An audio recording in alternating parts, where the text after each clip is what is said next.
It's a stab party.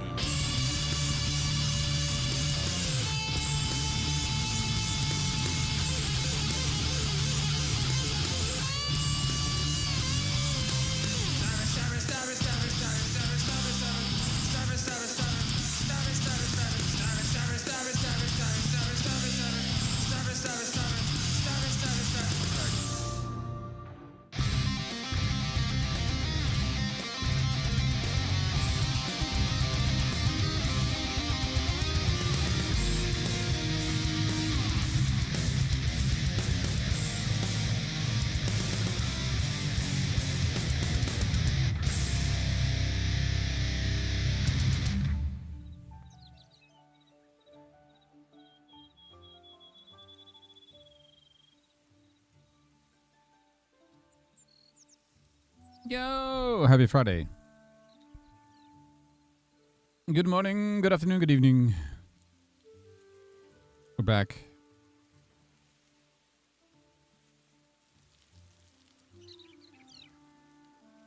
More testing stuff. Okay, lights are low, so my camera's starting to be like weird. A little bit, yeah. Everyone's doing awesome. We're back. Gotta do some more, a little bit more testing, and hopefully not get stuck.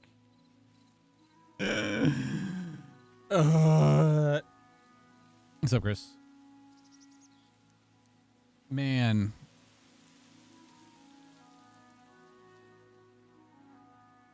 Learning a lot about how all this stuff works. I'll tell you that. Good God.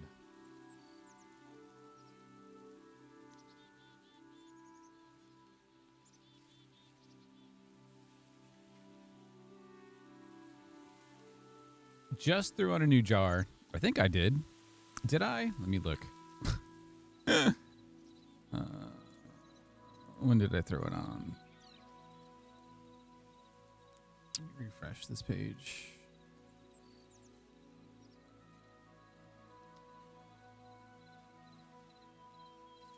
"35 minutes ago." Is that right? You know what? I'm just going to copy it over and restart just to be sure. And copy it there.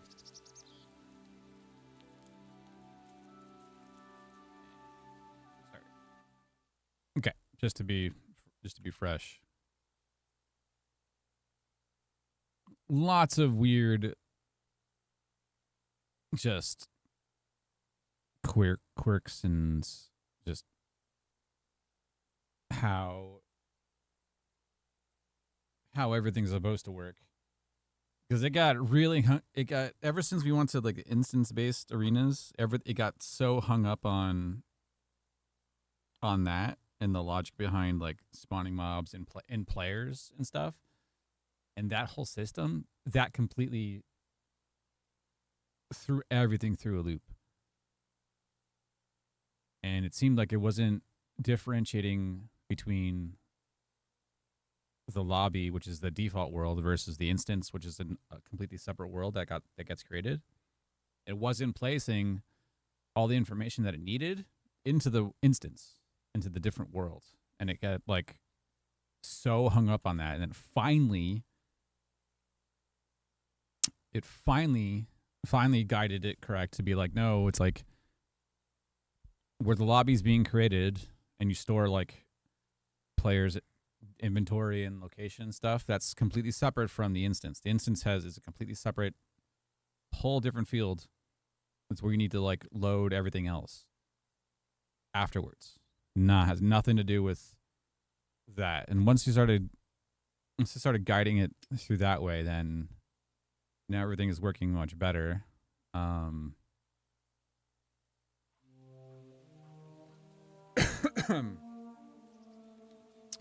think the reconnect logic works now. I need Alden to get on later, or a friend to jump on to test that side of it. I think that's working better now. We get to test that. And then the other thing I was testing was the mob versus mob fighting, and along with teams. We get to test that now, and hopefully it works. I added some more little debug features, which is cool. If it works, then it's awesome. But the skeleton versus skeleton works, which I'm going to try first. Great. Gray. V4v4. Hit. Kills. 10. Great. That I also added a new feature in here, so you can actually select other mobs to fight on either team. That feature's new. Ready up. I'm gonna go. So the mobs spawn in the correct locations. We now have our cubes above our heads. The teams are correct. The other feature I just added before was this.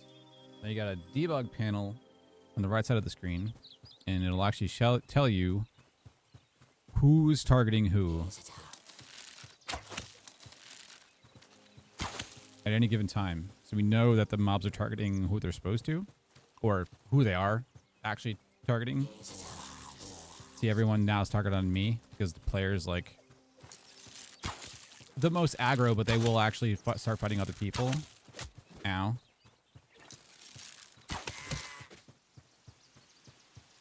And then once the mob spawns back in, they'll be re-added to the list.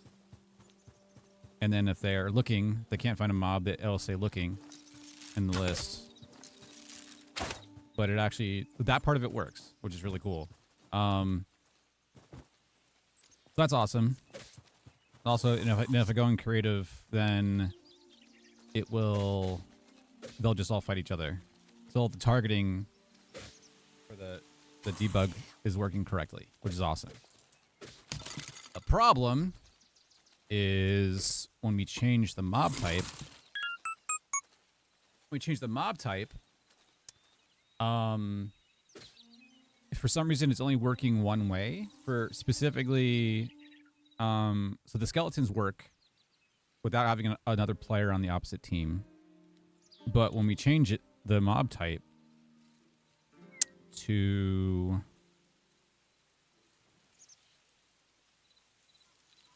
change, move, no, skeleton, and I'm specifically doing skeleton, burnt alchemist wanderer.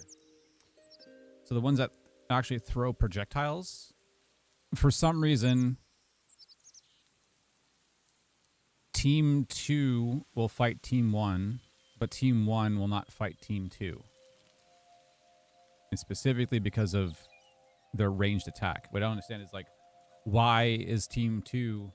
The only difference between Team 2 and Team 1 is that there's a human player. There's a player on Team 1 and not Team 2.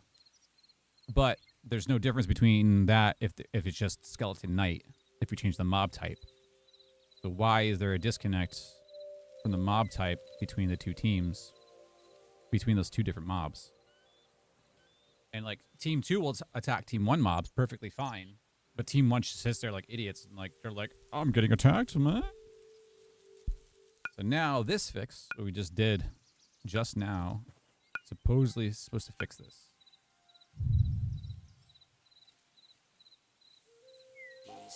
Okay, that loaded up.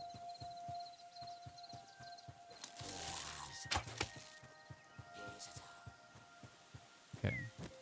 These guys are really annoying, too. Hey, guys. Ow.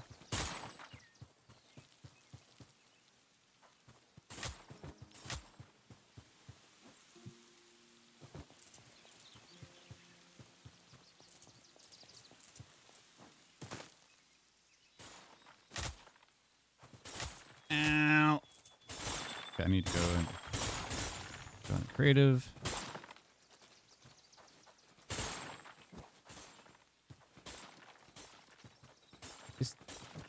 See, Team 1 is not fighting back at all. But Team 2 fights Team 1. That still is the case, even though it says on the right side, unless it's just a generic round robin. Yeah, see, Team 1 scored a point, which is correct.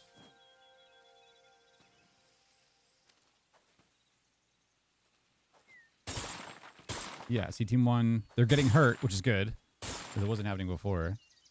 But they're not fighting back.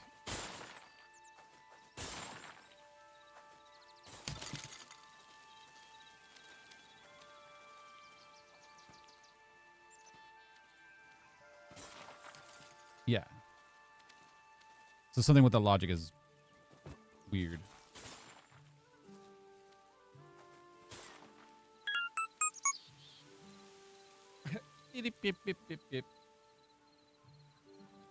So that's my only dilemma for right now, or for this particular thing. The skeletons will fight each other perfectly fine. Skeleton Knights will. The alchemists, it only still only goes one way, which still doesn't make sense. Which then I'm gonna go back over here and I'm gonna ask it. Okay.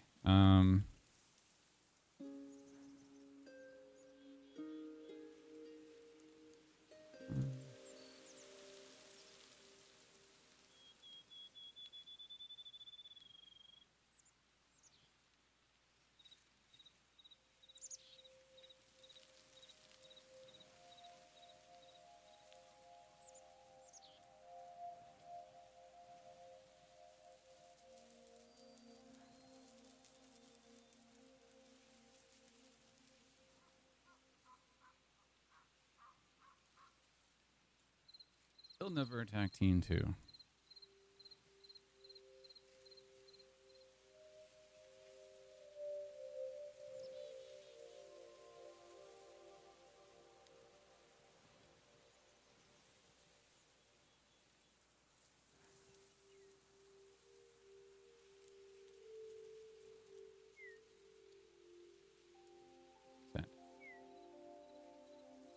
All right, I'm gonna ask it again. So I mean, getting it to this point was still it's still a pain in the ass because it was like a bunch of the stuff was breaking still. So like the cubes above the heads wasn't working. There's a whole bunch of random stuff that wasn't working right. I finally got that back working because that is the instance of the world that was the issue.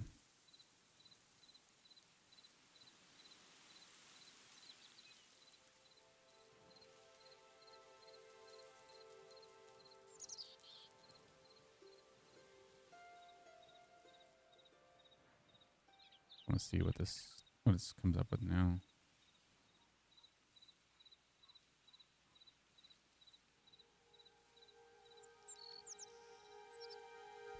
I said, unless it's something else specifically like hard-coded for the mobs themselves, it doesn't make any sense because the skeleton knights will attack each other with no problem, even if the other team doesn't have any human players.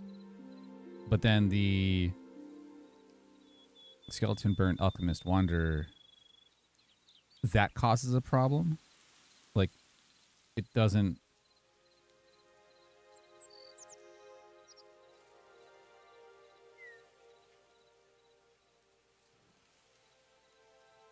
I almost wanted to like look up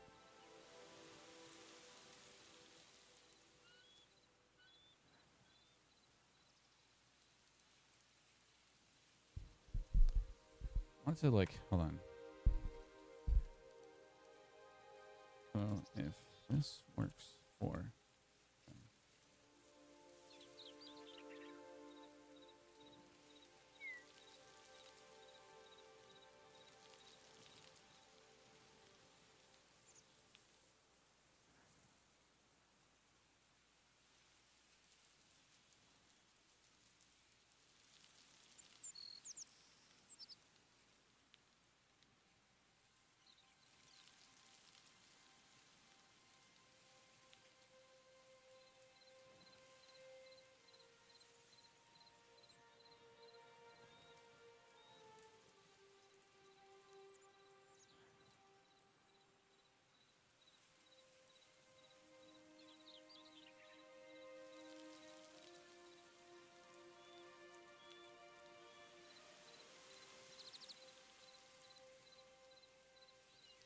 be more specific. I'm gonna have a look. I'm gonna have a look at the code between the skeleton knight and the burnt alchemist, because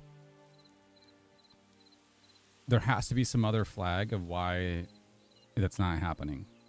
Because the only thing that we're changing is the mob type, right? And when we choose the other mob type, the attacks only go one way. But when it's the skeleton knight, it goes both ways. So that makes zero sense. Like, logically thinking.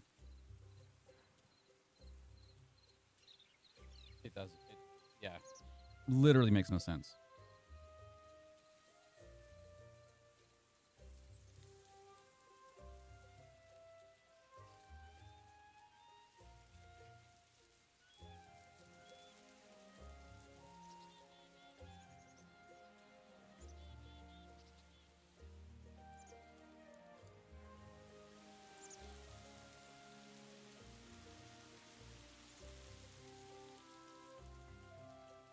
Like, I need to have it like search through the actual like source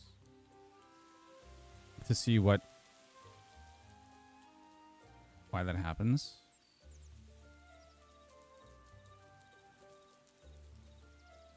It's gonna be like one's ranged and one's melee. Like, that I completely understand. It still doesn't make sense.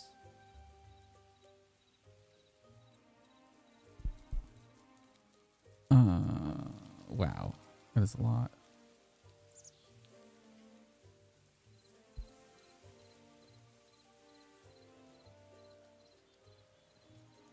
Melee, ranged, sword, bomb. Attack integration structure. Skeleton Knight. Type chaining. Chaining allowance 15. Possible next actions 4 options. Swing left, swing right, swing down, shield block. Attack melee. Burn Alchemist. Simple. Type simple, launch projectile.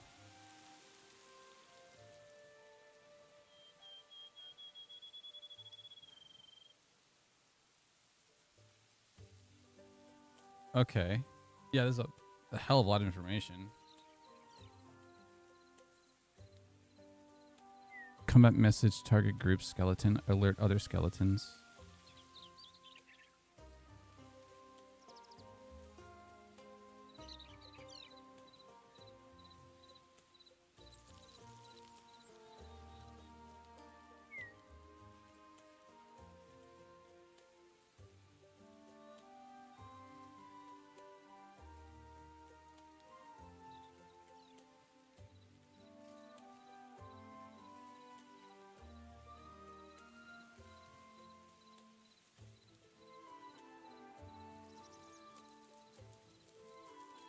Both have an intent to ignore actions.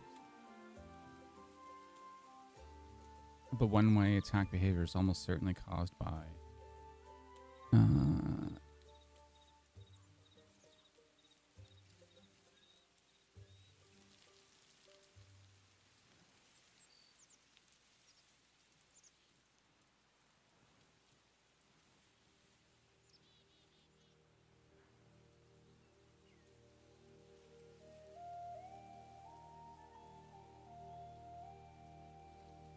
aiming reference array, which means it inherits the default aiming behavior combined with high combat strafe weight, NPC to move side to side, NPC way. Locking its facing direction and combat strafe. That's right, without rotating a target always.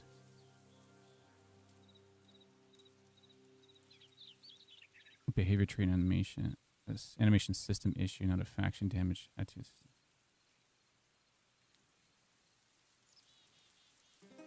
That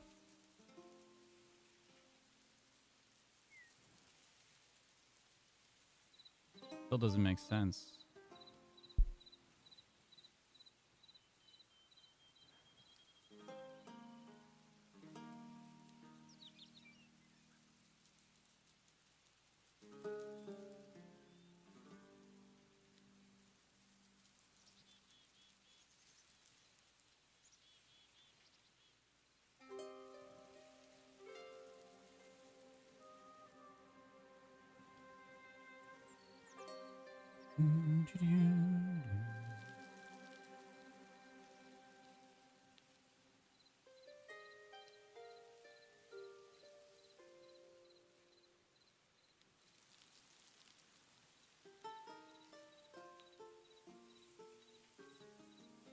See what else I can find.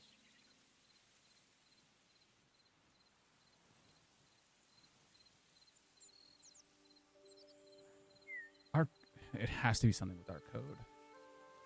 Nothing else makes sense.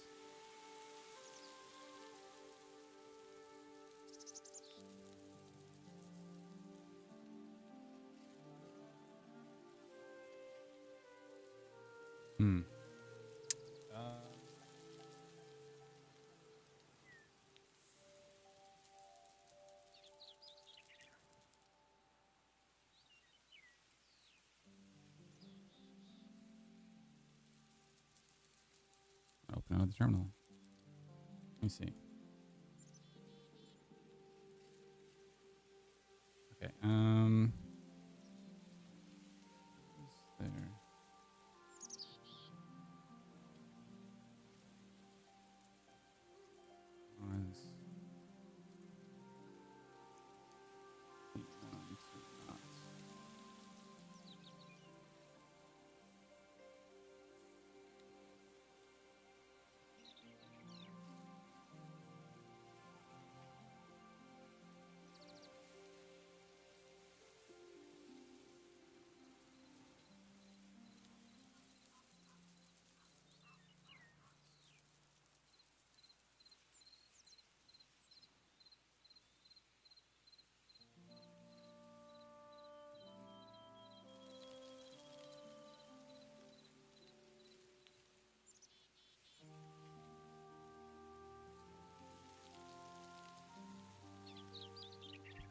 Yeah, let me ask it.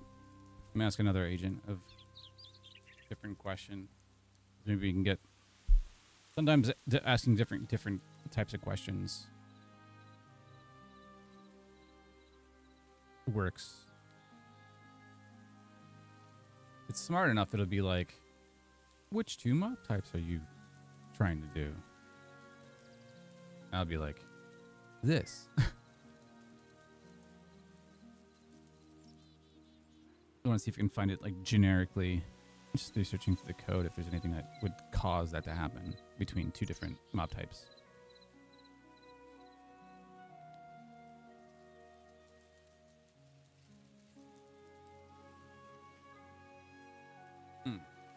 Yeah, I hope everyone's doing awesome though. Yeah, it's been my last like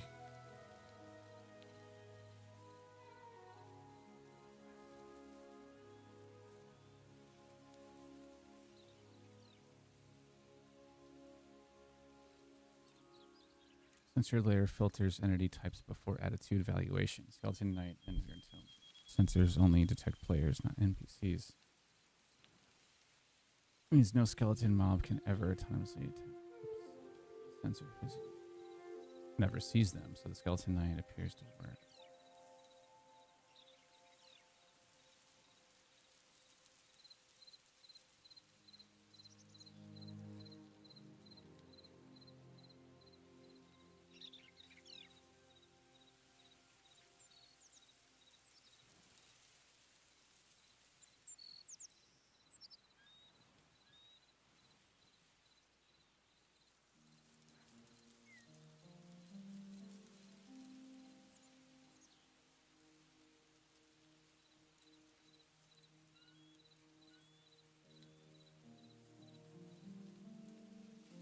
No, you just have to choose specific things.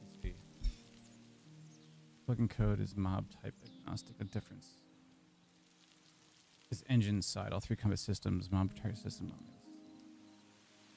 Really on team tags, no mob type conditionals anywhere. So the failures coming from Hytale's engine behaves for the specific mob type. Feel like a culprit is executing, never fires for range. Nice. NPC entity cast fails silently.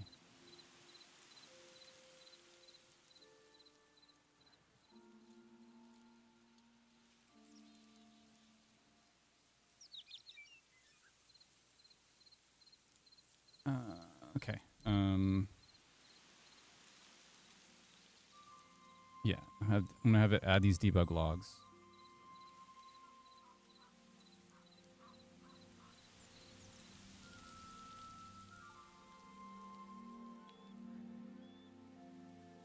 Do a quick test, get the logs, and then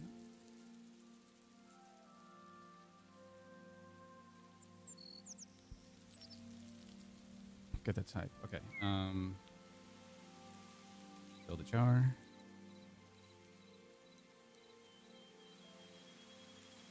Okay.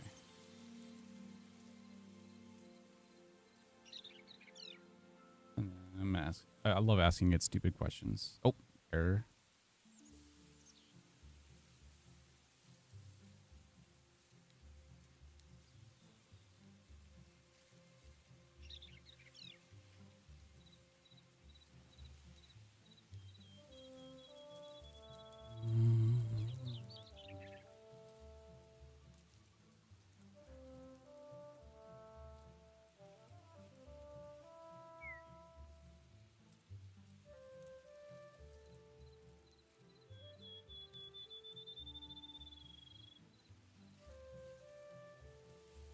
And that.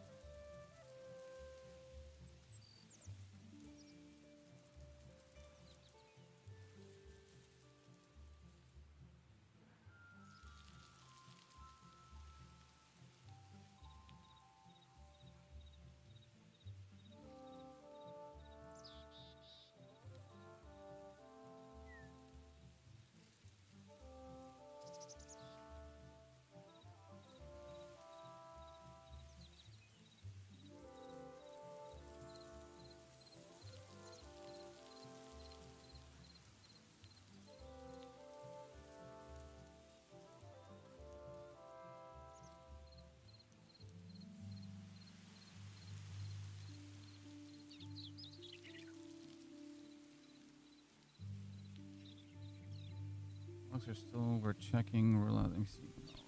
Check. This range mob is physically targeting enemies correctly.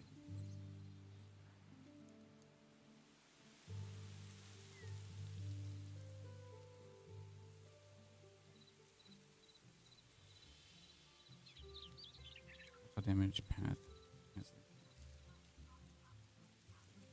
Investigate.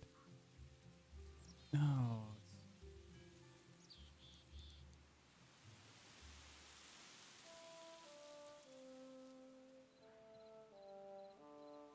That.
Trying to think what to say. I was like, almost forget what to ask because it's so frustrating.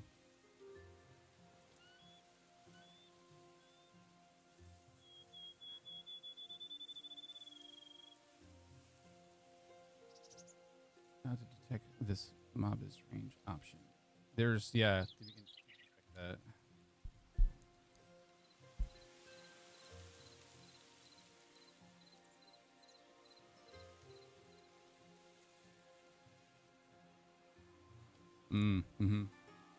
Okay. Copy the jar over.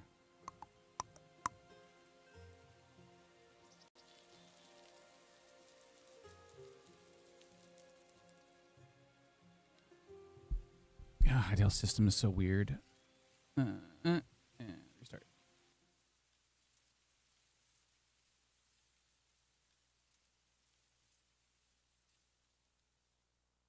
Yeah, weird is accessing it correctly to make sure that we can do what we want to do is super odd. Or whatever is exposed to us. We're trying to like tap into it.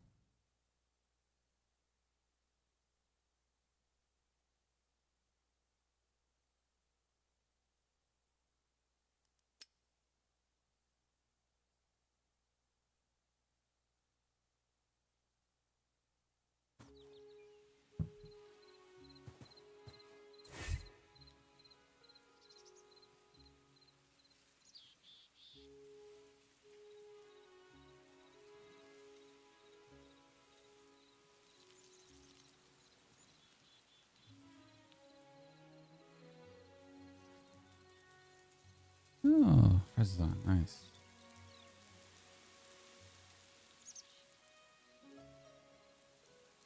One sec, Chris.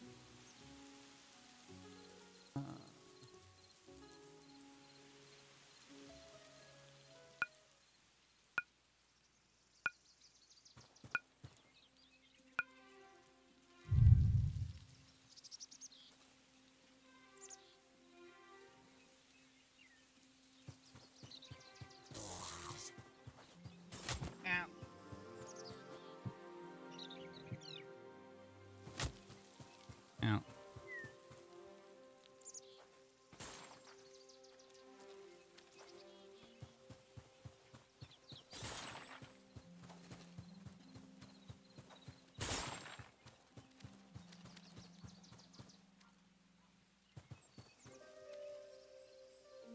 Hello?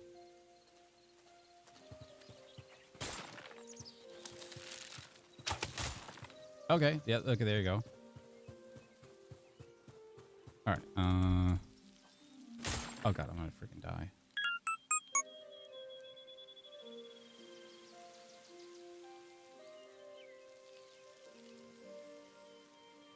Yeah, it'll be interesting to see if it does fix it, if it It goes the other way.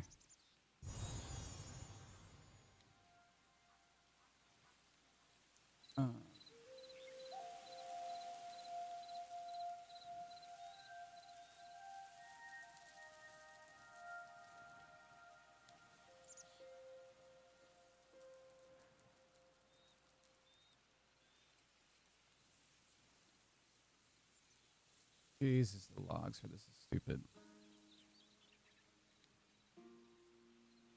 Okay. Plate. This one. Save.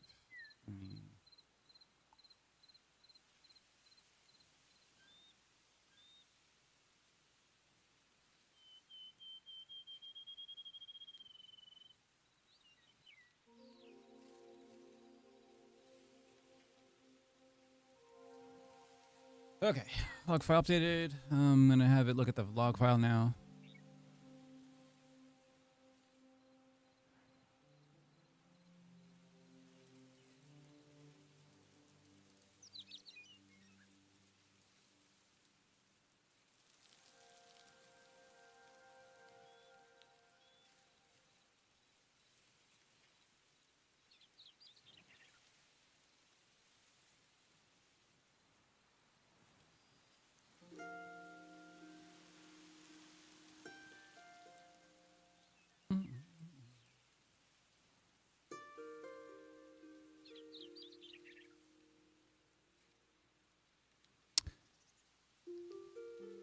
Executing equals false for every mob, every tick. The melee gate is permanently blocking all damage for this mob type. Targeting is working correctly. 5 to 6 mobs have valid cross-team mark target refs. The 1 team 2 mob with marked target equals null acquires a target by line 33. So retargeting is fine. The 1 second cooldown, last attack times is already the rate limiter. Is executing is just the animation sync on top of that. Remove the executing gate. The cooldown timer already caps damage once. So removing it doesn't change the damage rate. It just stops gating on a melee only flag.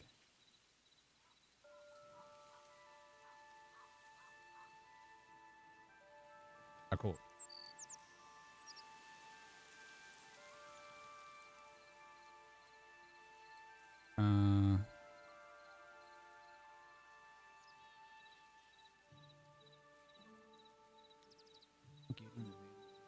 Flag. Range mobs never set.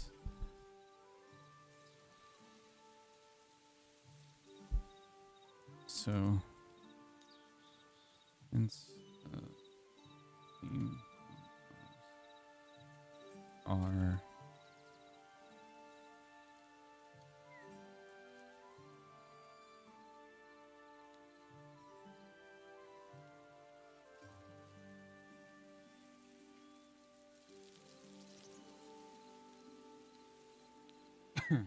all right. Send this.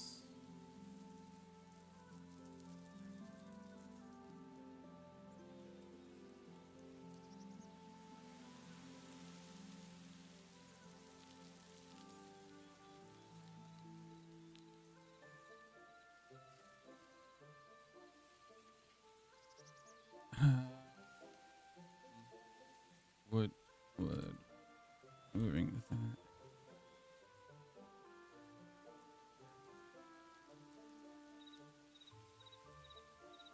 Change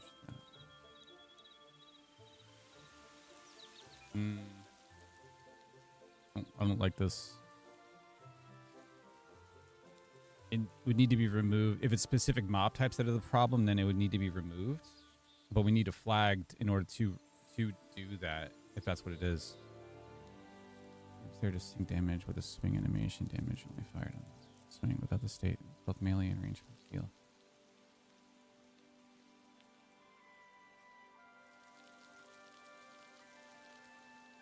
And range mobs deal regardless of animation state. Mechanically breaks nothing. It's marked target, validity check, team check, and cooldowns are still.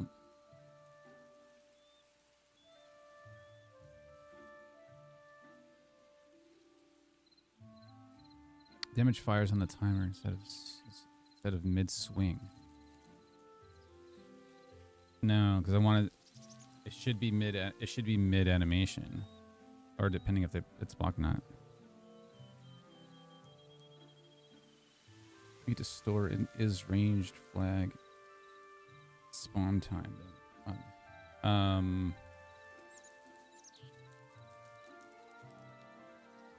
Yes.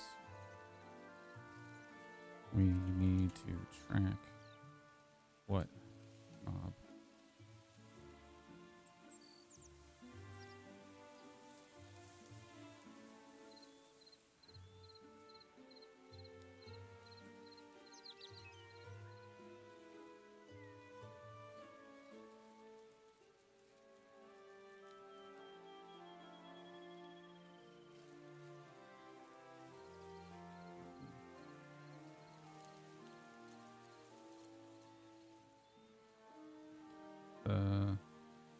Melee works correctly.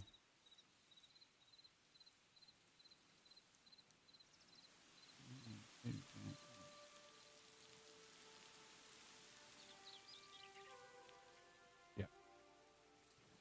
Cool. Yes, it needs to be conditional. So if it's the melee ones are working correctly, then leave that alone and then make it a condition that says, hey, if the mob that we place in is ranged, then you need to do a different set of instructions for that. Because that's just how we have to do it. It's stupid. Doesn't make sense logically. I mean, if it's not accessible, then it makes sense. But it's like, yeah, I kind of want to send it. Yeah, I kind of want to join that other Discord for the modding community stuff and be like, hey, this is what I found. This would be really nice.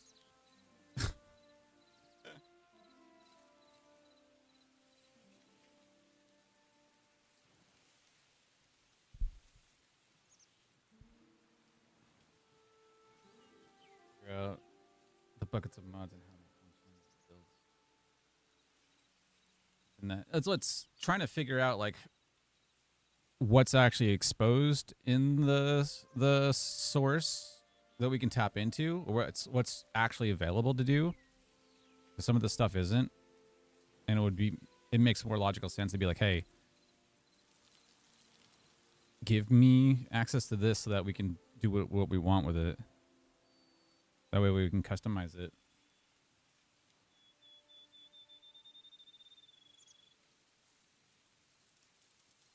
So now I'm just going to have, I'm adding another condition. It says there's melee and then ranged attacks, right? So we're just adding another conditions in. When we put a specific mob type in, it'll know if it's one or the other, right? That way we can do different conditions based upon that. Yeah. And if this is the case, hopefully then they actually will start attacking each other, because it said that logic still doesn't make sense. Because like the mobs, the skeleton knights will attack each other, and it doesn't matter if there's a human on the a player on the other team or not. And that's where the disconnect is. It's just like, if I change it to a ranged mob type, then it fails, and it only attacks one way. Which logically speaking, it makes sense because it says, oh, there's a player on the other team, and just like, but then why does the skeleton knight not do that? Like, that's where the disconnect is.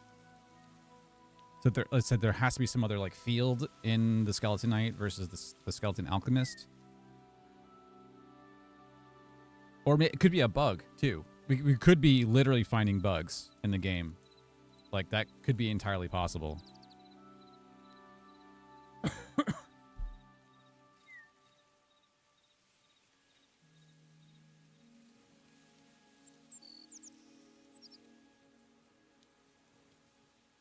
Oh, what does it want me to do?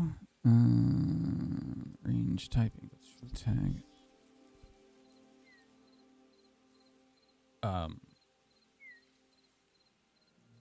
Shoot.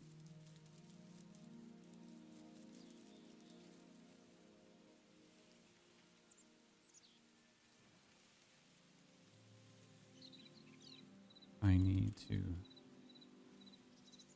I need to list.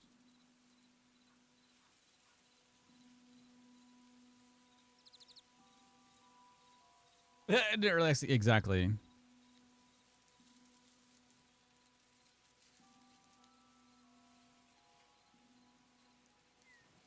Ooh, there is another area that had control for that.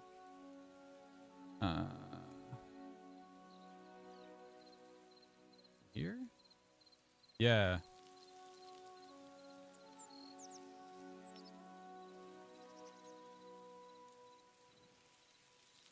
And mob filter rules. Okay, filter settings. This we can use for the tagging specific entities for that. Okay, God, what's the name of that again? More features. Okay. Okay. Can we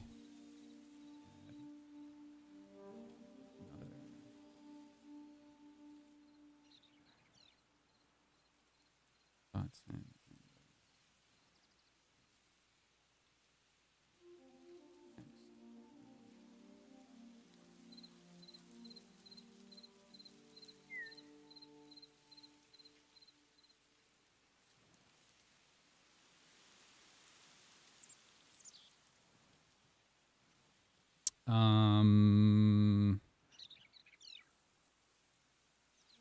What to call this?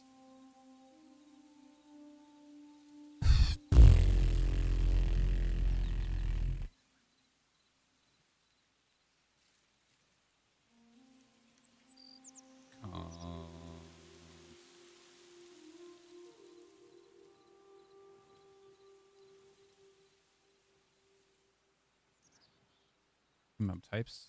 This will open a page where we can add to a list.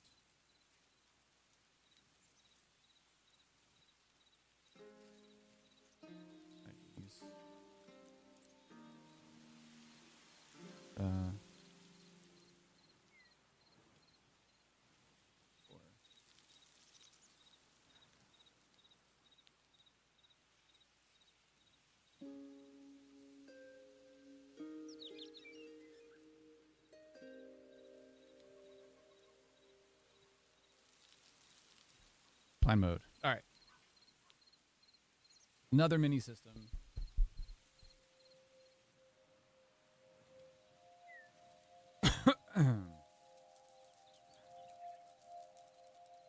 There's no other way around this. If it has to be based upon whatever the mob type is, then I mean adding the ID in ourselves to whatever it is will be the easiest way. There's probably a way to like automatically see of what they are, which I would imagine it probably is. Probably should ask the other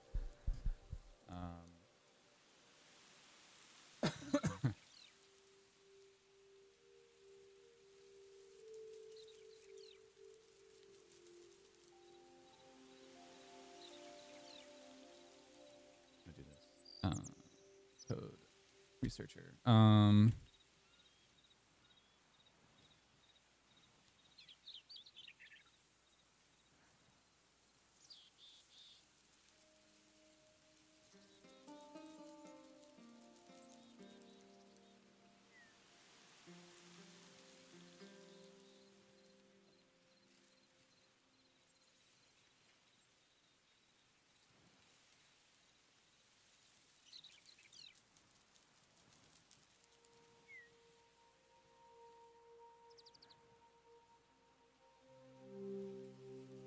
The list makes sense, but there should be There's a way to automatically see if what it is. It just needs a reference to it.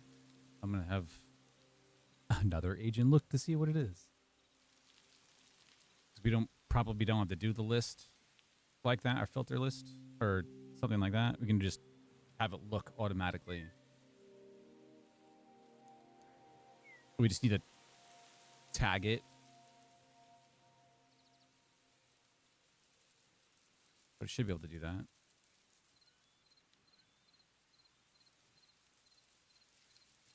If it's exposed that way.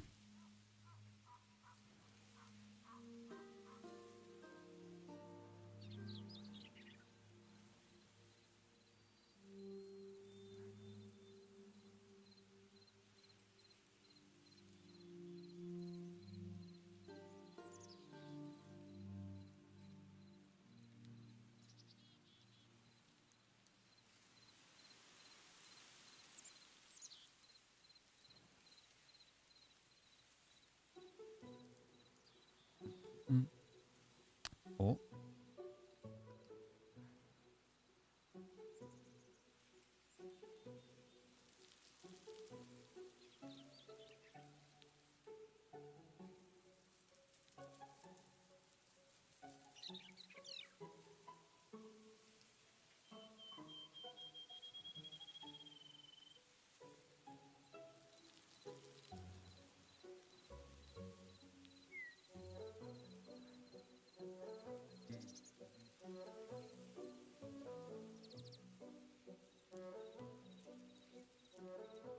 Yeah, that'd be cool. I want to see what the researcher comes up with first before I implement this. The plan's already set. I just don't know if we don't have to do it, then I'd rather not.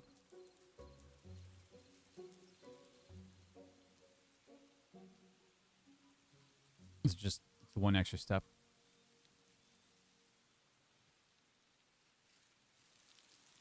I guess this would be the easiest way, because if you're running like mods, then it's not going to know if it's going to be ranged or not. It could have a different like way it's programmed or how it's referenced. That could be kind of weird.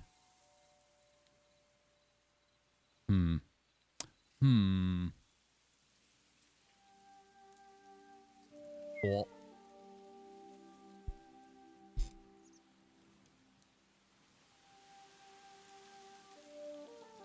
Hytale API has no direct is this mob melee or range query in the live entity at idle time. Here's a full picture. What does the API expose? Combat support tags indicates melee tag index, range tag index can be queried via root interaction get asset map. But to use it, you need the roles configured attack interaction string. So it needs the ID in order to see what it is, basically. Okay. Yep. We'll do this. We'll do it this way. It's annoying, but it's the best way to do it. So basically, we're creating a system in here like this where we can type in whatever the ID is and add it to a list, and then the way we can keep the list active. We have this for the mob filtering because there are extra like test stuff for Hytale. So if we add in the exact names or prefixes, it'll actually remove them from the list from this stuff, so that we can actually find the mobs and not have all the extra crap in there.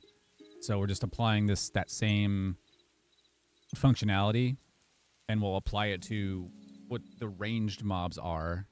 That way we can do the conditional coding for how they're supposed to act.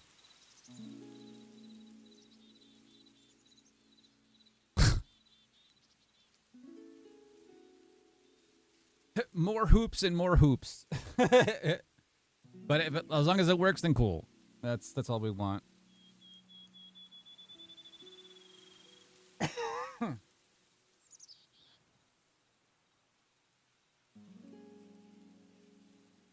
Work is it's actually a lot of fun. Like I was playing those testing last night or playing around. Is pain in the ass, but it actually was really cool.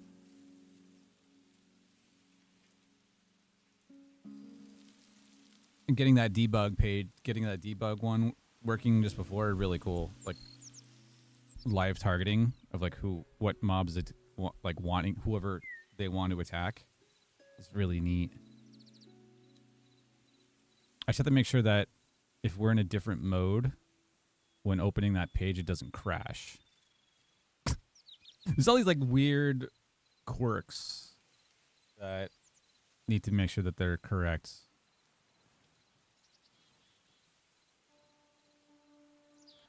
Build a jar.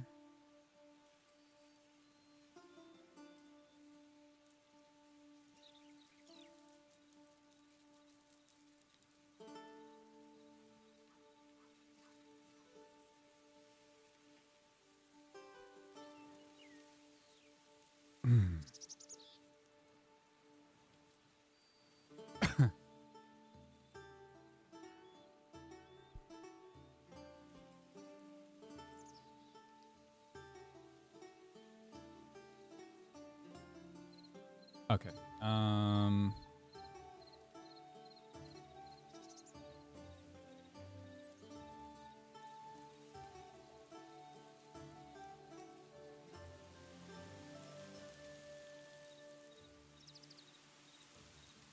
Cool.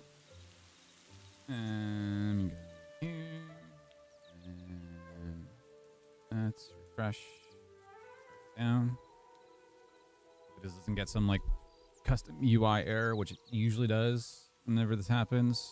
All right, rebooting.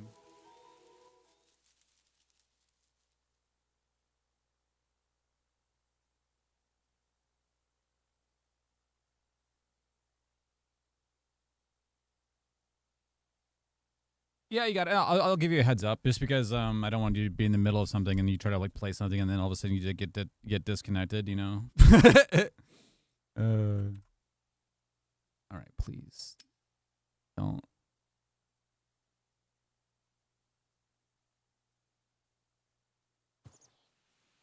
Cool. Oh, I didn't mean to do that.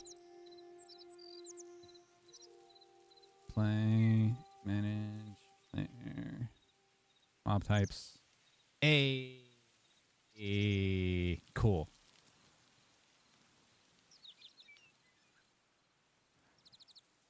Yeah, abilities that use range attacks, bypass, melee, attack, gate. Yeah, and that's already in there. So cool, awesome. That's in. Let me make sure that this is correct. Okay, okay. I see the settings button and the ID of the mob that we want to test.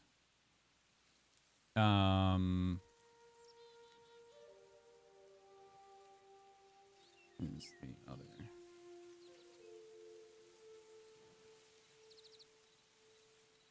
and for the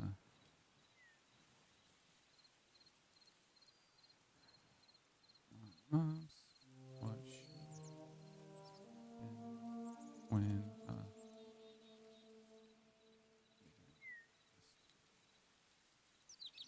then. All right, let's see.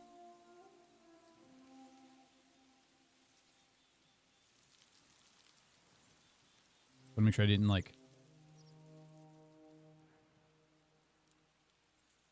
just the plumbing is all there. Mob spawn and then range it's called. There's start and then there's range continuing. The cascade skips damage unless the mob is currently executing melee attack or the flags as range. So range mobs deal damage on every without needing is executing. Deal damage on every tick. That's what I don't want that. When you say?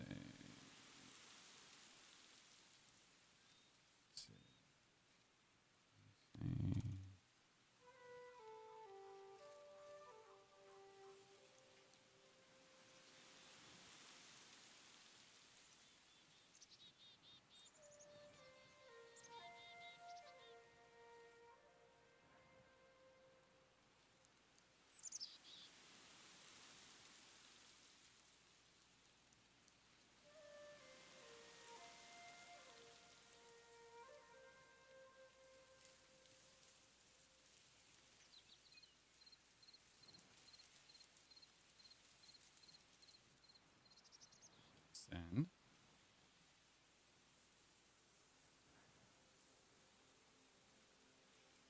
Yes, read the damage system, please. I don't. No, removes the executing line requirement. Not needed.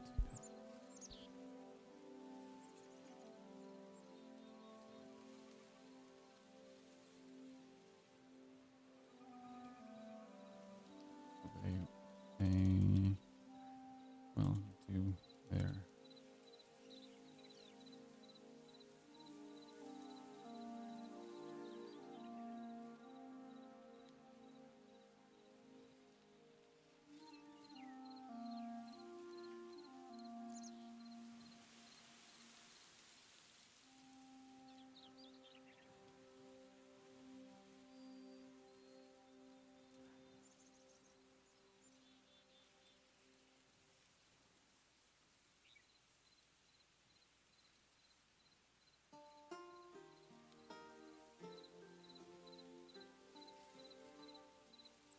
Cap is mainly the team two mobs when they attack the team one mobs they do.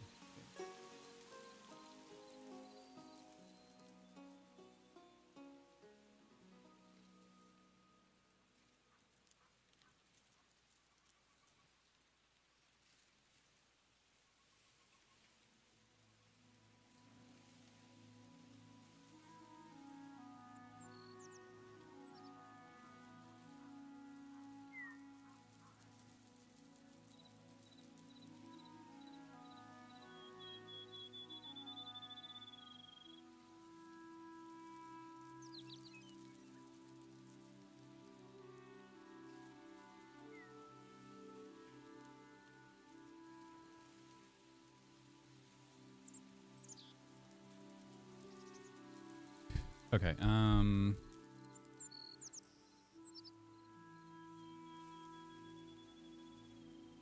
See if the are.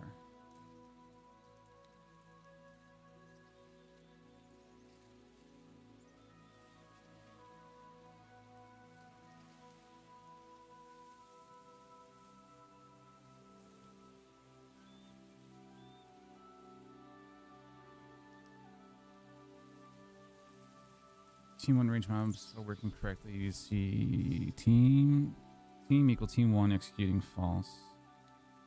Marked target valid ref range mob. Bypass gate phases passes. Damage dealt if equal null. Retargeting isn't assigned a target to that mob. Debug panel HUD also shows live targeting state if you have it enabled. Yes, I understand that. I just want to make sure that it seems like there's a disconnect between the HUD and what it actually does, which is again super weird. Let me do 2v2. Yeah, 20. Change. Skeleton. Alchemist Wander. 1, 2, and ready, and go.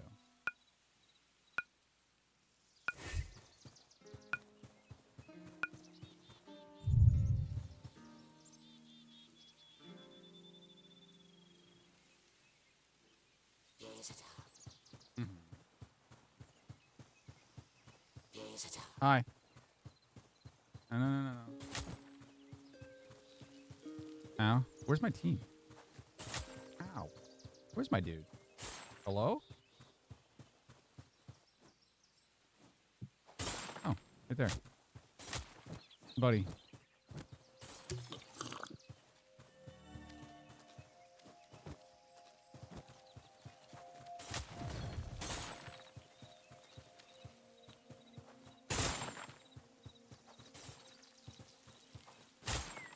Ow, what?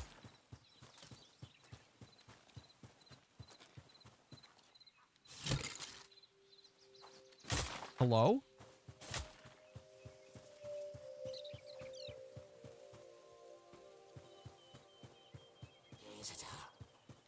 Nope.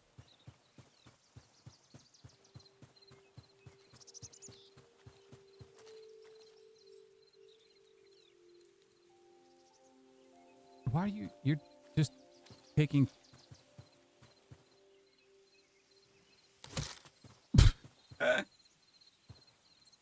Weird.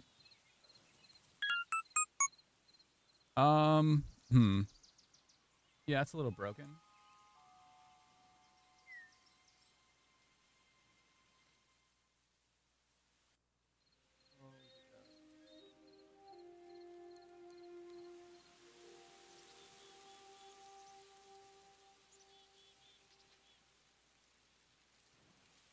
Okay, just a little bit more information.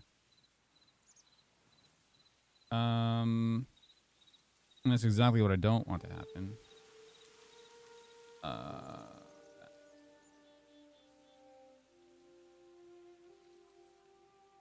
Okay, that's updated. This one. Okay.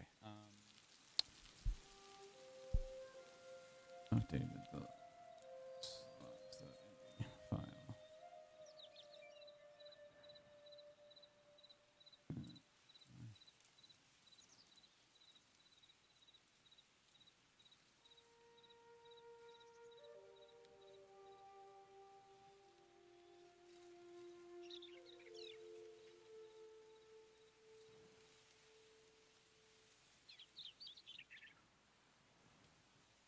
Also, and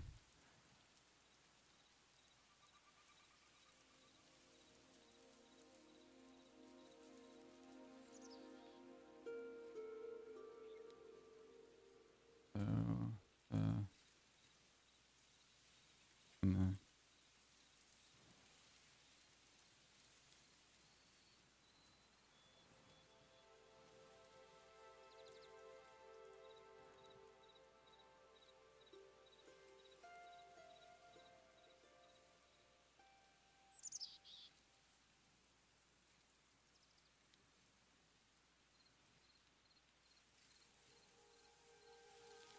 done.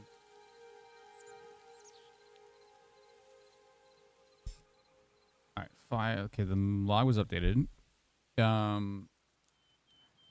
Yeah, well, my teammate or my mob was definitely getting damaged, even though there was no one near us, which is, again, that's weird in itself.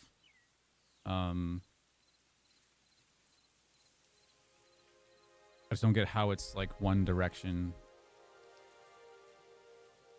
It's gonna be something stupid. I just need to like stumble across it. It doesn't make any sense.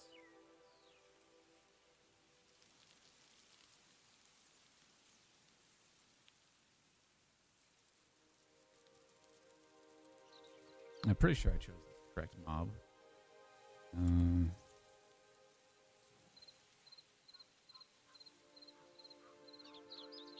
Yeah, Alchemist Wanderer.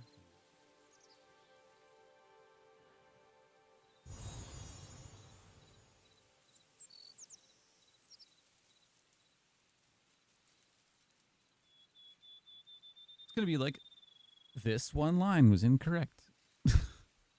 It's usually what it ends up being. I can understand like the ranged attacks being kind of weird. That makes sense, but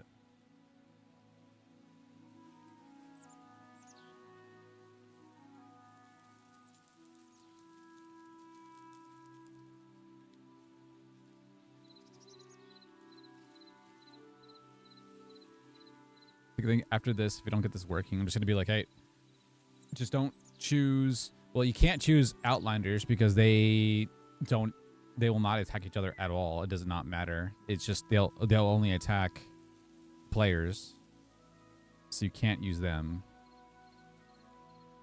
And if you want to practice this way, you'd have to do the skeletons for now, because they melee attack each other perfectly fine. So just make some conditions to be like, hey, if this mob doesn't work, then it's just built into Hytale's system that we literally just can't do it. So I'm not going to spend, I think after today, we'll just state our findings and be like, yeah, you can't. There's certain mobs you can use to be on your team. Other ones you literally can't. Not until they change their system that we can just do whatever we want. Would imagine in the future we probably will. It's just right now we can't.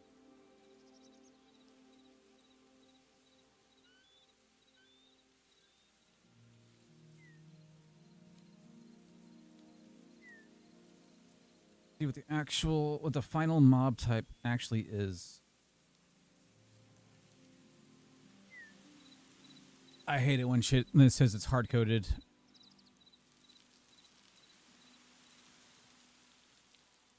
It's been like the most, well, as long as it has like a value to change, like a variable to change, then it's cool, because then it's just you change it in one place and it changes it everywhere. When it's like hard coded for another reason,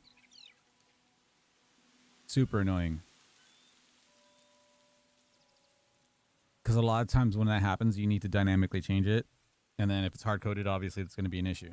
So it needs to be a variable anyway. If it can be a variable. It's, yeah, super annoying.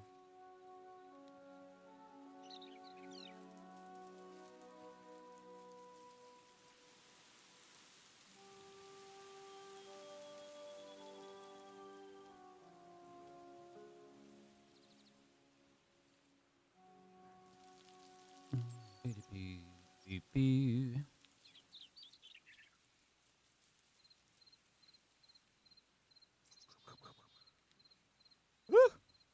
Excuse me. My goodness.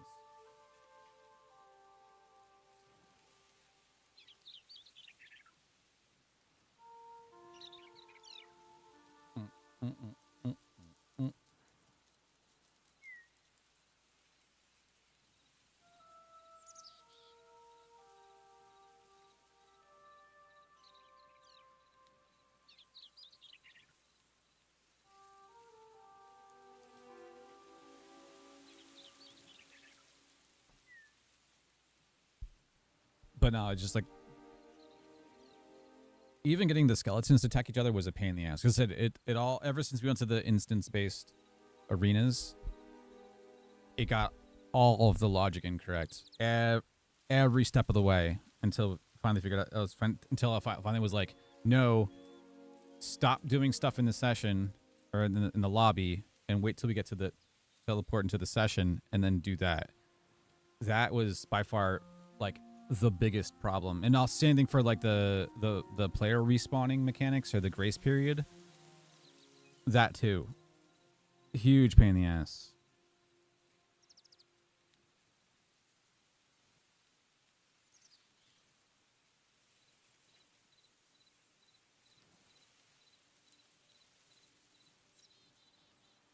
Second release mobs? I mean, even if it's just if it's only the melee one, it's just like troubleshooting wise, like the function's there. You can use it. It doesn't mean that it's necessarily going to work.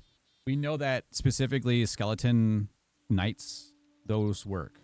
So at least even if that is the only thing that works, then cool. But other than that, it's like you can try it. Like having the function there is cool. If worst case, it'd be like, hey, use at your own risk. That is not guaranteed to work. So I just don't want to dwell on this too much. I want to get the core functionality of it. I want to make sure that the mob waves work correct, no matter how many waves you put in or how many mobs you put in. I want to make sure that if people disconnect, and they reconnect within the grace period, they get brought back into the location that you're supposed to be, which that whole logic's going to get completely revamped. Because we were trying to intercept them when they got disconnected and reconnected during the grace period. So say it's like 60 seconds, it's like 1 minute. The 1 minute to log back in. If they log back in, they get brought back into the arena for the session, the instance. We were trying to basically place them in a location, but Hytale also tries to just respawn them back into their original spot, and then that caused a disconnect. So I'm pretty sure what I did before, which I still have to test.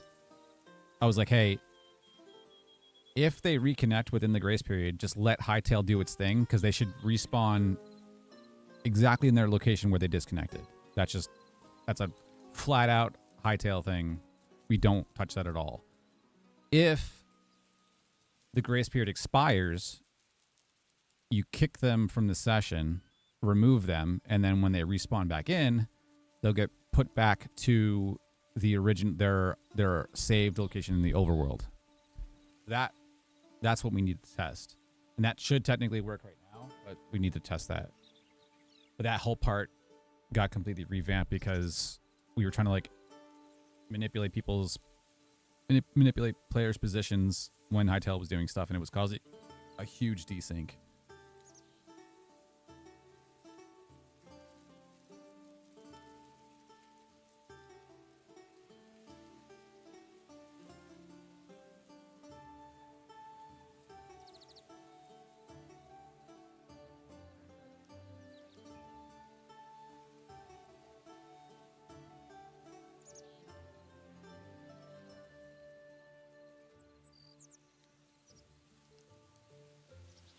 When mob taking damage when no one was close.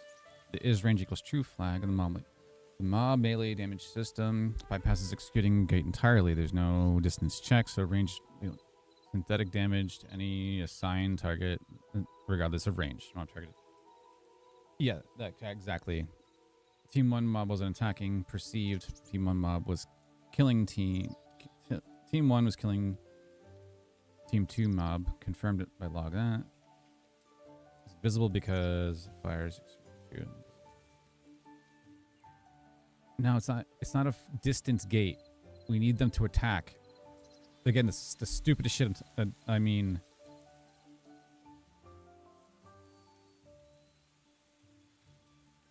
no. Are not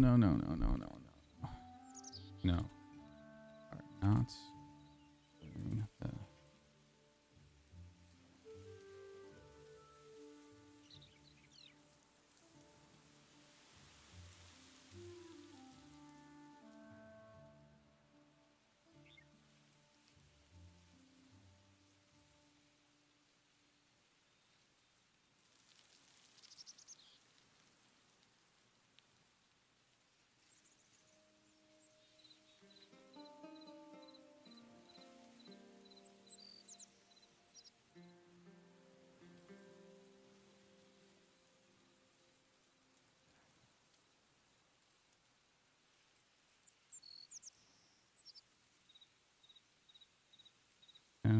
Stop. Yeah, I just wrote it out and shit.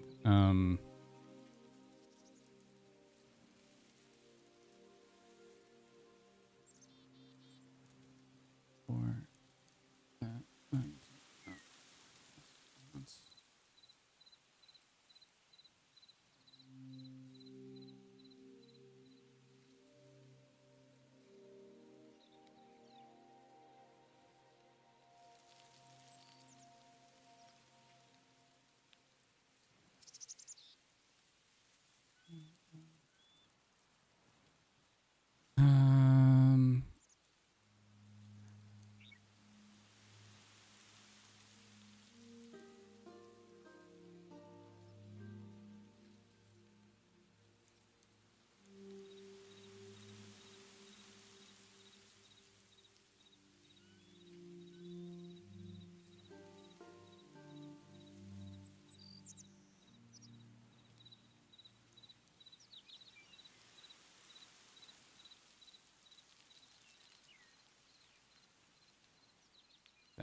No, it's still trying to do the fake damage.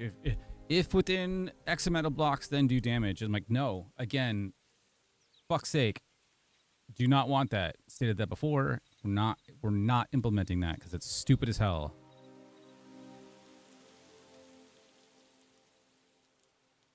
Because in Vampire Survivors, you don't have garlic where you all of a sudden have an ore around you and all of a sudden everything just dies. That's not the point of this. It's so stupid. Like, I understand the logic behind of what you're trying to do, but it's like, no. Because then stuff just magically dies out of left field, and you're like, how did they die? Like, that makes no sense.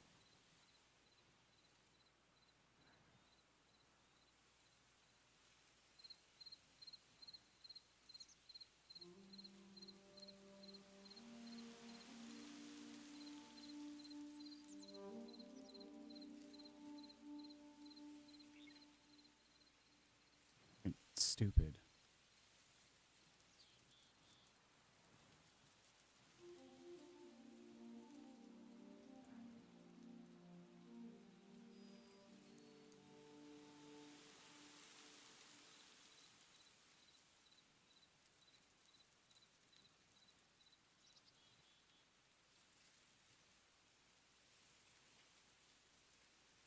Yeah, sometimes with the AI, it's just that's why I'll open up another terminal and just ask another agent the same question, like almost literally the same thing, and it'll give me like a coherent or give me a different answer.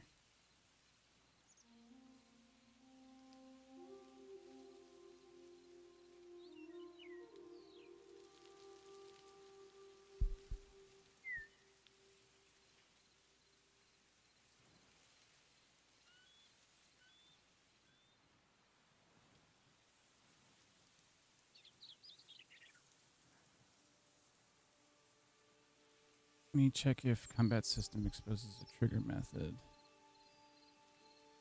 Yeah. Go look for it. I would imagine there is. But I wouldn't be why there would be one for melee and not for ranged damage. That would make literally no sense. Unless it doesn't exist in the system and it's not exposed to us, which could be entirely possible.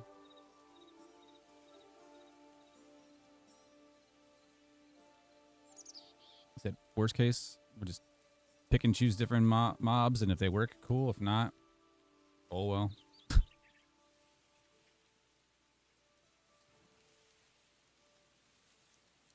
Yes, just search the jars.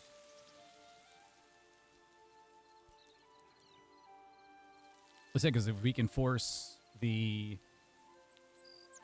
animation, then we can just tie it to the damage, and that's fine as long as it's like sort of in sync. Then that's okay. I just don't want an aura damage over time because no.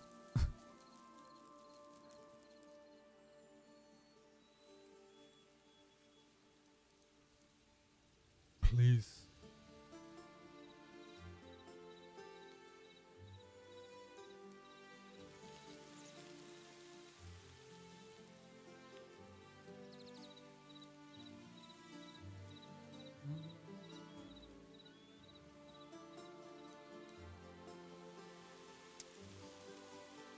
All right. There is a set executing attack interaction chain. Boolean deal friendly damage. Double attack pause. Right method. You could force the attack state, but requires an interaction chain object from Hytale's asset registry. The mob's predefined attack animation asset. It's non-trivial to obtain without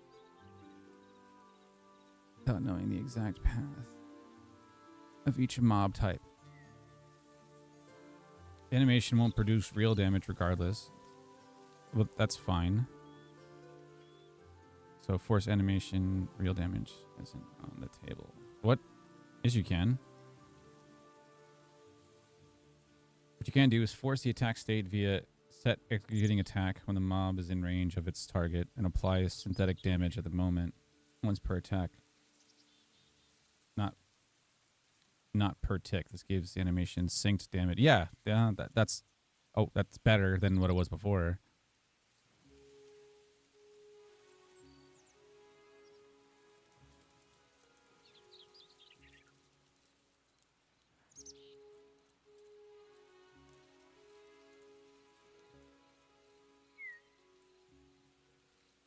Or we gate range damage. Force attack state animation plus once per turn.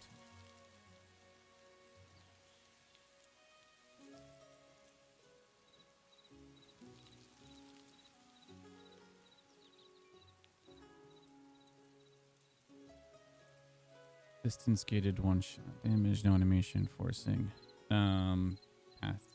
Path A. We want the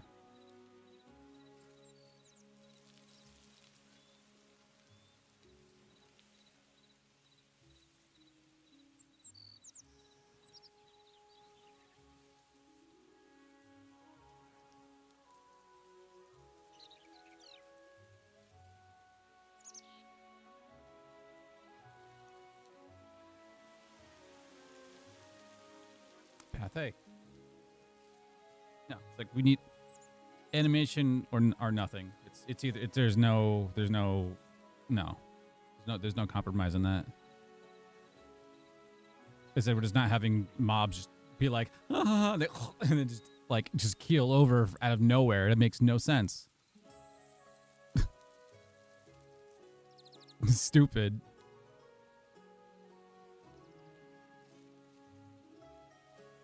That's why I wish I knew how to do like cartoon animations and write this shit.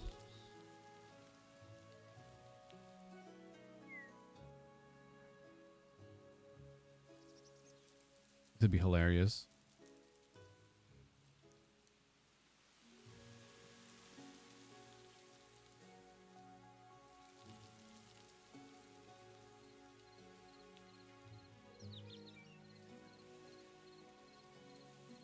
Apparently for the preview for Hytale, they added some like UI stuff that modders can add in, like custom HUD stuff.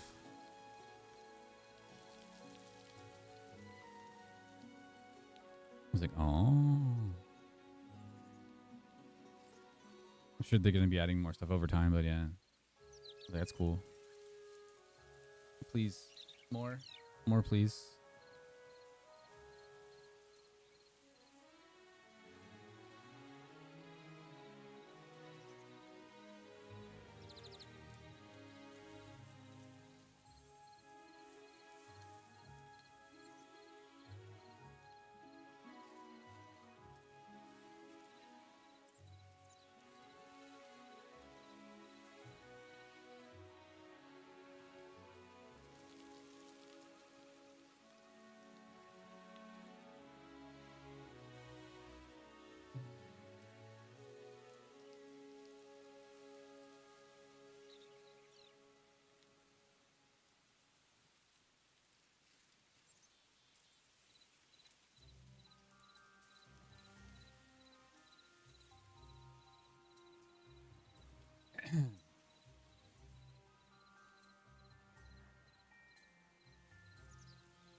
I think I have one week.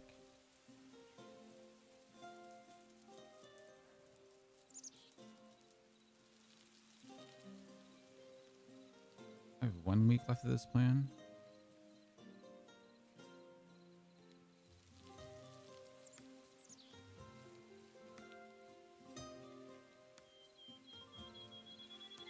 Two weeks? 1 week. I think it's 1 week. I think I have one week left of this plan for Claude.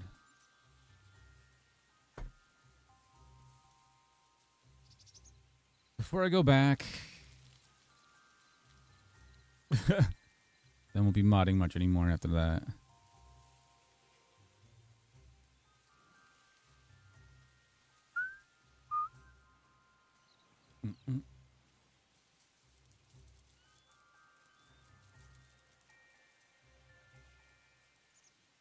Really got my usage out of this one though. Definitely worth it if you can afford it. That's for sure.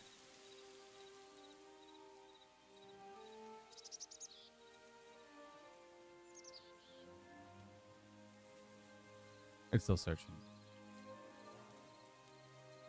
Stupidly good.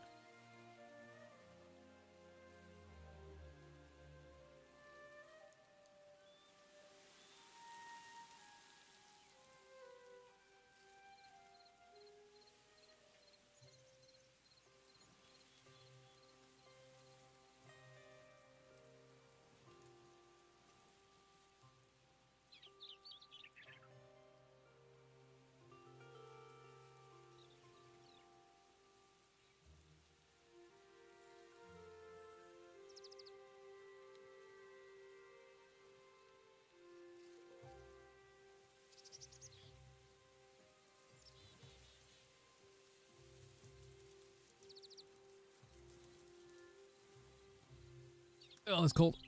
Get back. Get some more coffee. Baby.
Right. Think it found it?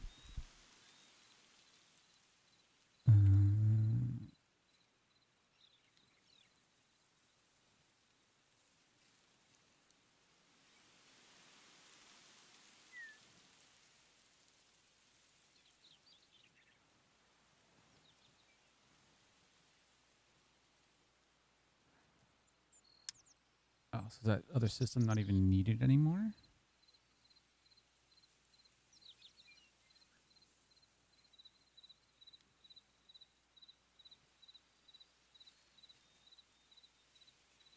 Possibly.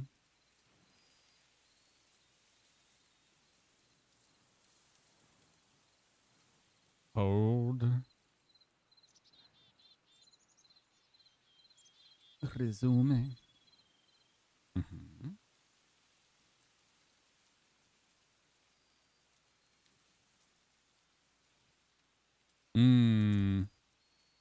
Ooh, okay, this might work.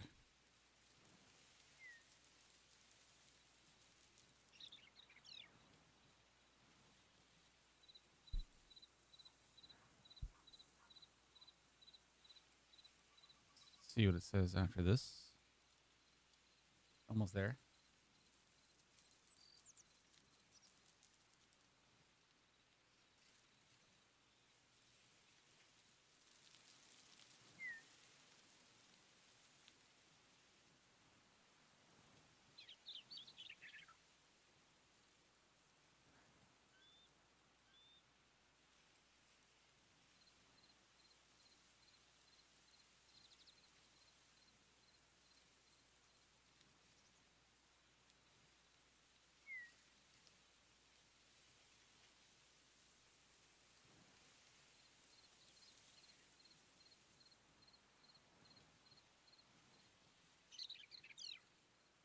Hmm.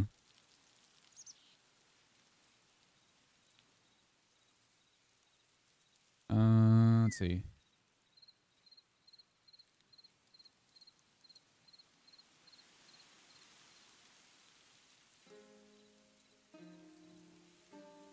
Remove the tag.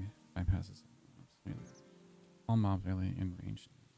Require in is executing attack. Deal 2 damage.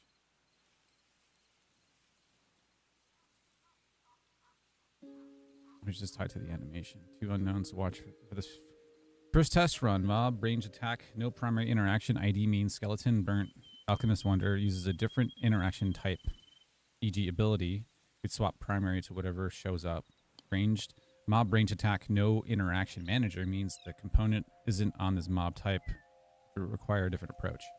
Okay.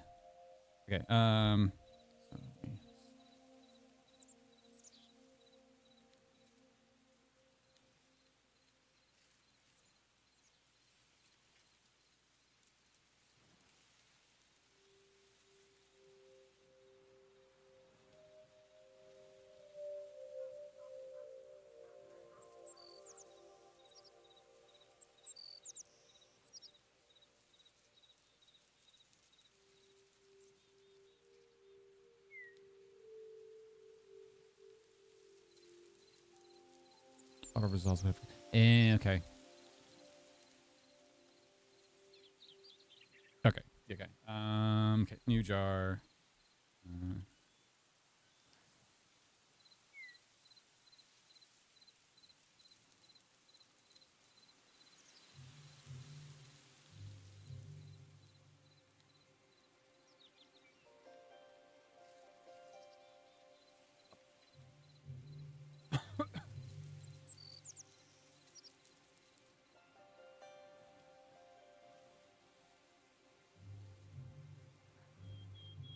Cool.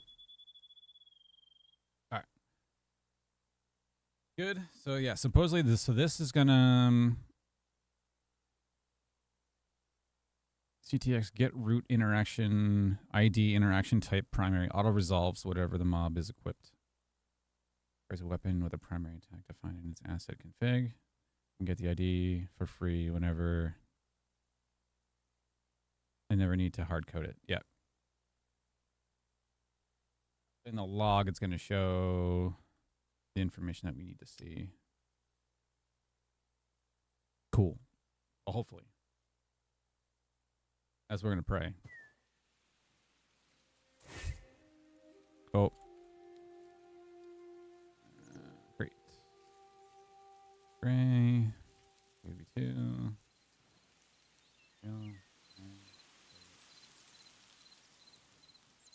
Two. Skeleton. Bird. Alchemist 1. Firm. Ready. Go.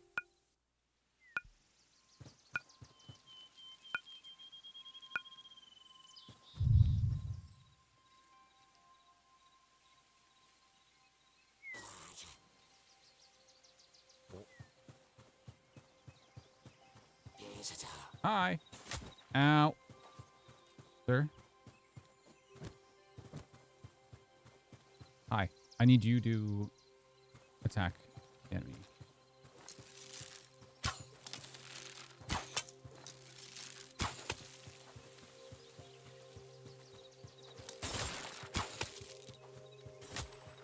D1 shows the mob too, but it's still not attacking.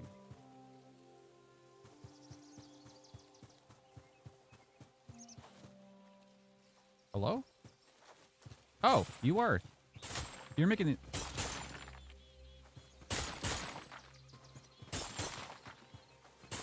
It made the animation, but it cancels it super fast.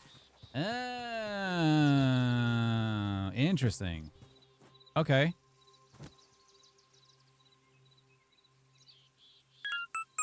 That's cool. Hey, at least it's attacking now. Or attacking. That's cool.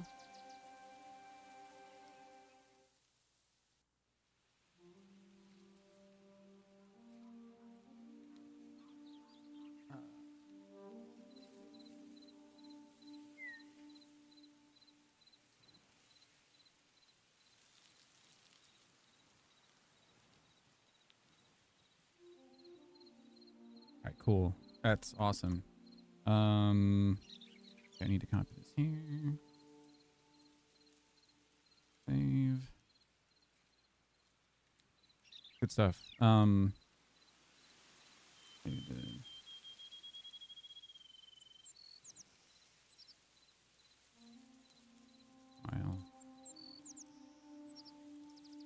The T1 mob is doing really quick, but no.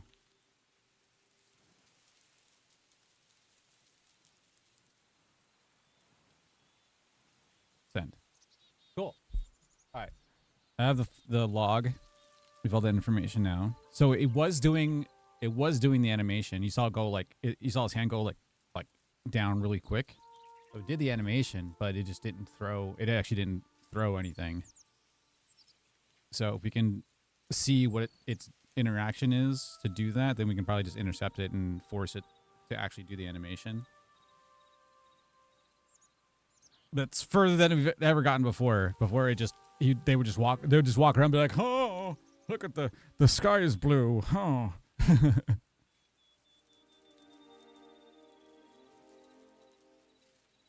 Primary block, we're firing the mob's shield block interaction. It's not throw. Primary resolves to a defensive slot for this mob type. It actually the actual range attack is on a different interaction type. Almost certainly one of its ability slots. Cool. Yeah. If we can find out which one it is, then awesome. They'll probably have their own specific ones, but we can probably just tap into it. Then we can get the actual animation going. And then we can use different types of enemies. Still a problem with like the Outlanders. You can't use them because of their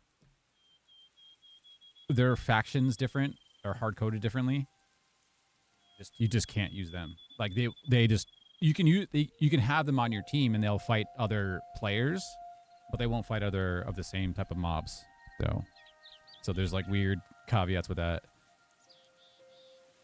So you can use them as like a defense. You just have to like hover around them so they can attack the enemy players, which I guess is a different strat, but I'll have to note that until it gets like fixed in the future. That or said, once this is done, and hopefully like other modders see it, they can see like or weird stuff. It'd be cool to actually have this in the public, because then so we could have other modders be like, hey, why didn't you do it this way, or get some like feedback. I'd be like, I don't know, I asked Claude and it did what it can do based upon what it can see, so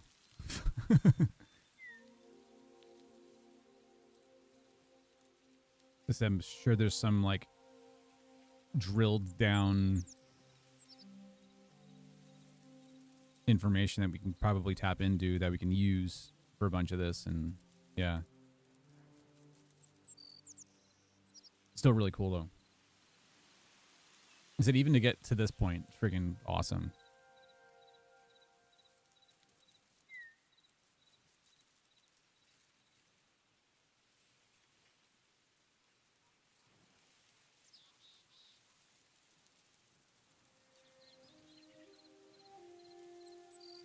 Yeah, it's searching through it right now.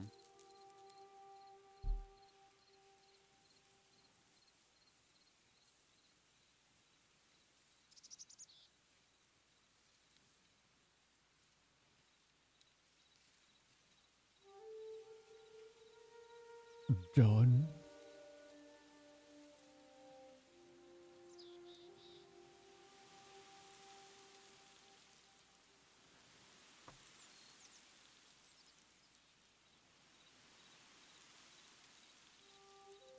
A lot of fun. This map. I want more variations of like this map, or something that like, yeah.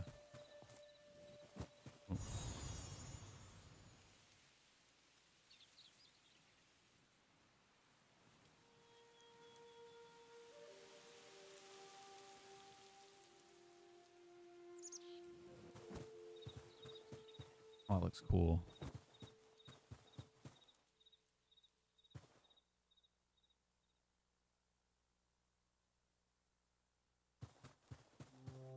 Oh, it's a part of fun.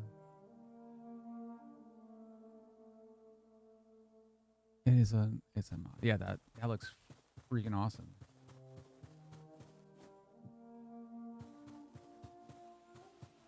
Cool as hell. What? Yeah, that looks awesome. Yeah, cool lighting mods. Like a whole bunch. Freaking cool. Oh, check.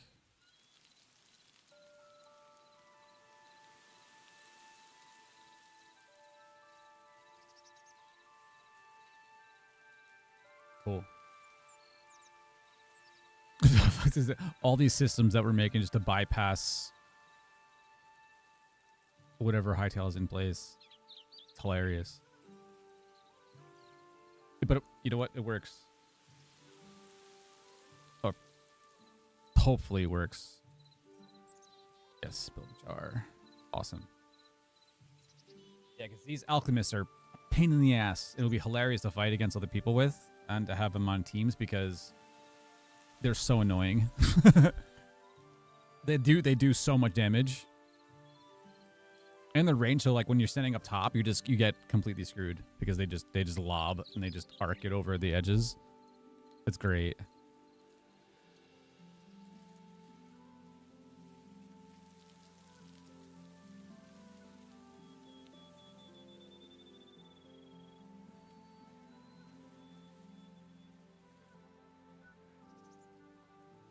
Clean. In the next run, log should show interaction equal item throw instead of block primary. If a projectile now flies, you're done. The projectile spawns and it doesn't deal damage because it's an NPC fired projectile, and Hytale might not register the hit. The melee damage still applies synthetic damage. Damage equals true, so the kills should still register regardless. Yeah, I understand that. Should though, but we'll see if it does. Okay. Done. So I get to go over here. I get to go to files. I get to refresh this. I get to copy this over. Yay for virtual desktops. And console. Refresh. Or restart. Cool. Awesome. Yeah. The large bulk of, that's why I didn't go live yesterday. It was like the large bulk of it was just getting the mobs to spawn correctly and then to attack correctly. And then my cube wasn't working for the characters, or none of them, the mobs weren't working correctly. So the whole instance-based transition like botched everything. So just trying to get everything back online. Now you see what it is now. It's working much better. Getting everything to work that way was really cool. And then you said this morning was the debug screen, and it shows you on the right side of like which mob is targeting who in real time, which is really cool. So like those little diagnostic tools is super nice to make sure that they are doing what they're supposed to be doing. Okay. Play. Create. Gray. Do 4v4. Hit. Actually, we'll do 3v3 just because less people, less mobs. That's change. It defaults to the skeleton knight. So we're going to go that one. And we'll do 2 and 3. Keep it there. There we go. And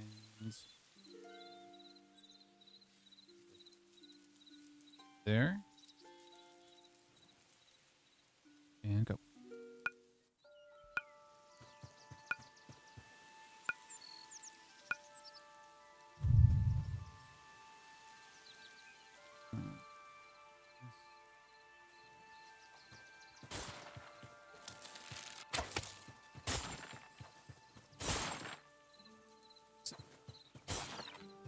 There.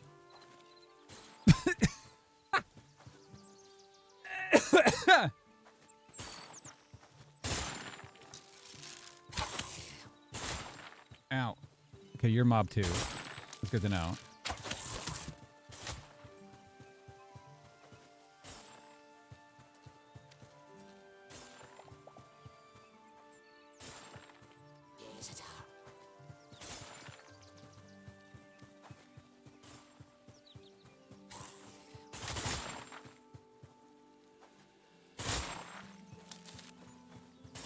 Ow. Cool. Okay, so they're throwing now. Their animation's going.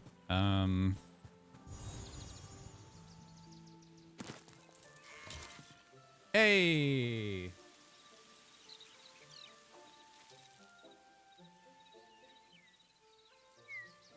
Weird. Okay. Cool. It's working. Kind of. Sort of.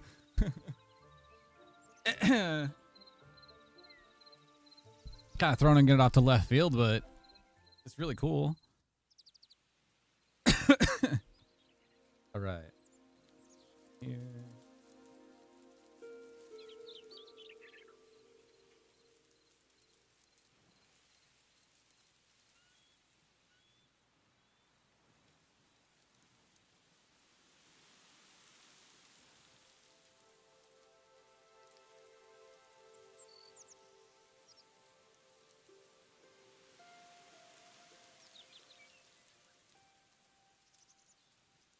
Okay, I think that's everything. Here. Save. Go back to here.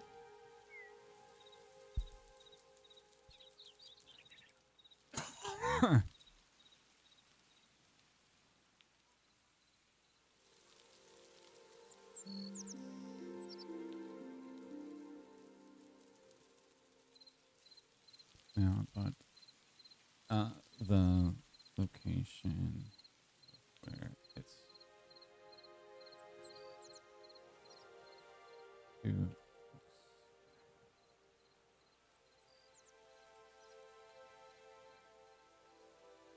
send. Okay, it's like, yeah, the projectile's definitely firing now, but it's lobbing it into a location that where the mob doesn't exist, which is weird. Almost like it's delayed. It's probably referencing something.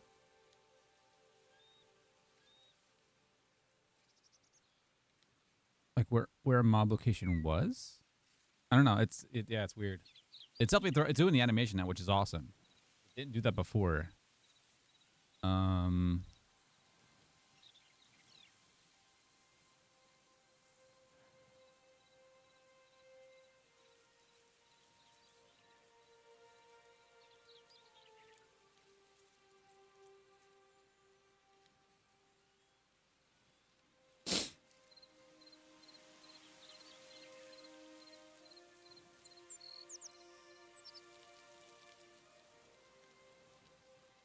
That fires wrong direction. Item throw uses hit location from interaction chain data for its ballistic target. We're not providing it, so it's likely defaulting to null/origin. Check the constructor. Then hit location.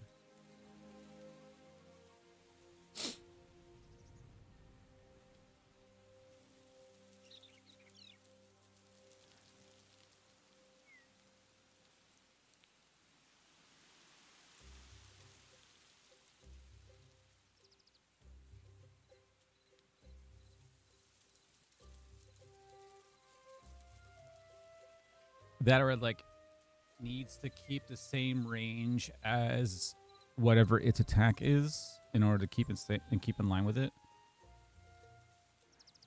I'm not sure if it's the hard-coded 25 range that could be the issue, because I think their range is 12, and if you get within like two blocks of them, then they'll retreat to reposition, then to attack again. I think it's how they act in particular. I just need to, once it's done this, I need to ask it that, because that could cause a problem if that's the case. Or I don't know what their like vision range. I think they have a 12 block range, attack range. I don't know. There's something with it. I should have written down what it found before the other one.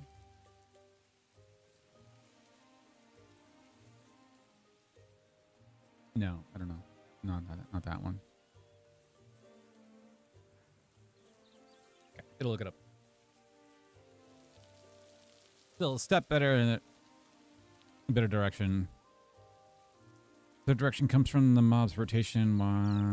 Yaw pitch, not hit location. The mob isn't facing its target when we force the throw. Let me find a rotation setting. Okay.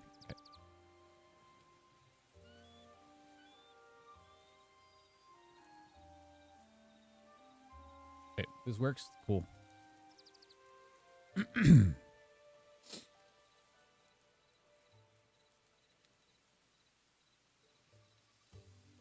I said even if they're a little bit derpy, it's fine.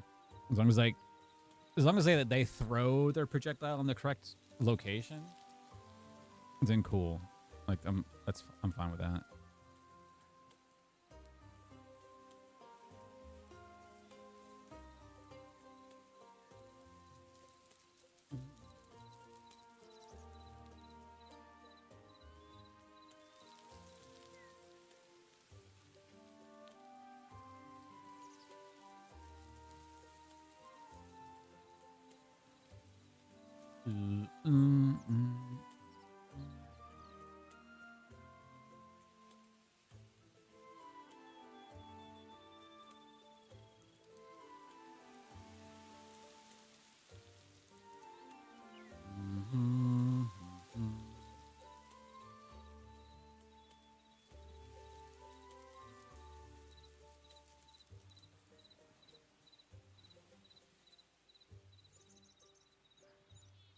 What are those lights?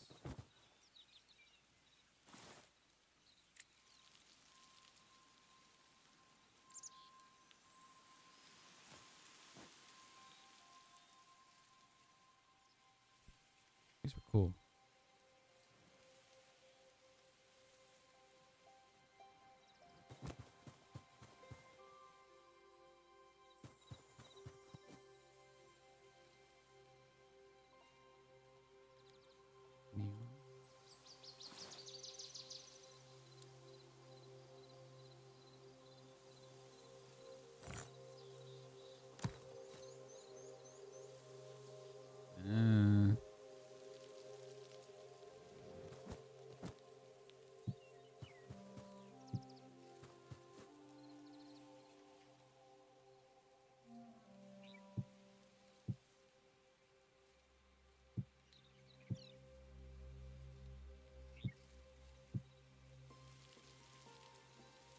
cool.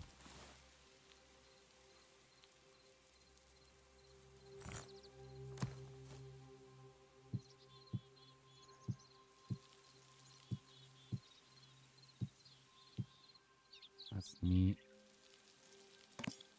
Oh.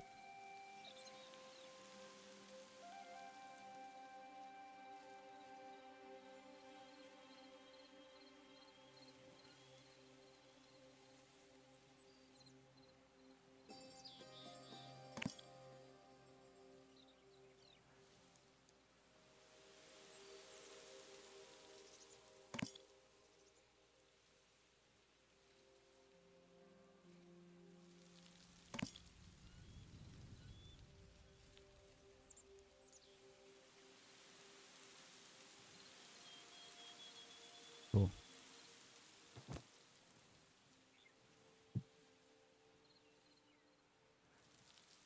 And go over here. And go up. And go. And hold shift. And go. Oh. And then we go tab. And then set. And then there. And execute. Done. Beautiful. Let me hit F3 and go down.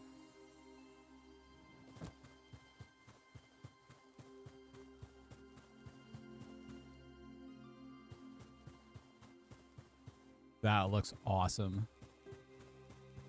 It's actually cool as hell. So we just need like one in each corner. That's freaking cool.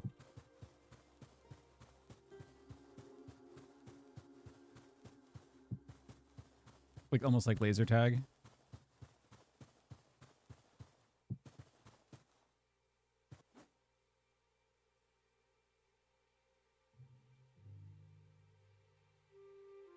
That's cool as hell. Okay, I'm gonna reset this arena.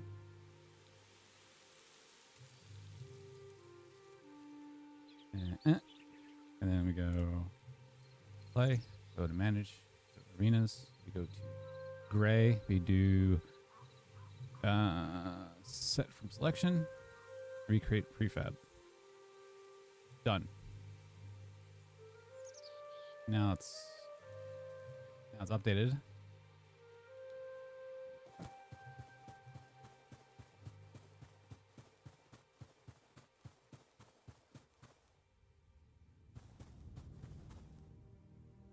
Cool. Yeah, that lighting is awesome. What a cool mod. Yep, there it is. Yes.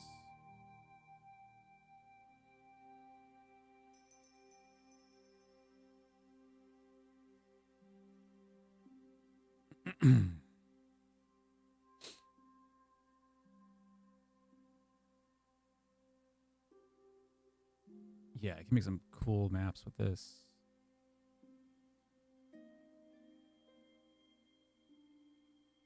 And yes, build the jar.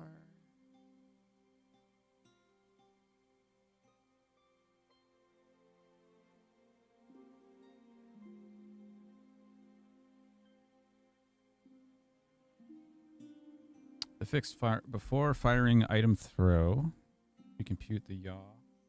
The attacker's position to the target's position in radians, right? It directly into the mob's live rotation vector. Launch projectile interaction, then reads yaw and launches the projectile. Cool. Okay.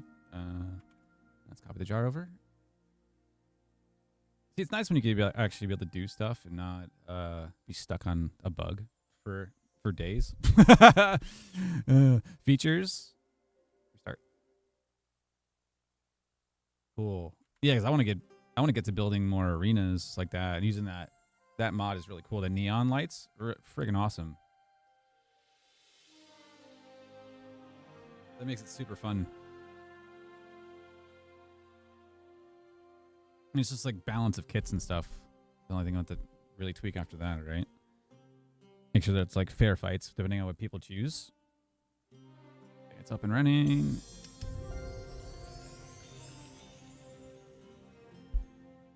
Yeah, cheers.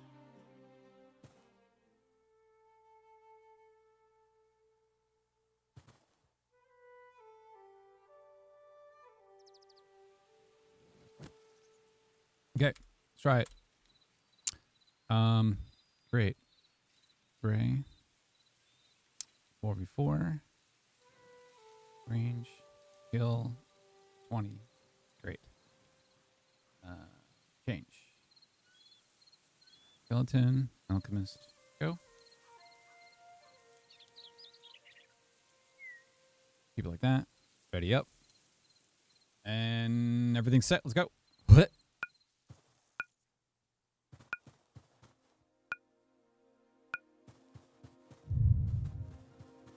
Awesome. Play. Manage. Here we go. Do a panel on.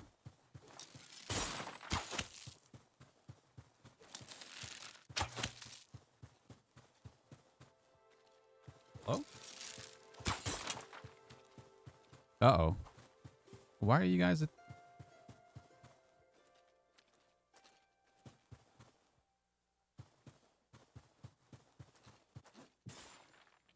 Ow. Hello?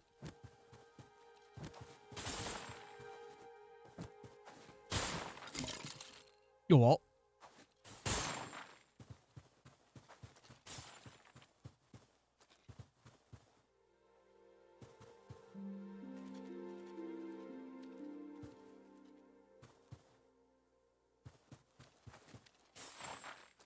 Sir.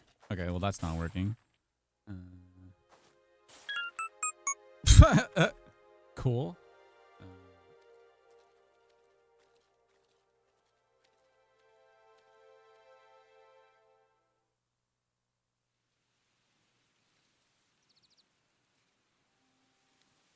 Wait.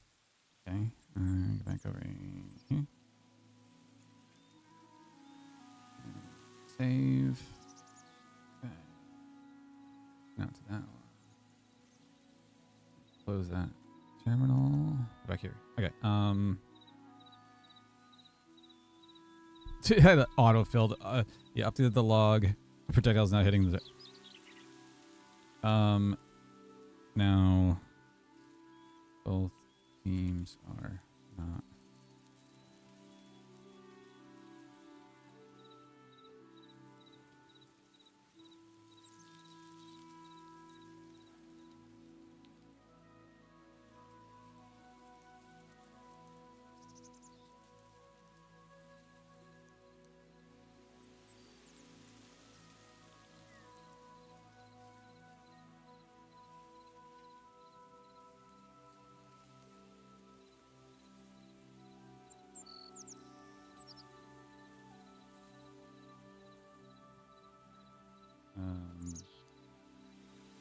This fix the team 2 mobs were team 1 mobs. Perfectly fine.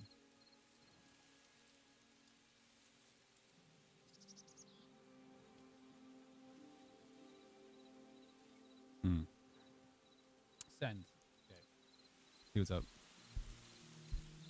Yeah, because now all the mobs are getting it because they're all ranged, so they're all getting affected now because of this change that we did. They're just not. Yeah, they're just literally not firing at where their position is at all.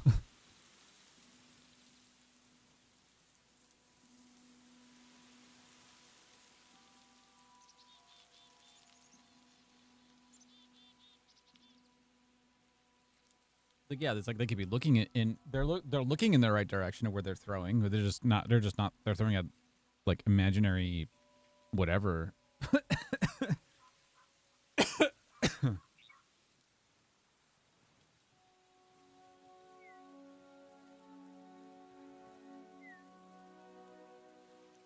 Like what?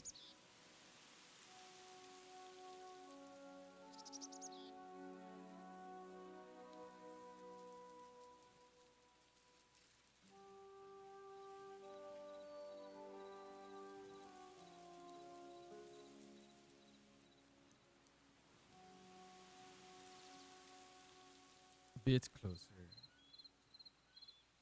Oh.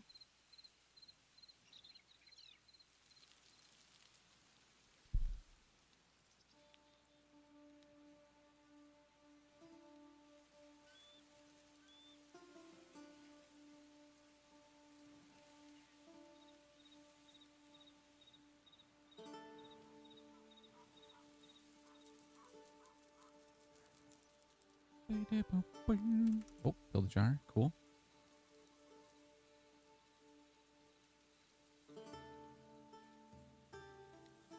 Build. It's done.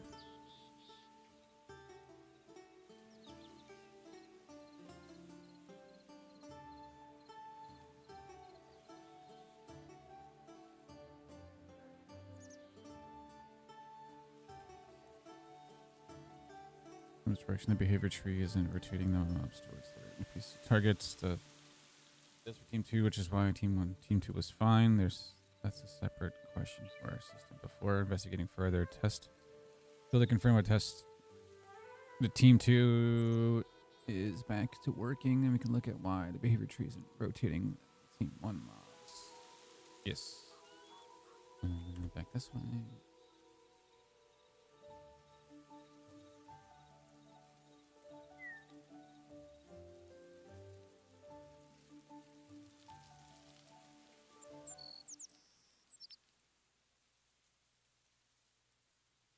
Okay. It's just going. Restart one again.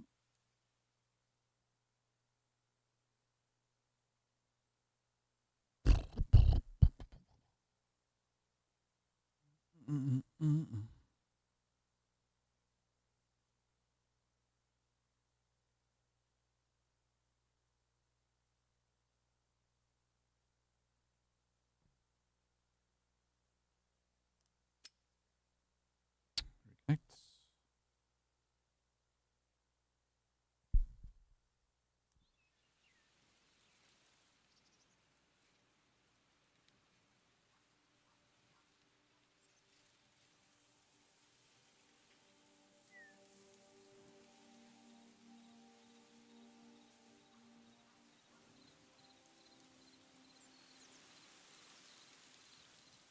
Do that. Do less. Skeleton. Wander. Ready. Awesome.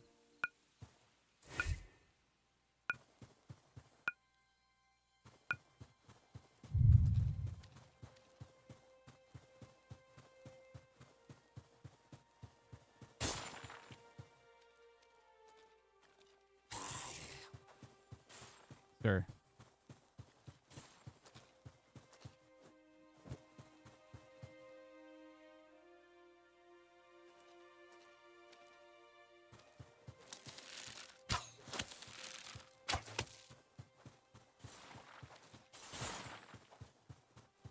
Oh.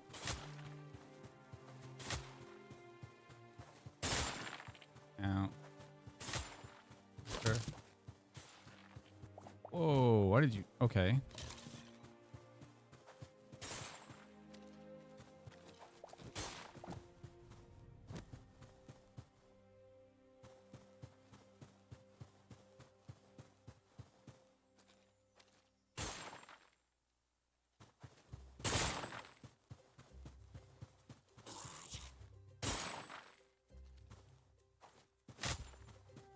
Hmm.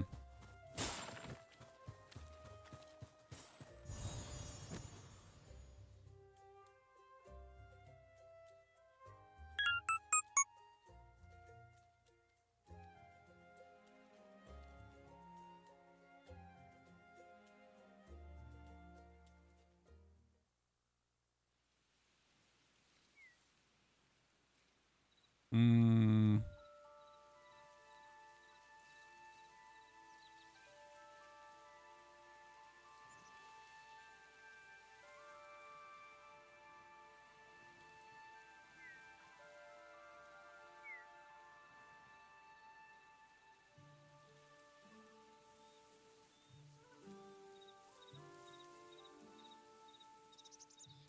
Save. Okay. That's working. Is there a change?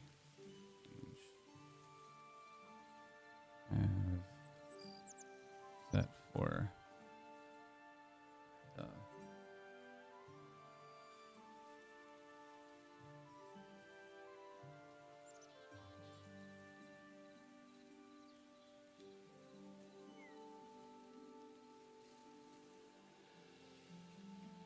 send. Yeah, it seems like we have a hard-coded number somewhere that's causing their animations to happen sooner than what their actual ranges.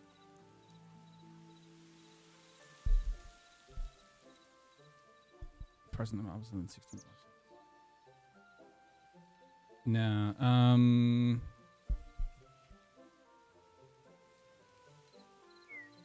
Okay. We need to.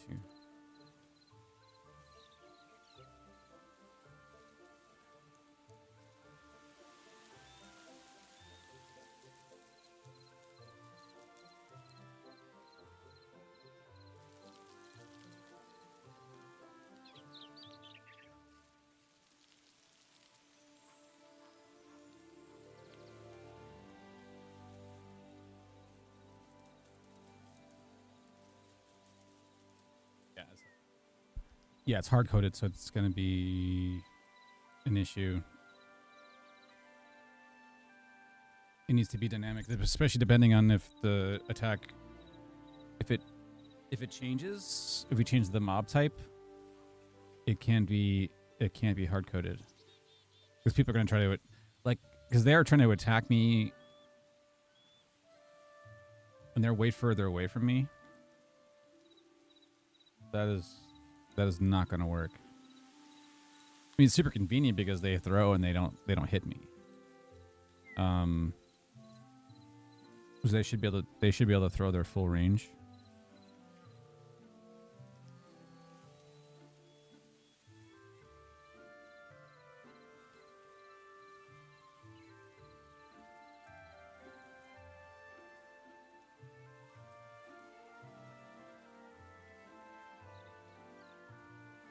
That has to be dynamic.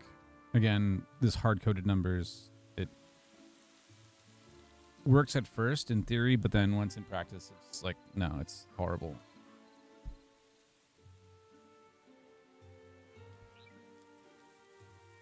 Map string mob type range in blocks, same data and range. This is range check. Carries for type. Yep. Spawn sites already read the mob type, no other needed. Good. Get ranged mob types. No, it's already guarded.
Cool. It seems like what it's doing right now is setting the attack range depending on whatever the mob is set at.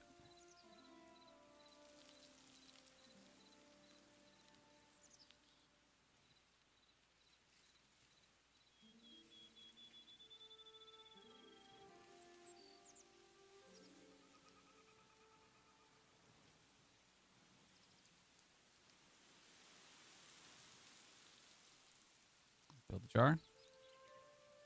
Cool.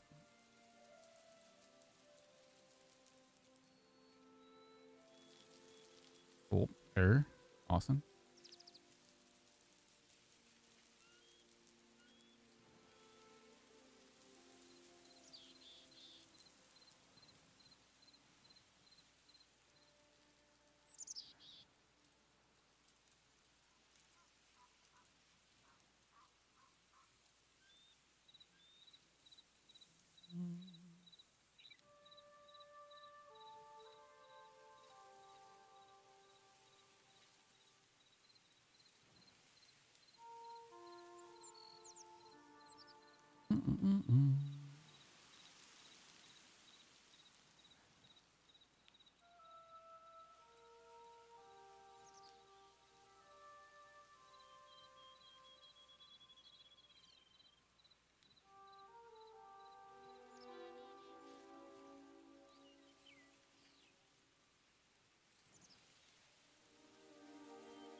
Ghost.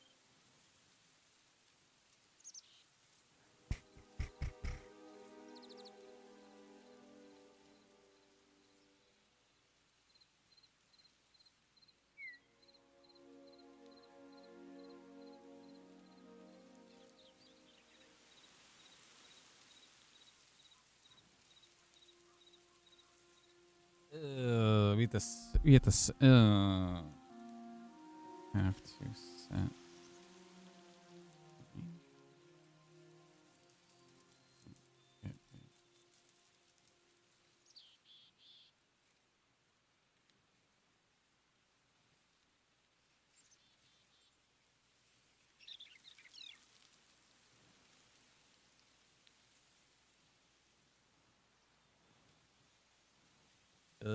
That's not what I want.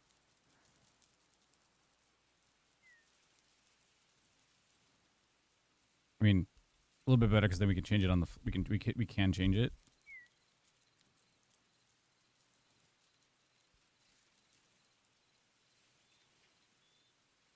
Because like we should be able to pull that automatically, or it's obviously it's searching it now, but we should be able to pull that automatically to populate it rather than putting into a file.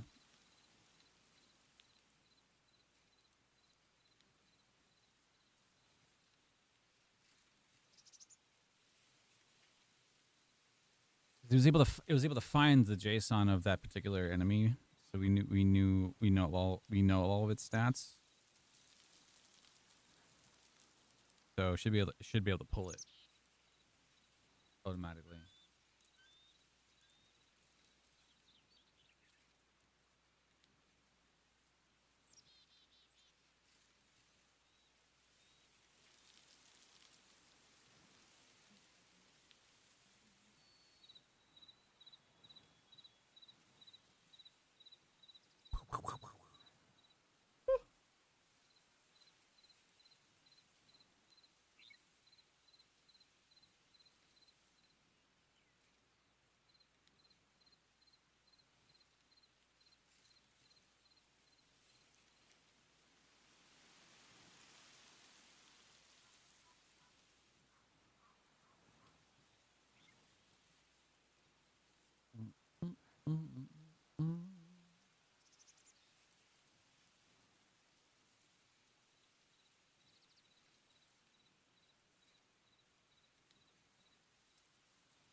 Combat action evaluator. The component exposes current basic attack set. Max range. Hell yeah. Yes. Do it.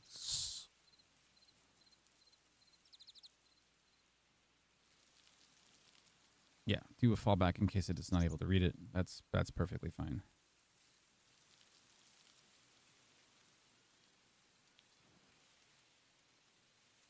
Build.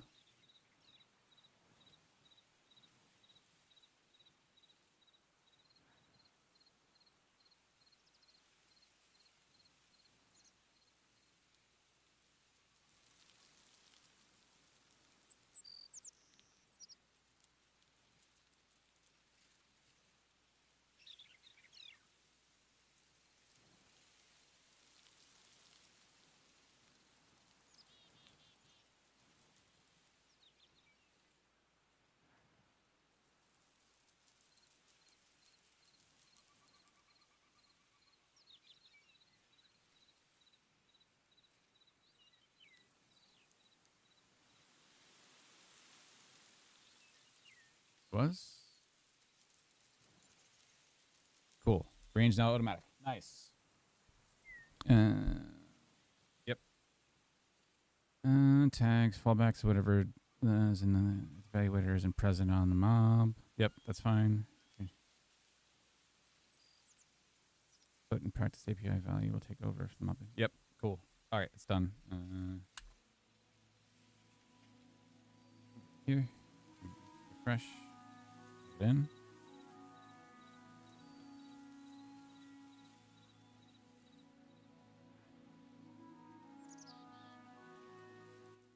Restart.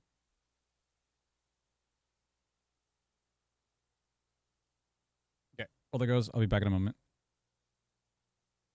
BLB.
Right.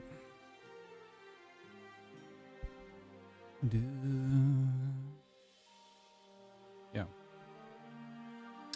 Happy Friday. Cheers.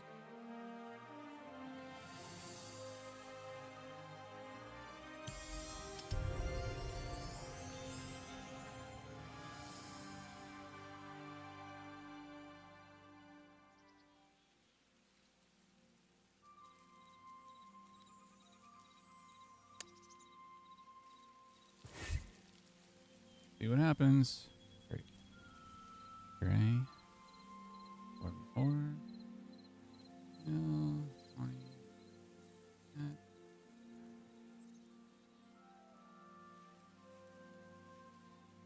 Wander.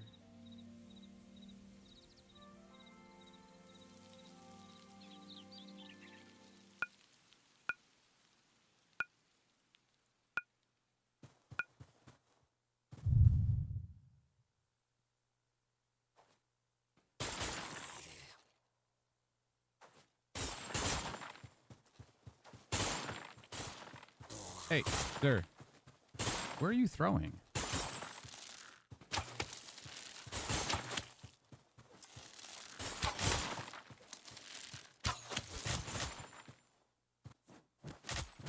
Ow!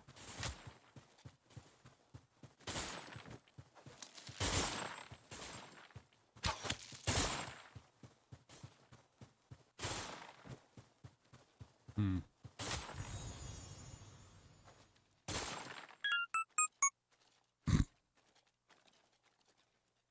Okay.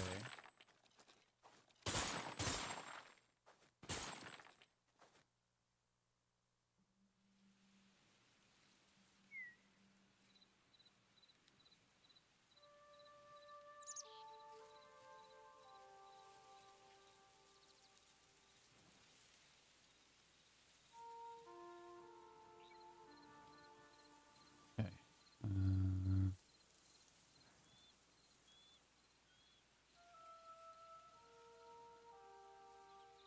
Okay.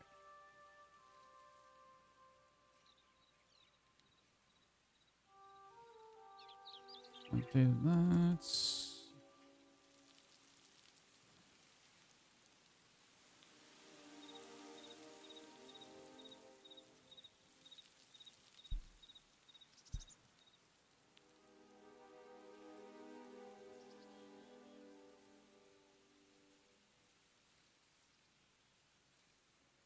So the team one is still not...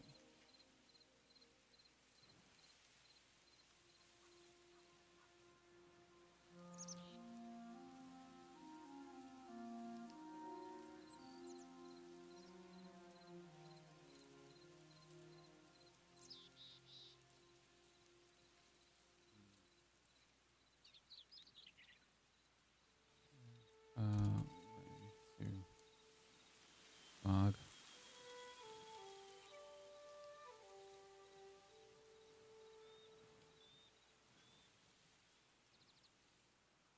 Versus...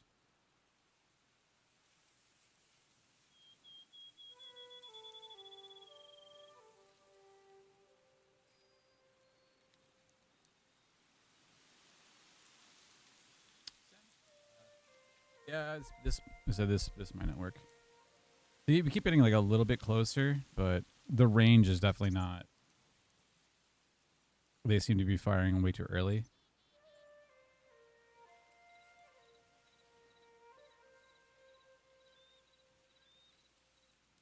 Definitely weird.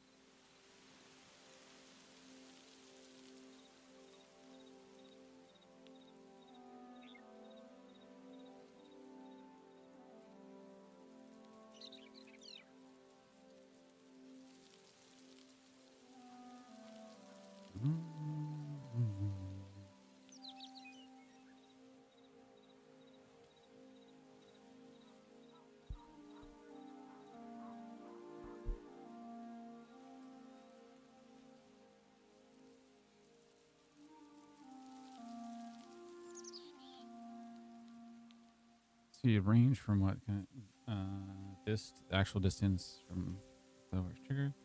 Yeah. Okay. New jar.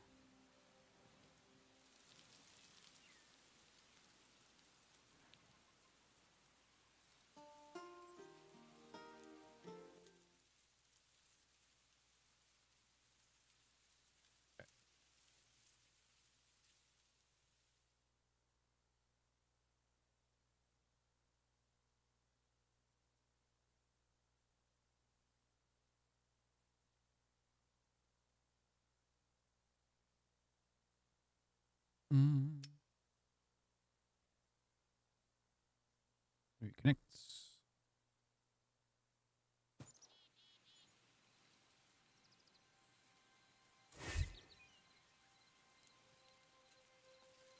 Great.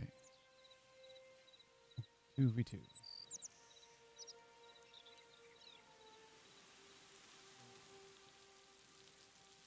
Can do 1-on-1. Make it easier. Skeleton. Oh. Wander.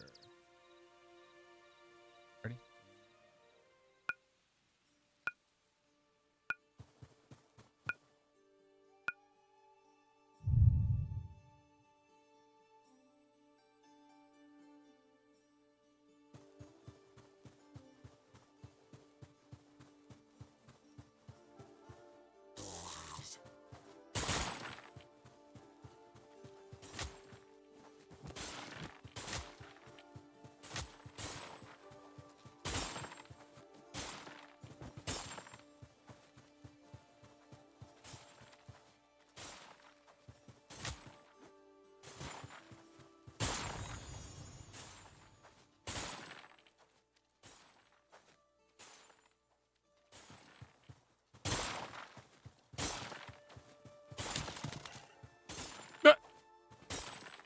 What?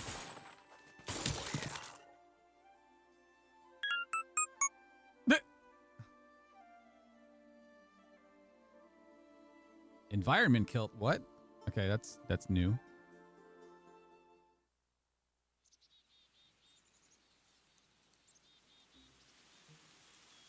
Weird.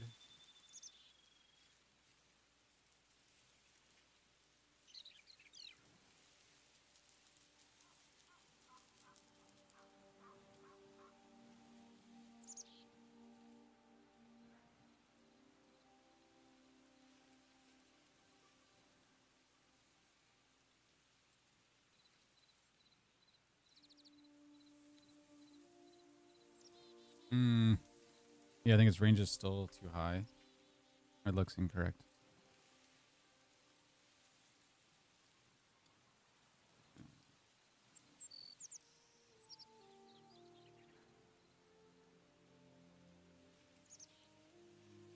Okay. Looking at the logs.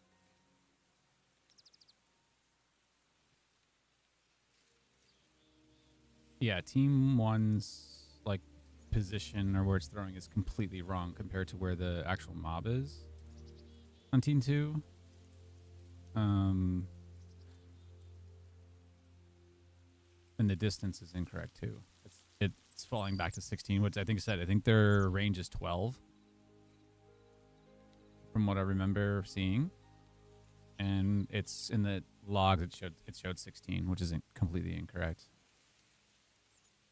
I said because their accuracy is like usually really good, and they will just nail you. And this time they're like super short whenever they throw, which is not correct at all.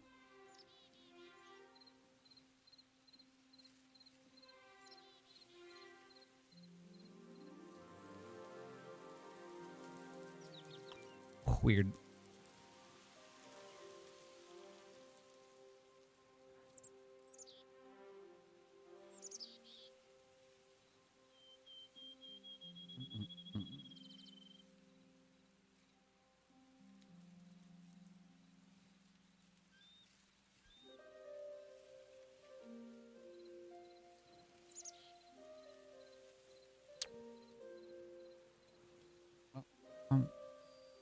What was that?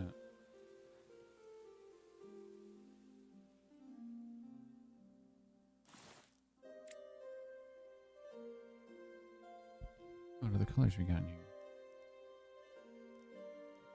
Yellow.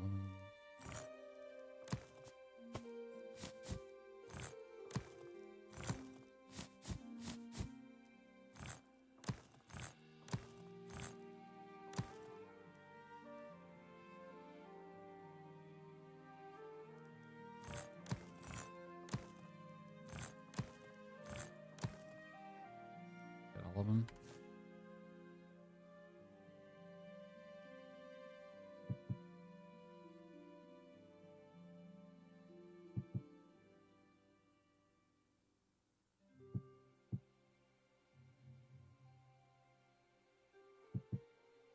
It's so colorful. Cool.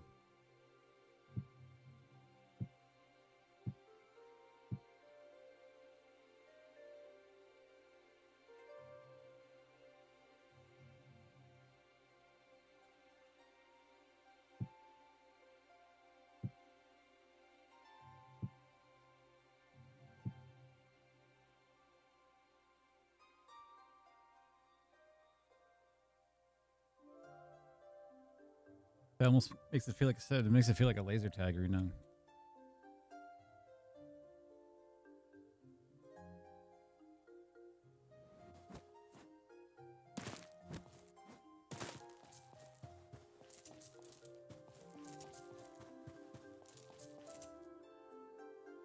Cool.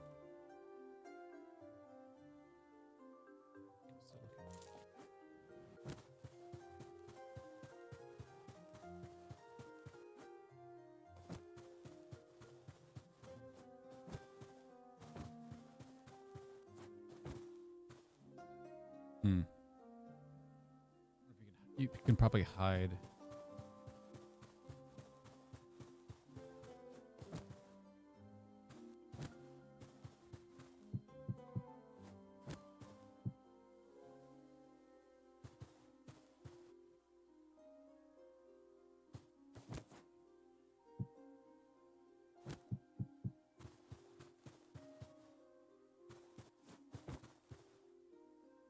Yeah, you could.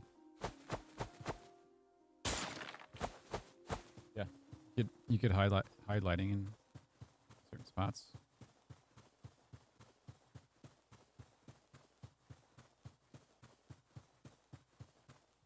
Does it act the same way though? Let me see.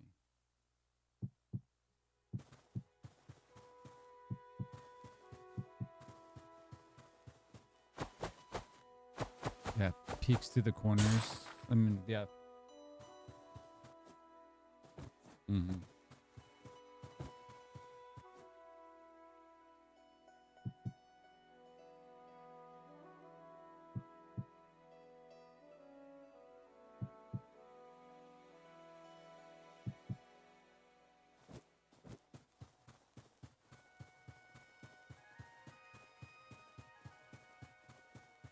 Cool.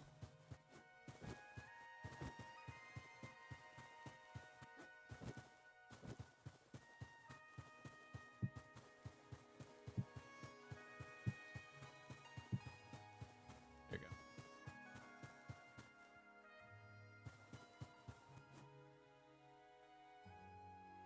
Awesome. Let's see what this is. Okay. 2 clear patterns from data. Yaw is stuck, repeating across multiple fires. The behavior tree is rotating team 2 towards its target, but not team 1. Looking at the line 95 specifically, the team 1 yaw 17.9%, but the target is to the north-northeast, almost exactly 180 opposite the skeleton mob design. Yep.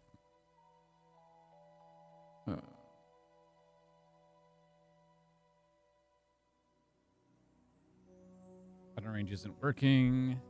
Yep.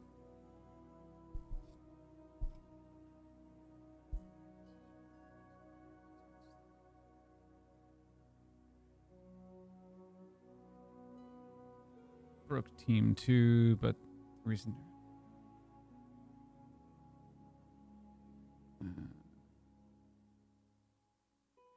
Yes. Yaw. And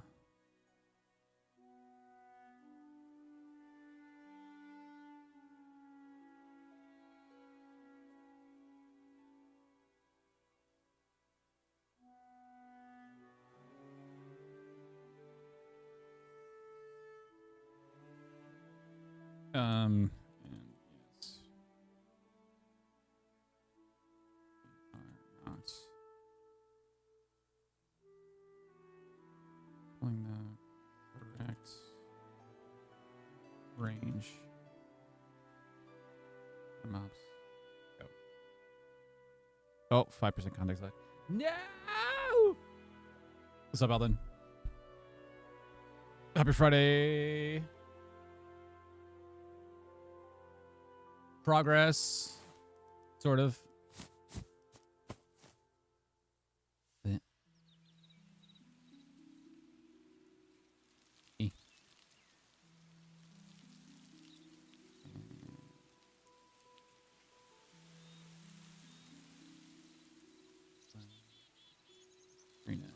Great.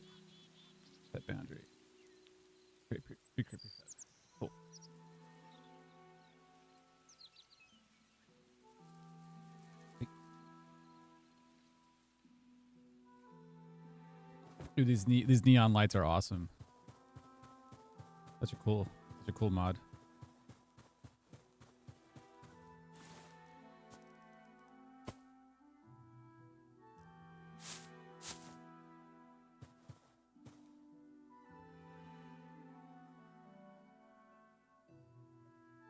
No, it's gonna compact in 4%. Crap.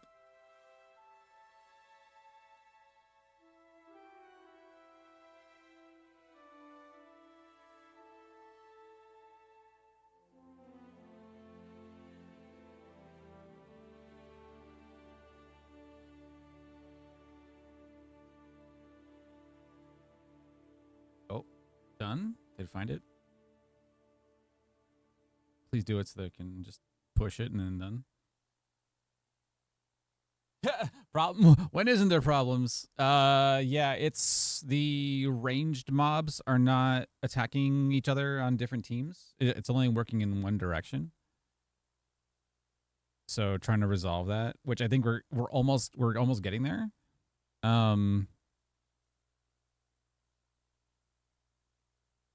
We're just manipulating their attacking of what they do. But now their ranged attacks are a little bit too far, so we're trying to like automatically set it because we can find out what their exact range is. It has to set it correctly. It's just not doing that. But like the skeleton knights work fine, the melee attacks, so they actually like do proper attacks on both teams. And that's all like working 100%. That's all working good now, which is really cool. I decided to try ranged attacks or ranged mobs on each team, and it works one way. Like team 2 will attack team 1 perfectly fine, but team 1 won't attack team 2.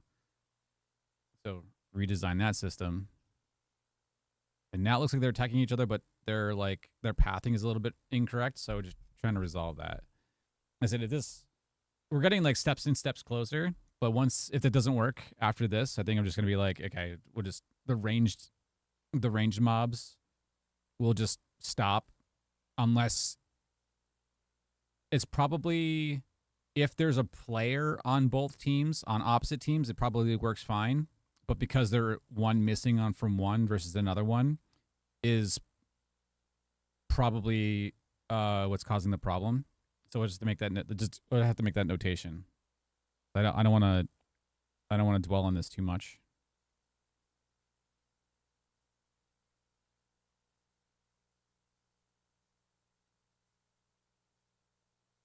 Yeah, attack distance. Yeah, the alchemist's range is 12. Its desired attack distance is between 5 to 12. That's about to auto compact. That's fine.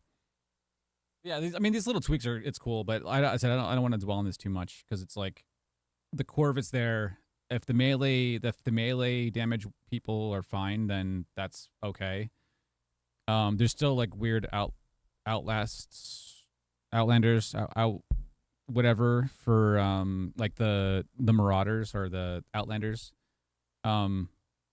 Their factions cannot fight each other no matter what. Even if you reset their memory, they still butt heads and want to target you, even if you're on the same team.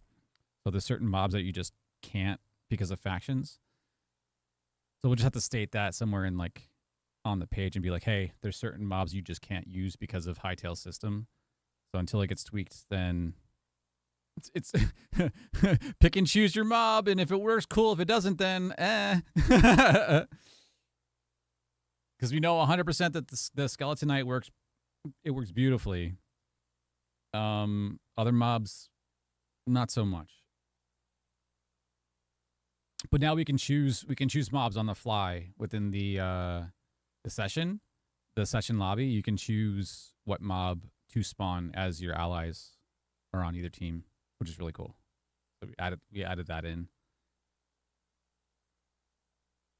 I was tired of hard coding the mob type in. I was like, you know what? We'll just click it in and be done with it. a lot easier that way. Because we already have the pick mob system, so it's like, oh, you just use it for this. Oh, there it goes. Compacting. Yeah, so if it doesn't work off this, I probably will still like work on it on the side, but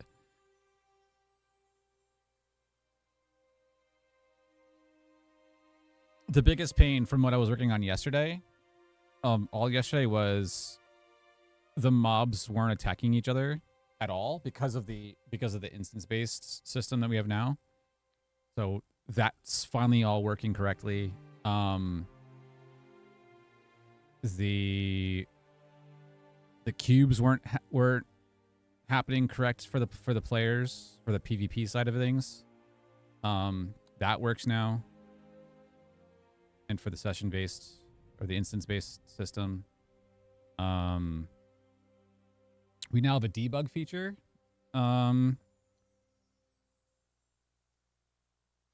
That's in the game now that if you enable it when the session is active, it's below the scoreboard. It shows you the list of all the players or all the mobs and who they're targeting in real time. It's really cool. Because I was just like, I was tired of seeing if something was happening or looking through the console to figure out if a mob was actually like specifically targeting somebody correctly or not. And I was like, oh, can we just have a HUD and just show it in real time? Like, yep. So now we can enable it and you can see the mobs, like who their target is. It's hilarious. It's funny because like as soon as you walk into position, all the mobs just immediately latch onto the person. Yes. Fill the jar. Beautiful. And then, yeah, the range for the alchemist was down. But we get to see if it actually pulls the correct one. It should be able to pull the range automatically from the mob list, but that we need to mess with. And if this works, then okay, both fixes are in. Head rotation, yaw. Yep. And right head rotation immediately. Yep, cool. Range attack. Yep, 12, yep. One thing to look at in the logs, if head rotation equal null, then you'll still get the wrong direction. The log will show aim yaw was computed but not applied. The pre-fire log entry will tell you if that's happening. Cool. Awesome. Need chassis for your CPU. Oh, nice. All right, I'm going to copy the jar over.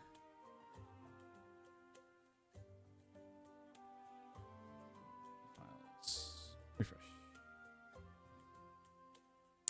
Oh.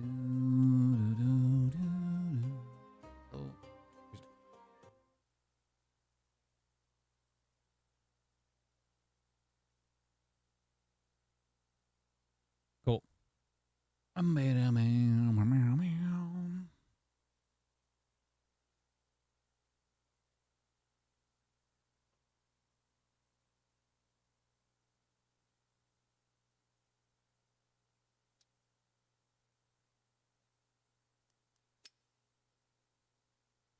Keep getting a little closer and a little closer.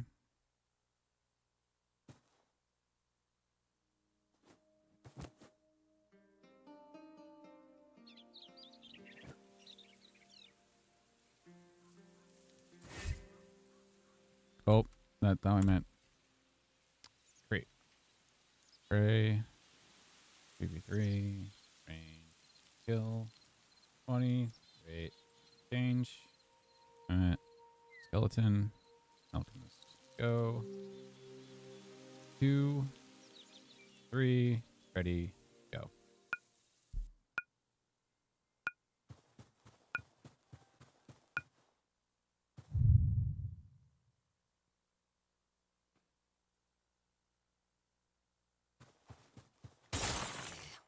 Hey! Sir, where are you throwing?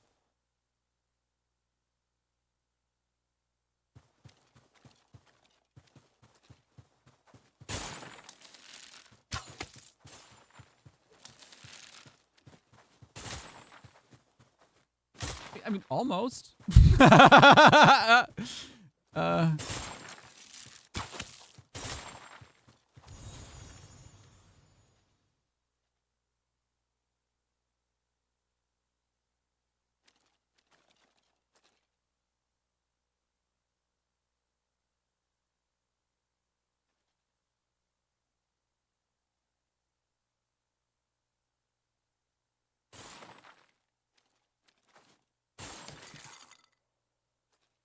What? Okay.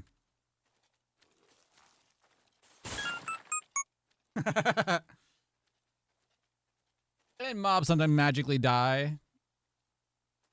It's really cool. The feature.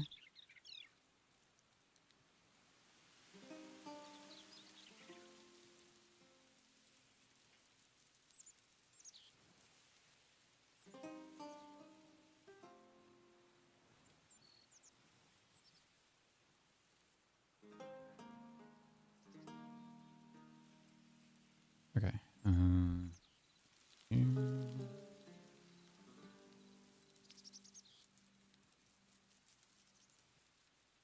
Okay. Data log. Like the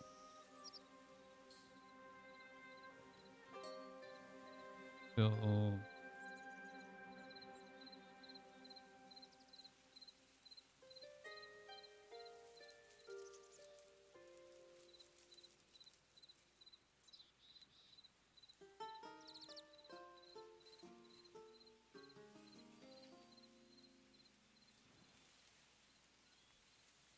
Send. Yep, it's weird. I think for the ranged people, we're just gonna scrap that for now because it's just. So unless I can figure out from like this particular log, it's not worth it. Not right now, at least. At least the 12 range was better. It still seems like it's hard coded and it's still not finding what specifically it needs to pull from the mob itself to automatically set it. But it might be able to look through the log file to see if it did pull it correct or not.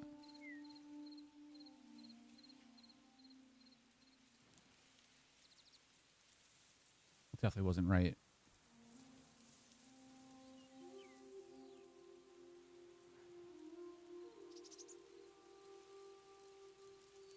Yeah, its location still way off. I still don't understand that. I still don't understand why it worked. It works perfect from team 2 to team 1, but not from team 1 to team 2.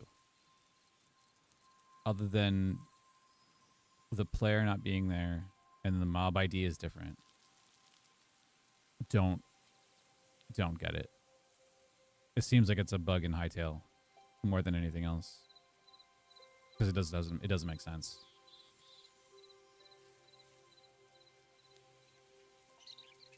So other than like melee versus ranged, that's like the only difference between the two teams. Between like the Skeleton Knight versus the Alchemist. That's it. Because the Knights don't have any issues fighting each other on different teams when there's only one player in the lobby. But if it's Alchemists, team 2 is the only one that fights team 1. And that's it. It doesn't go. Team 1 doesn't fight back. I think it's a bug.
Oh, it's still not setting it correct. That would make sense. Head rotation, get rotation returns a defensive copy of the internal vector 3F. So calling set yaw when it was mutating a temporary object that was immediately discarded.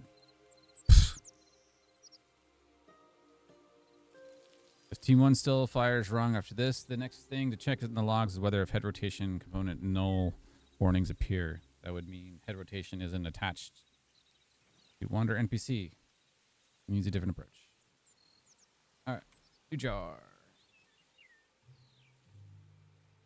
Oh. Hit. Okay. I'll do this, and if it doesn't work, then I'm just going to shelf this for now because it doesn't. Yeah. It doesn't matter. This is a nice to have, but not necessary.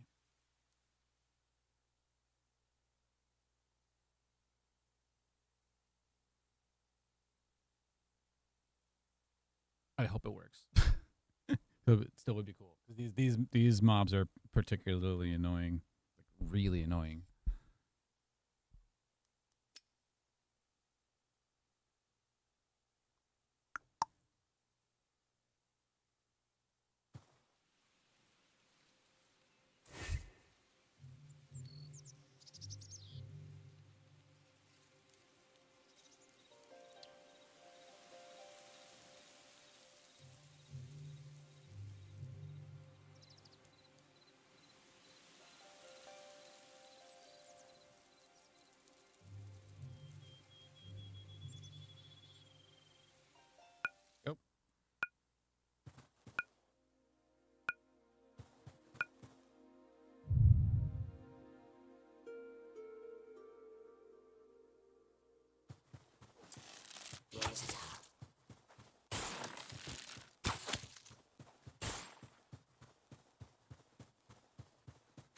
Oh, hi.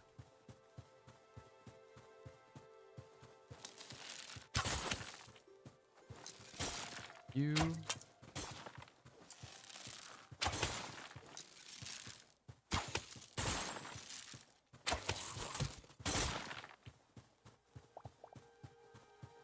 gonna kill you.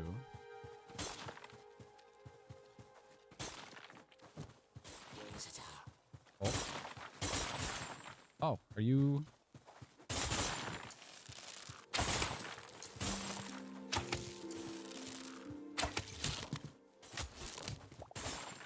You just died. Okay.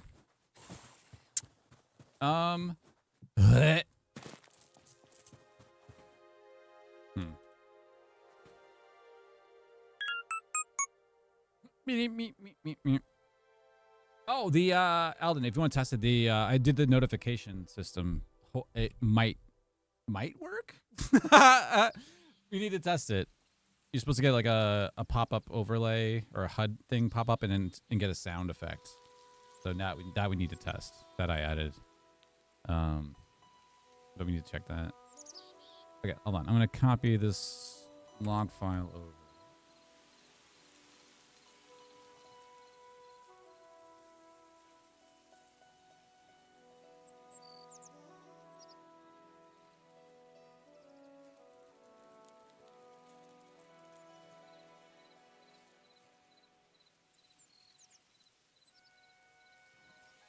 Yo. Okay, let me copy this. Yeah, I'm gonna shelf this for now. Okay, I'm just gonna save it. Okay, update the log. After looking, going to shelf this for now.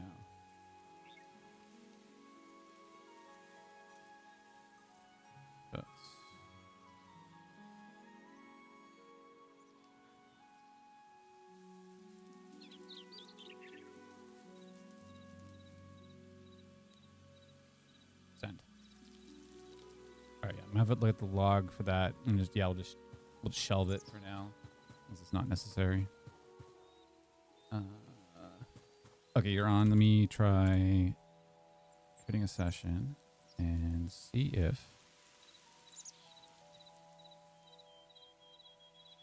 the notification works. Great. Then invite. Yeah, I got a little pop up in the top left and a sound. Cool. There you go. Sweet. It should go away after like 8 seconds, I think. Yeah, it's still up.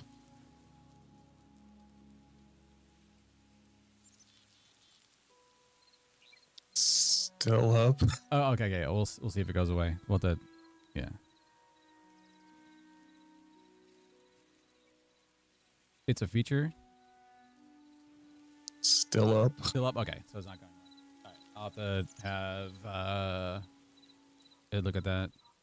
Yeah, let's try the. We can try this. They're gonna give each of us one mob, the alchemist, to see if that works. If the targeting is different, any different.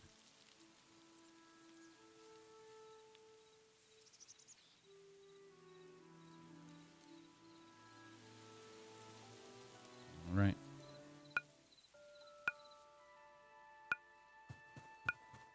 Also, let me. This. All right, so nice. Definitely make a beeline for you. It sure is.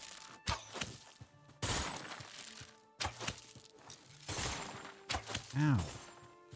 Where's my dude at? Hello? Hey, buddy.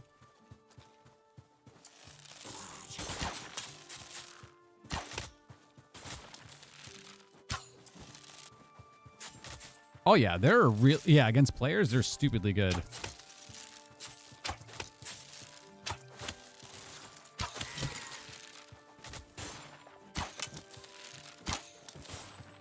I like these neon lights. Holy shit.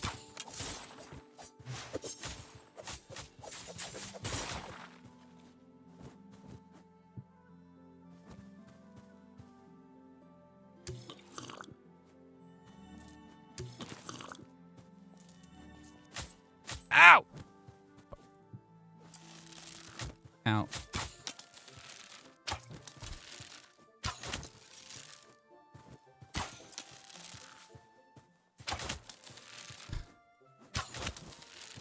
Hey!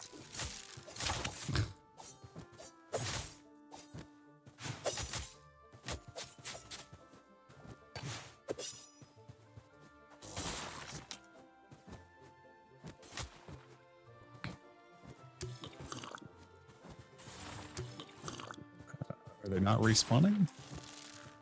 Oh, no, he is. He's right here. He's lobbing shit at me.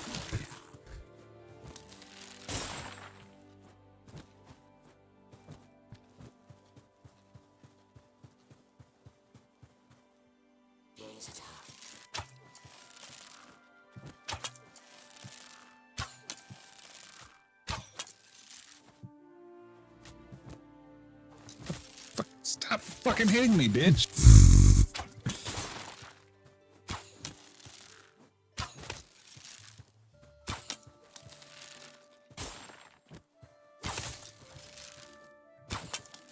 Fuck.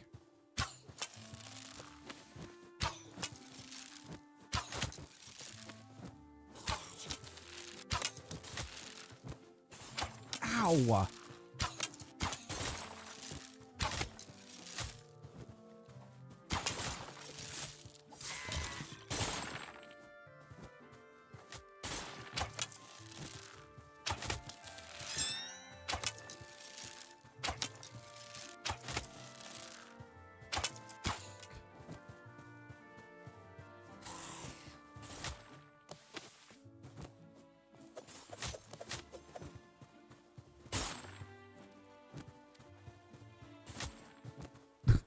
Pain in the ass.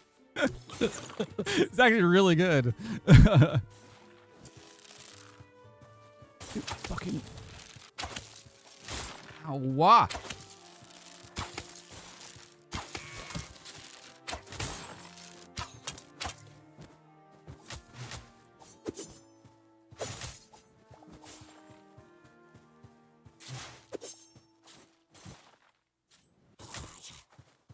Ow.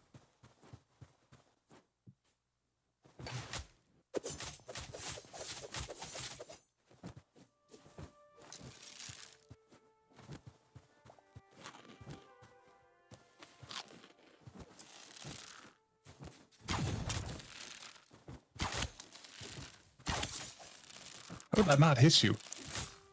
Oh no! Eee. Ah!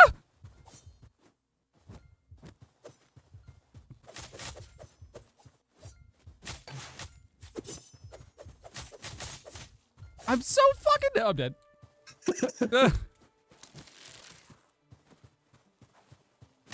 Ow!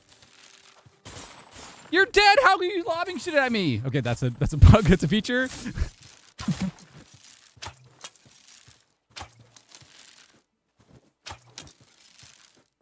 Oh, this works so well. Okay.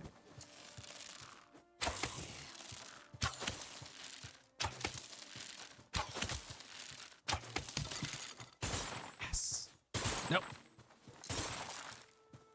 Oh my god.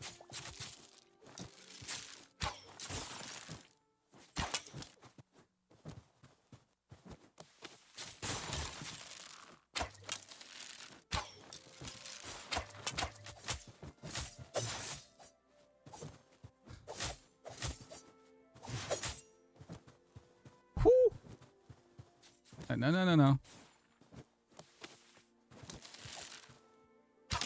Fuck.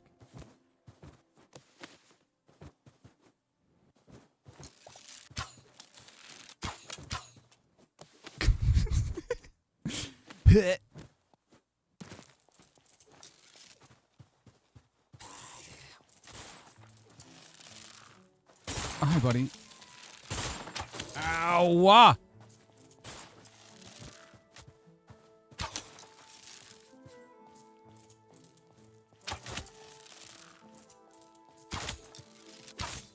Ow! Fuck!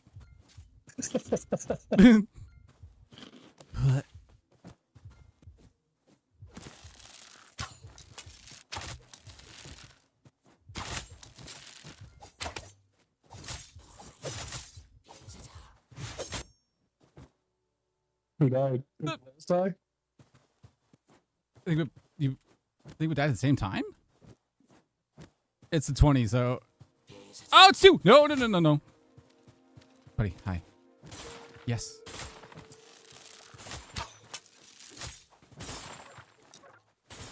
I'm out of arrows! What the fuck?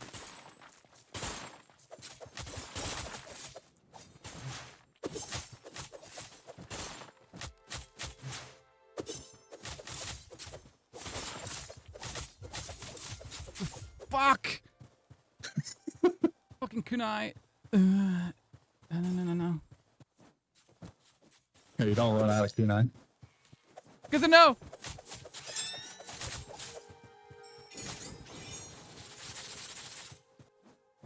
What the... Okay.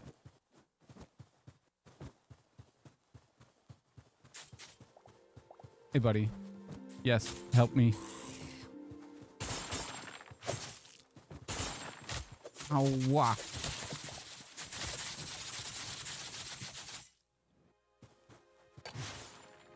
Whee! Oh! Stop it!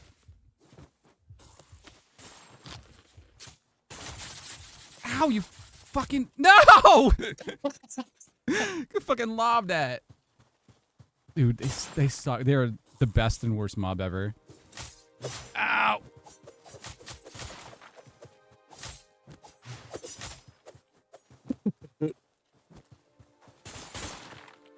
Sir, hi. No. Oh, I overshot that.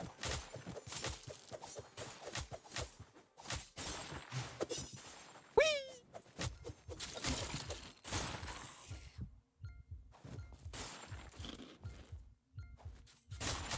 Ah! No! Go away. No.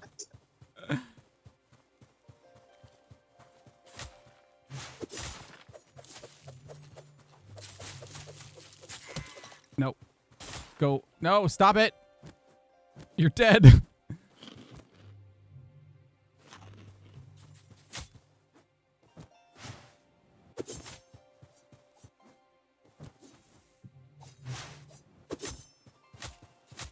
Ow.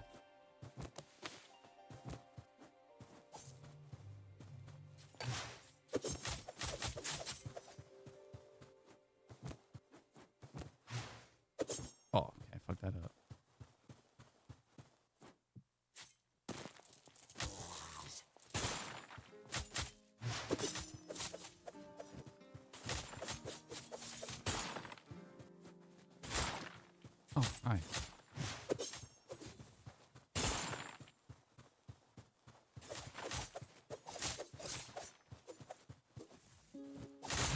Woo!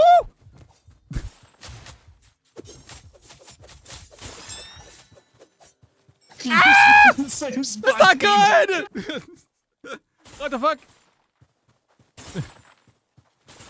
Hi, sir. Ow! Protect me, dude! No, stop. No, no, no, no, no, no, no, no, no, no. Fuck.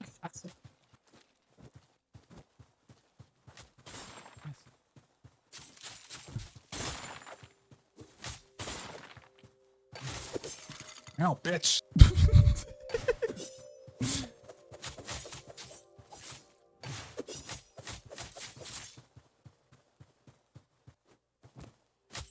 Ow!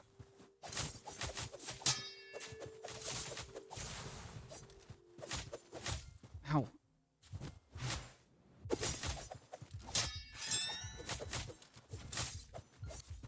No!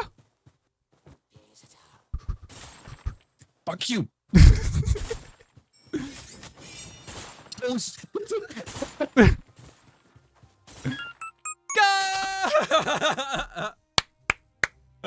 That was awesome. Yeah, the alchemists suck. They're so much fun though. Oh, that was great. My invite is still up. Okay, okay, okay.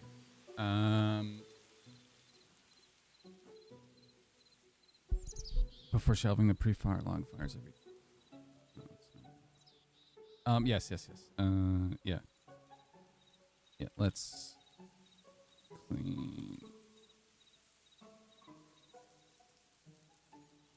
the logging.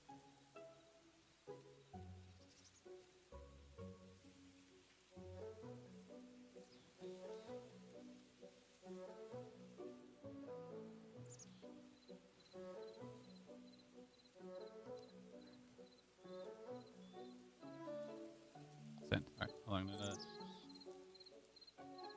I'm gonna first update the logging so that we don't get spammed because we're trying to troubleshoot all the freaking stuff. Yeah, when it's like, yeah, player versus player and the mobs on the teams, then it has no problems at all, like targeting anybody,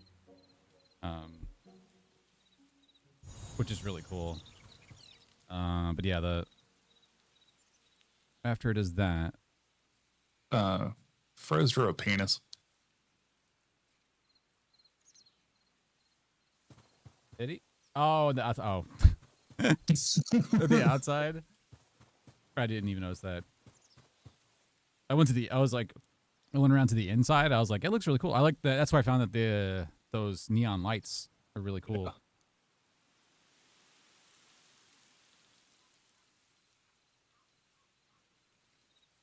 Cool. That was awesome. Yeah, we just need more maps, more stuff like that. That was cool. I definitely need more arrows.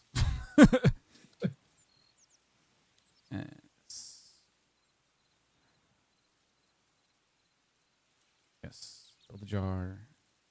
I'll do GitHub, and then I'll fix the invite system. How loud was the sound? Not very loud. Okay, good. Like, I could have missed it. Yep. Yeah.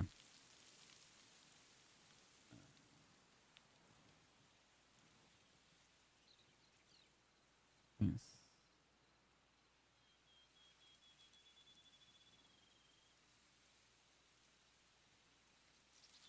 Cool. And I think I changed the grace period reconnect stuff. I need to ask it. I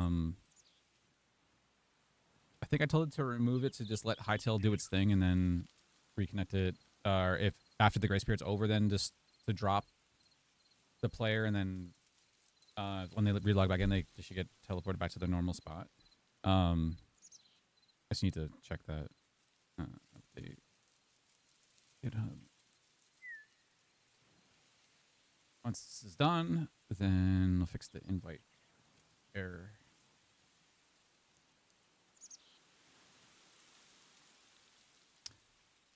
Yes.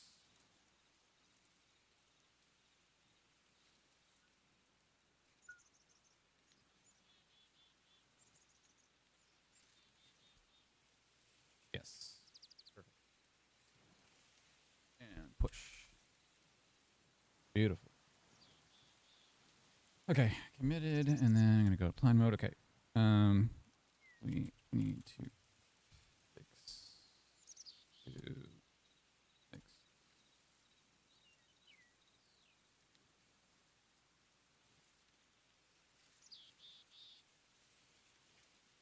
now.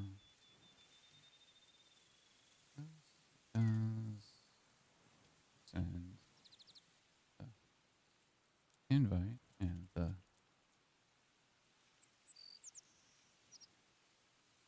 player gets the pop-up sound to play, but but it never goes away.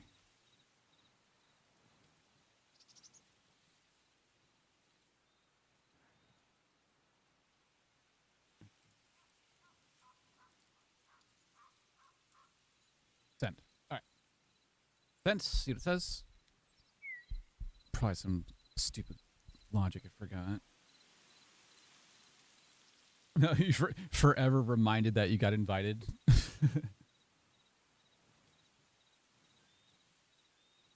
And see if it goes away if I reconnect. Yeah, yeah, yeah.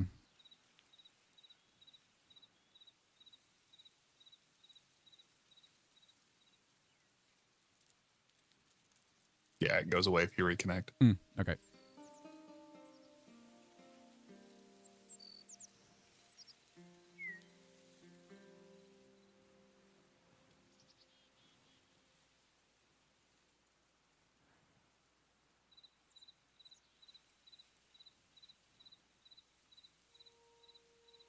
Oh, I wonder if it's like an issue if you have another window open or another HUD open, does it prevent it from closing that one?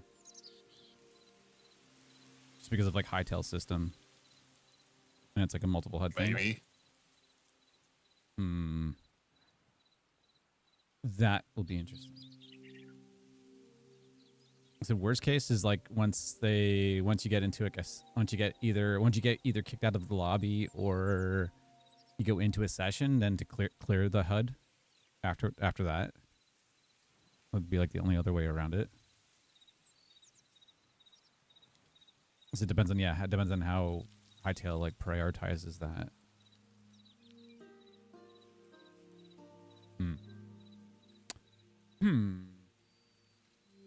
But I would imagine that you should be able to just remove it.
Cool. All right. So oh, it's so. I love this system. It's so easy just to recreate the prefab on the fly, and then it's set for the arena.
Oh, let's see what it said.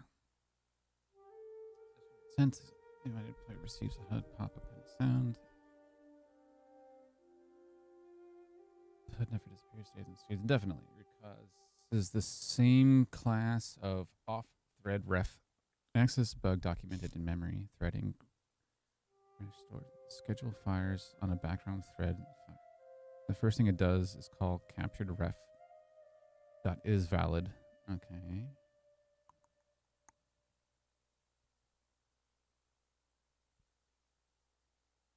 Hide custom HUD is never called.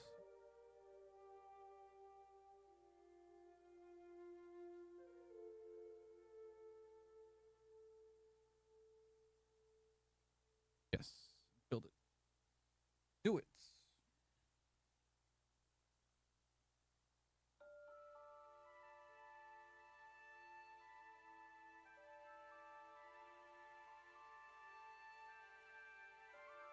Build.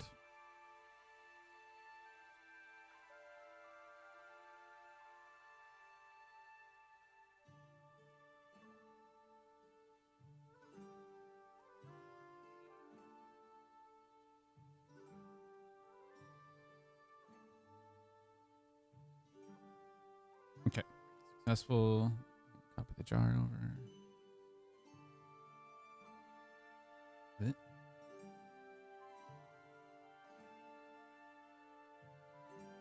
Okay. I'm gonna reboot.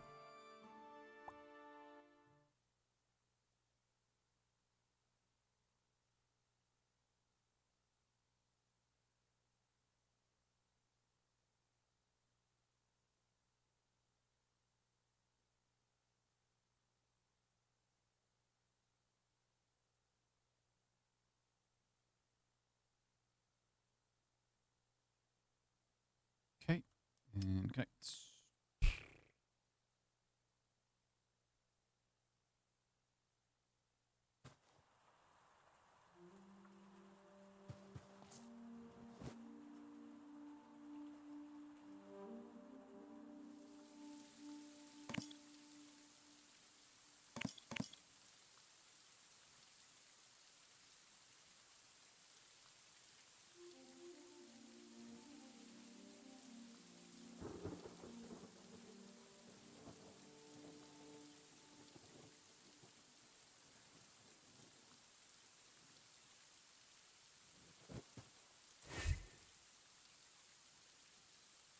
Great, great.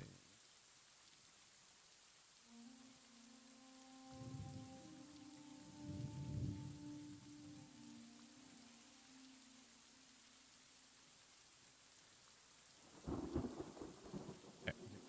And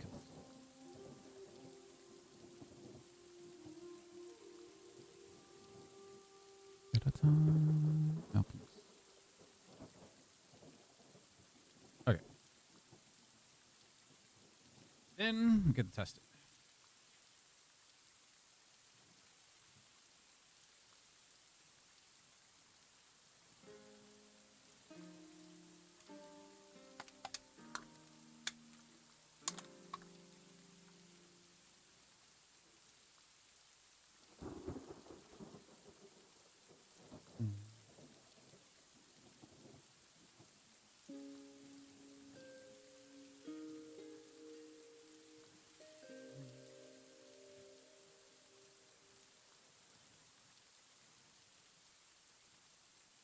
Grab another drink.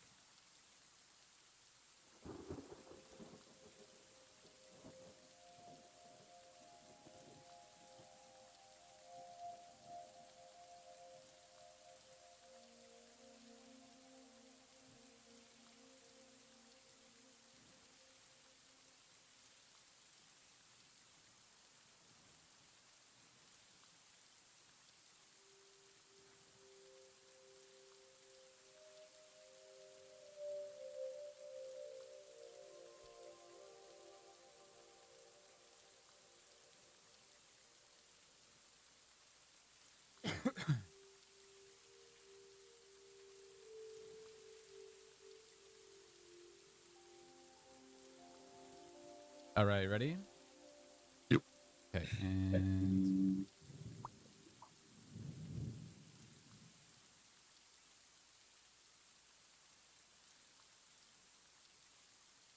There, it went away. nice. Yay! Feature.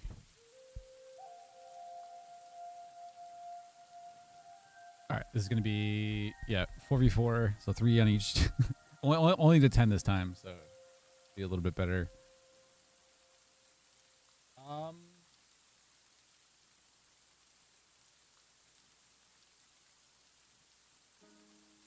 Oh wait, hold on.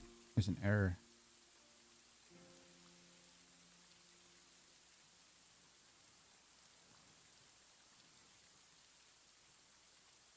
That's not good. Failed to run task, incorrect store for entity reference. Yeah, I'm gonna send this.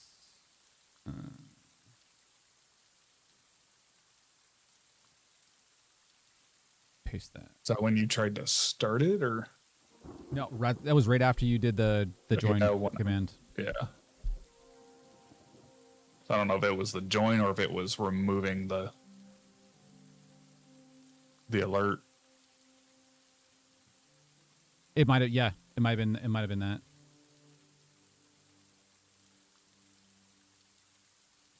It was 3 seconds later, so it wasn't within the 8 seconds, but still, within that window. Probably something we're taking. I'm not having it look at it now, but we can. Oh, it's referencing the lobby page.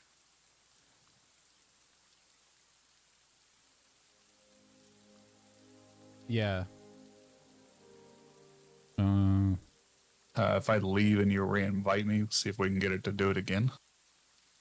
Yeah. All right, sending. Send.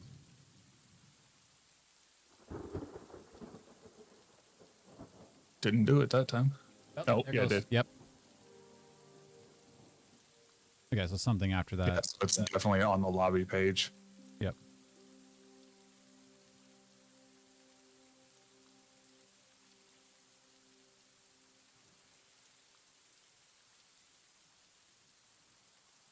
Yeah, it's starting to do it now. It'll figure it out.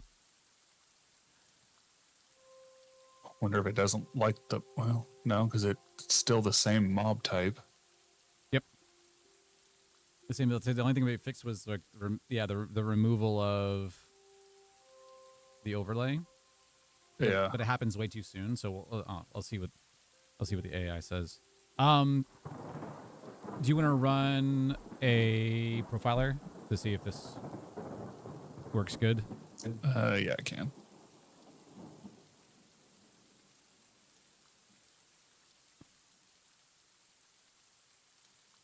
Okay, it's running. Okay, let's do it.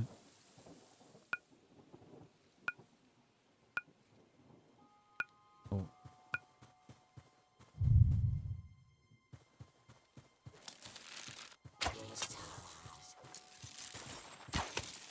Hey, you bastards fucking hurt. Yeah, they do.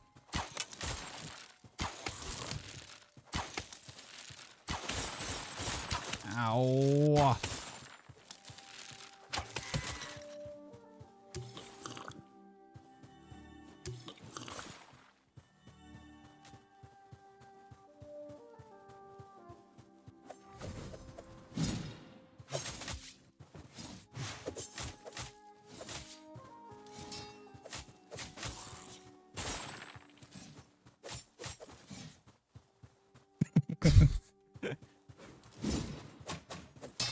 Shit.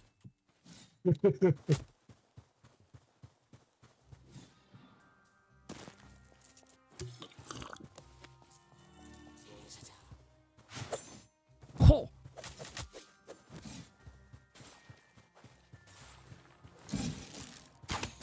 No.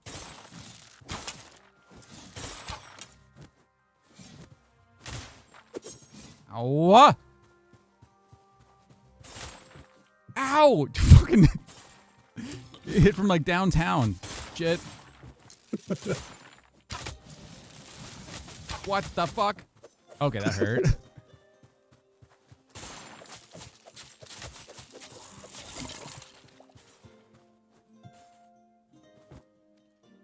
No.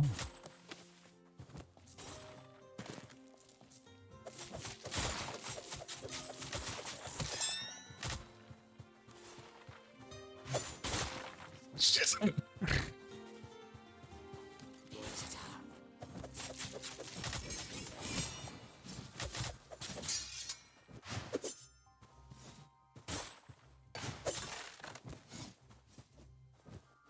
Missed my jump.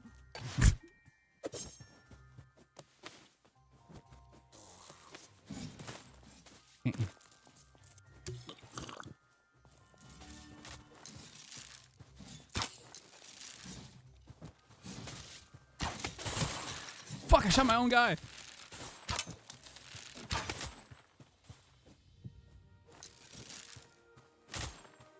Ow. Fucking stupid motherfucker.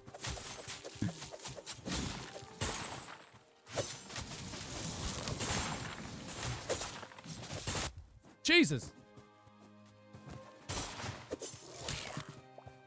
Okay.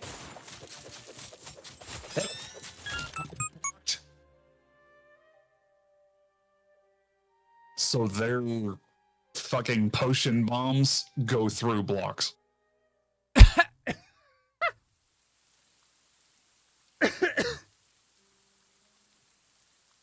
Oh.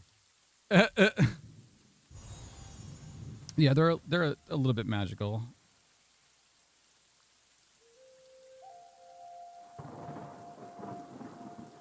Okay, the error is incorrect store for entity reference. Fixed capture the world. Okay.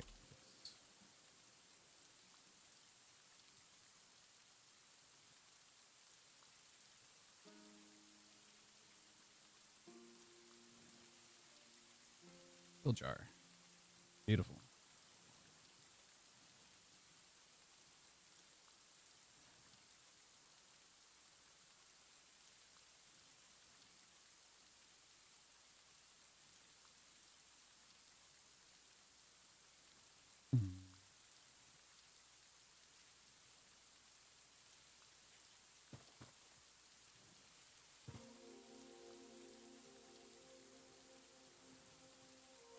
Cool.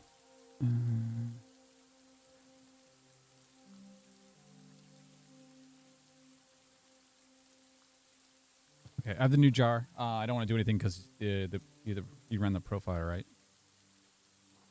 Oh yeah.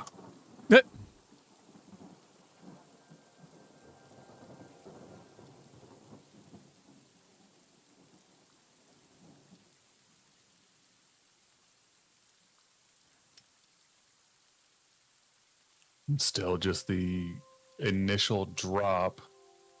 And then we have a climb.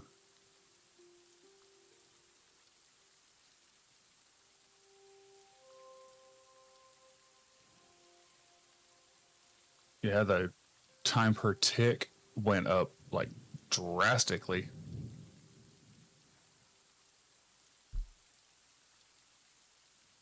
Our average is like half a millisecond. And then it jumped up to like 9.4 and 12 and a half seconds.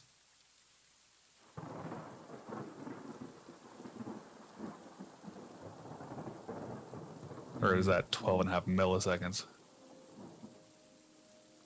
Oh, the Yeah, I think that's MSTP. Yeah. Yeah, so it jumped up from half a millisecond to over 10 milliseconds per tick. 2 minutes in.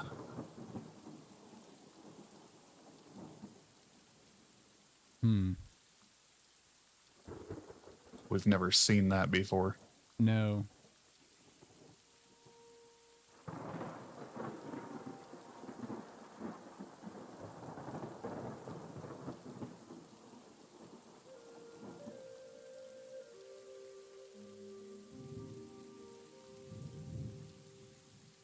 I mean, it didn't affect the actual tick rate, but we've never seen it jump like that. Yeah. And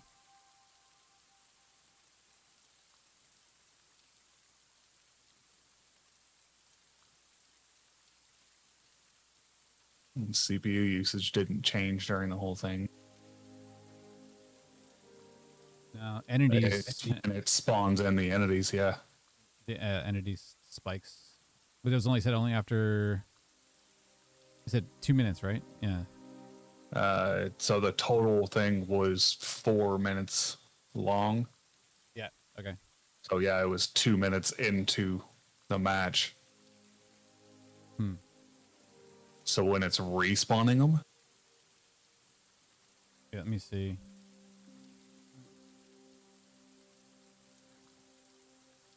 I mean, that's a significant bump. Yeah, it is.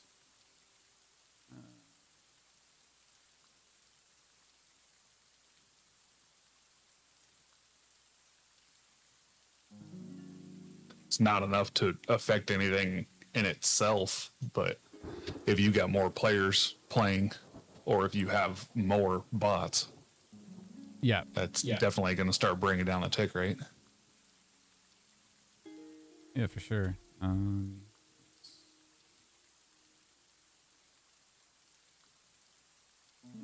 That's. Is there a way to get, to say like on a restart for the console? Is there a way to get like the entire log for that session, or like because there's so much data being logged in that entirety of that thing? Because like right now it's calculating all the fatal damage and stuff, which I could technically remove, probably should remove. Is there a way to get like the entirety of that log somehow? Yeah, you should be able to go into the logs folder, and they're all in there. Oh, okay, cool. All right, that was committed. I'm gonna in plan mode be like, okay,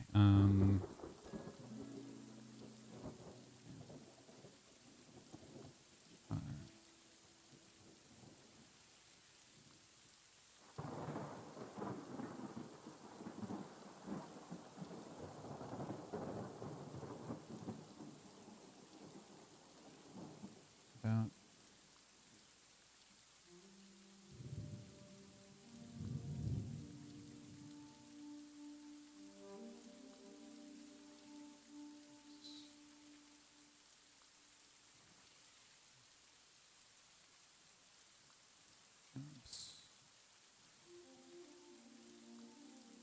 2.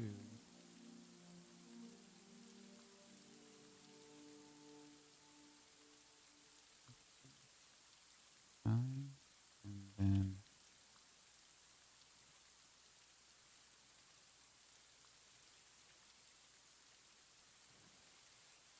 I want to see if it even knows what it. I'm just gonna ask it. Said it run a profiler. Make sure the plugins run smoothly. It said after 2 minutes the MSPT jumps up to 9 and then ends at 12. I want to see if it just knows what it is off the rip.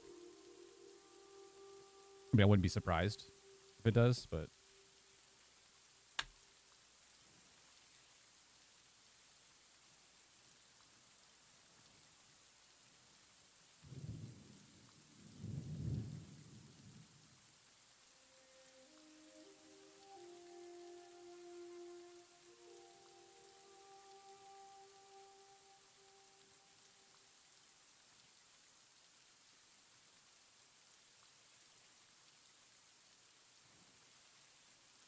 yeah, no, yeah. So we had no issues with fatal damage, right? No, I mean, obviously, yeah, we didn't die and get respawned back in Overworld.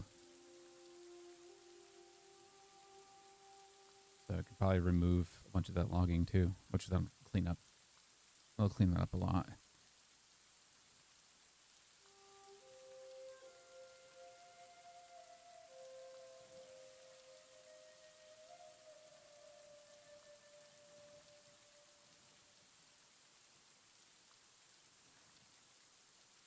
Yeah, and the TPS is awesome. Average 27. Like super solid. Yeah, that's with the initial TPS drop in the beginning. Mm-hmm.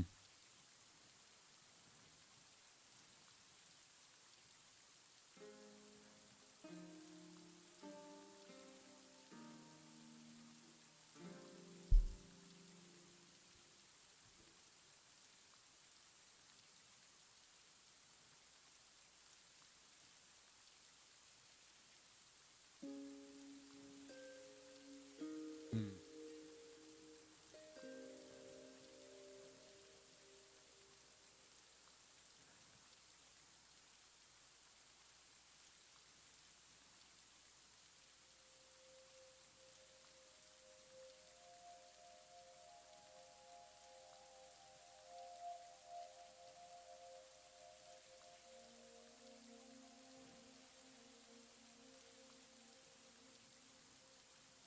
Did you look at the entities for that?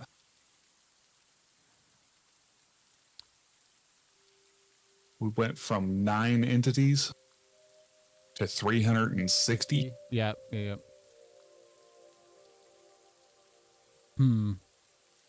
I wonder if it's like respawning mobs and not clearing them, or is it the like the entities? Does that mean like the mob drops, like when they die and all the stuff floating around, it doesn't get picked up? Yeah, those would still be classed as entities. I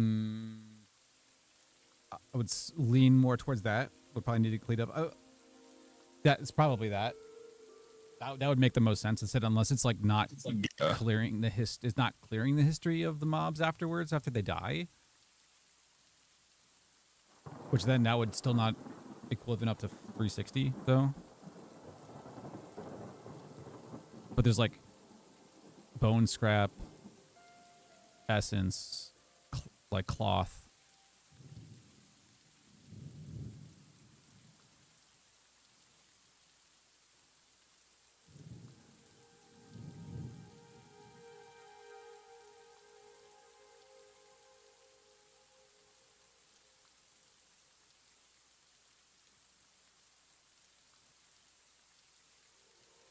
But it is like, yeah, it's the same correlation though. It's the same MSTP goes up along with the entities at the same time. It could be just it looks the same, so it must be the same, but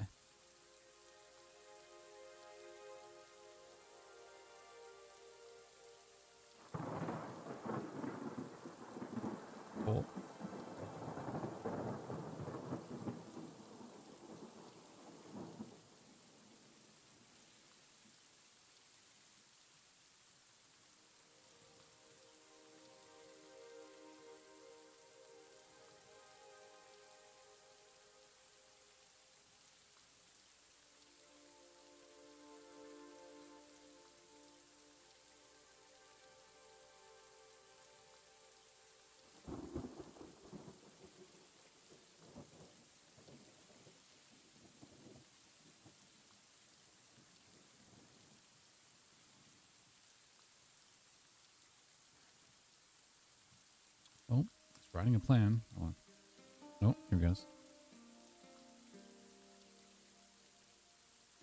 Primary suspect mob counting scaling in per tick system.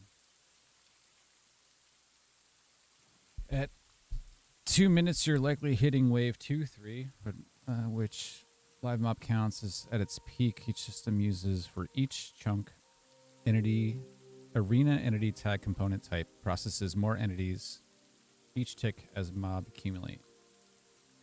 Mob melee damage system runs every tick, iterates the tagged mobs. Player marker system every 10 ticks draws a debug cube per mob. Mob retargeting system, a PvP session, 3 sessions only, skips mob mode, runs every 2 seconds.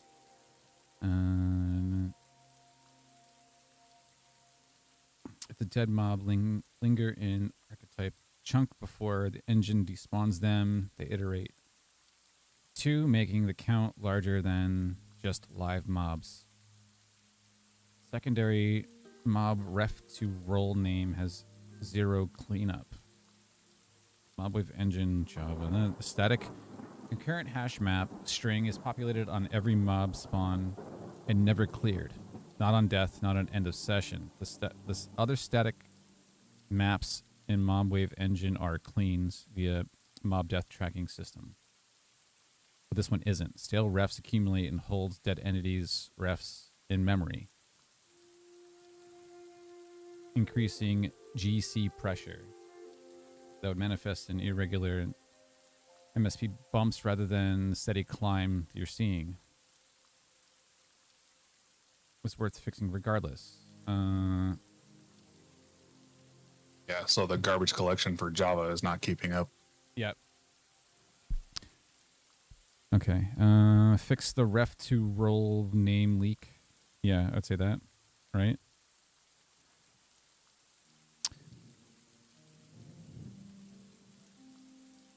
This doesn't break. It says fix mob ref to role name leak.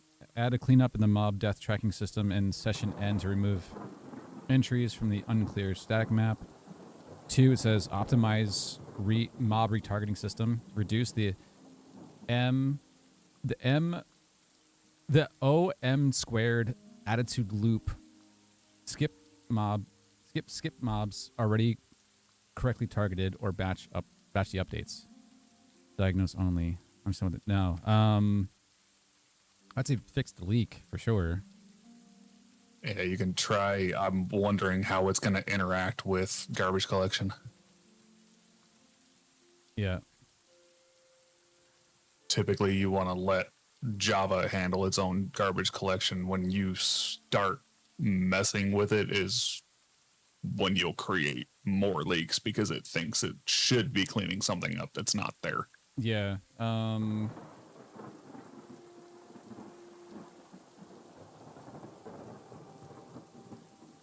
How should I word that then? We can try the fix the mob ref. I would tell it we can try fixing the leak, but we want to make sure that it's not interfering with the Java garbage collection process.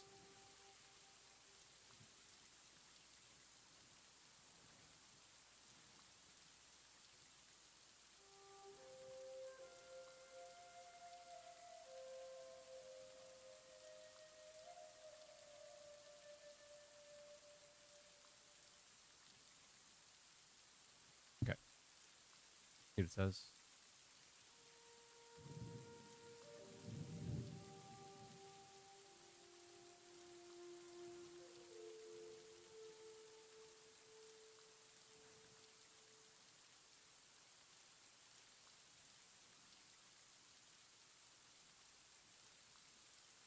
Okay.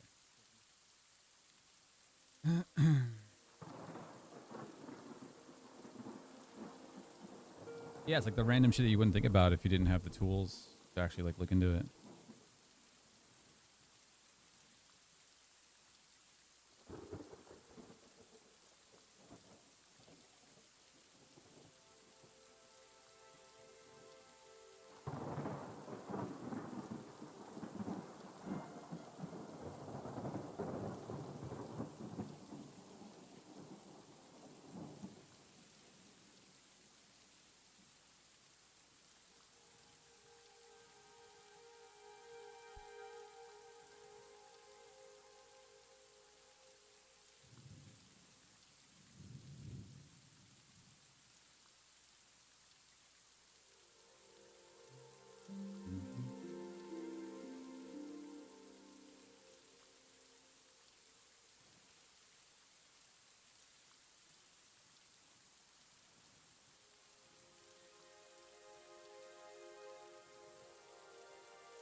what's the mob ref to role name map is properly cleaned up. Initial read missed the cleanup code. The MSPT growth is structural per tick system scale with the live mob count. Corrected map cleanup status. All 5 static maps in MobWave engine have cleanups. Okay. There is no memory leak to fix here. The first analysis missed the session end cleanup methods. But that's the end of the one that doesn't. Actual cause per tick system scaling with mob count. MSPT grows as wave mob count increases. Systems pay proportional cost per mob.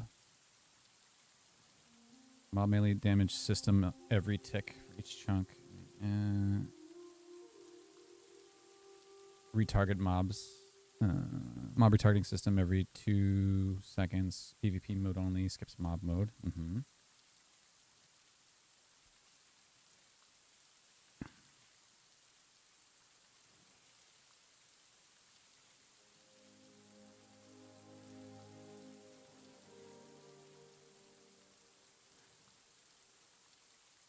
Override attitude hot. Mob retargeting system is the bottleneck. PvP mode only. For each chunk hot, mob entity iteration volume. Neither hot. Look at arena worlds.execute queue backlog. Reduce mob retargeting call frequency. Already 40 ticks, 2 seconds. Increasing it to 60 or 80 would reduce overhead and also slightly slower retargeting after team changes. Skip dead idle mobs for each chunk loop. Add a liveliness check. Check if death component is present to early continue in mob melee damage system. Some dead mobs that haven't despawned yet don't consume iteration time. Nothing 12 MSPT, still well under the 50 MS tick budget, 20 TPS. But if the session plays correctly, this may be acceptable.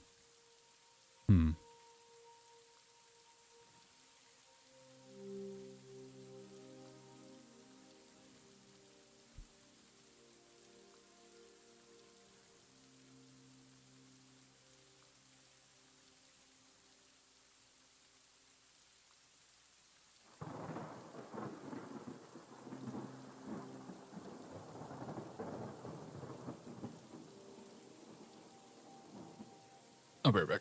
Yep.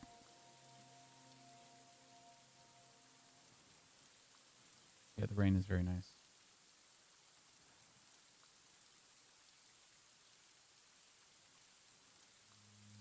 Giving me an option.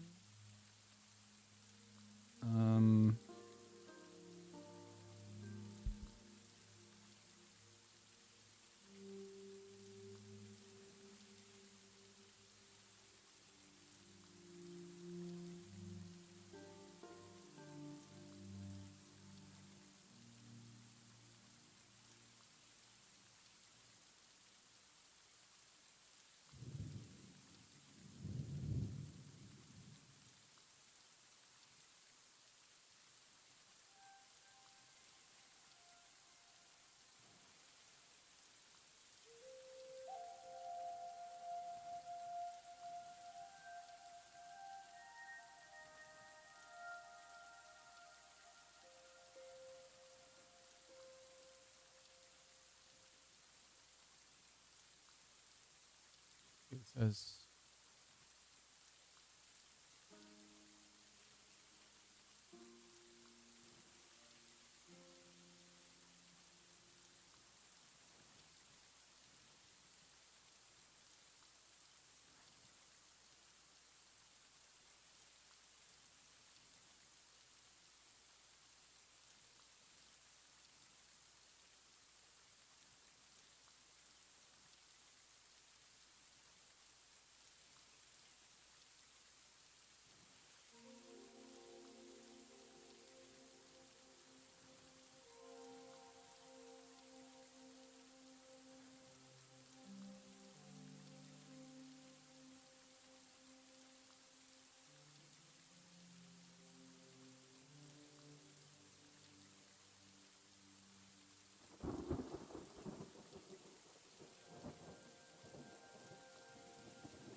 And I'm back. We'll go back.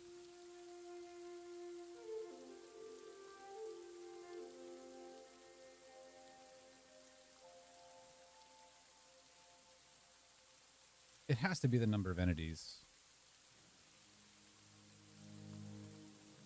Yeah, that's the only thing that would exponentially build like that. Yeah.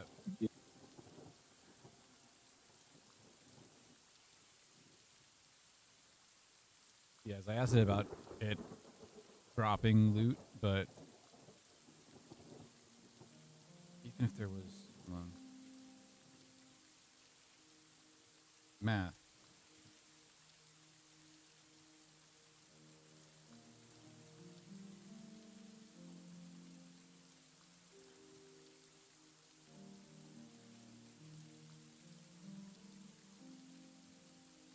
Add up.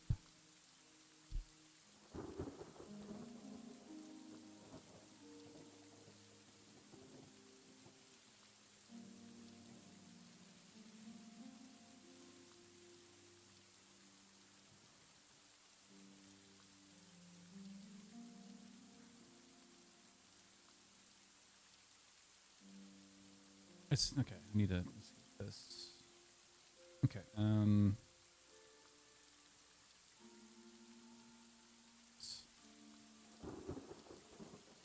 This was from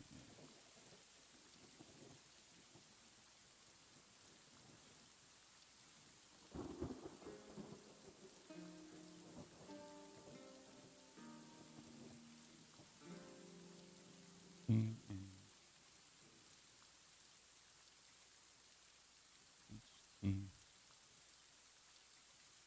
at the 2-minute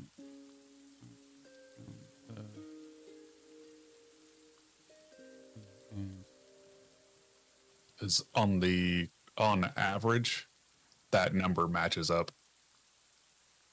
Because we had 6 mobs in there with us. mm-hmm. They drop between 2 and 4 items when they die.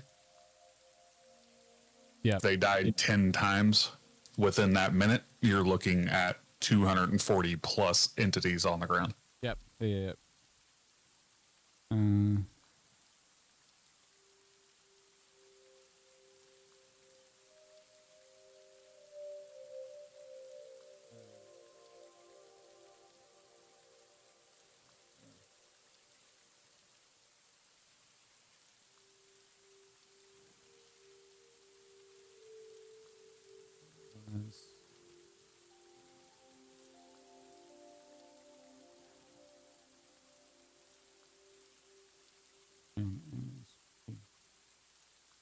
Was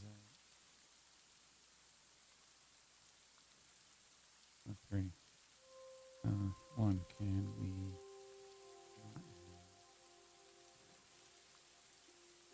drop?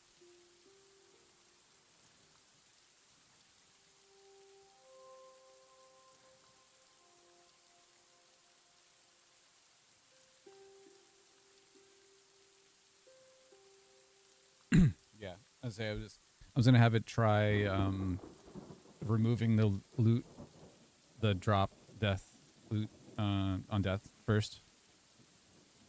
Let's see if that helps. Because if it's something else is climbing in the midst of that, then it's probably not like it's not removing their bodies, or they're just like ghosts or something.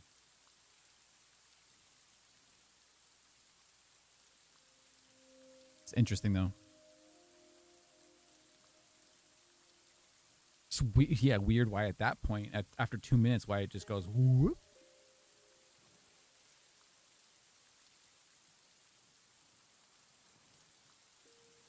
Should be able to disable the loot. That, or if it can't disable it, then just delete it. Just worry about if you happen to drop your stuff on the ground, then if it doesn't get deleted. It should just be able to stop the mobs from dropping their Yeah, stuff. yeah, for sure.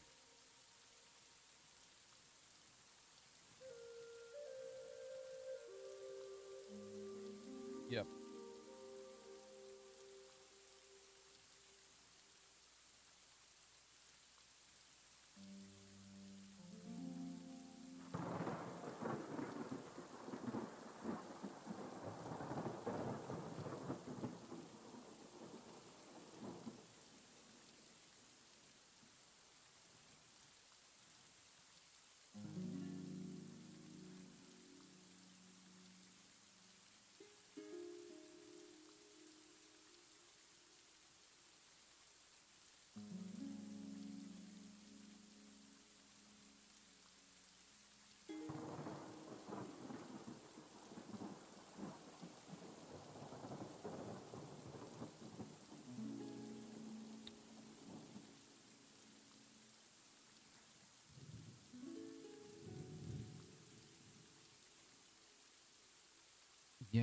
needs to look to the source. Plugin has no drop control API. No shit. You need to look.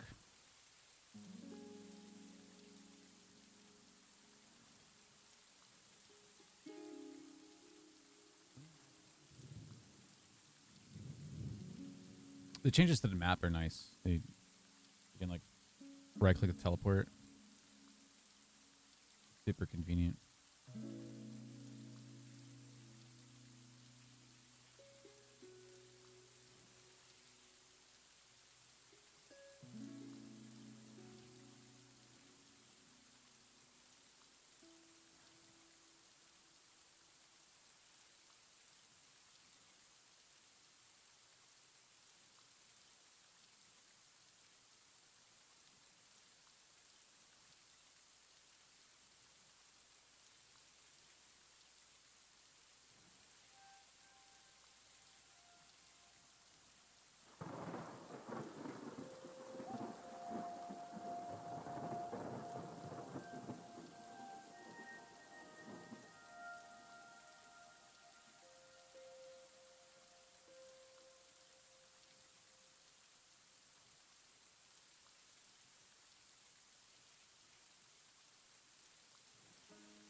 It is way more satisfying, this rain, than Minecraft rain.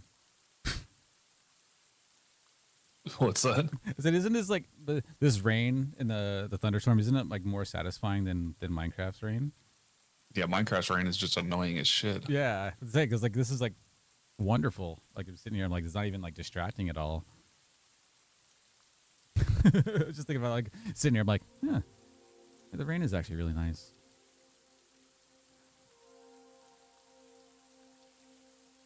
Funny.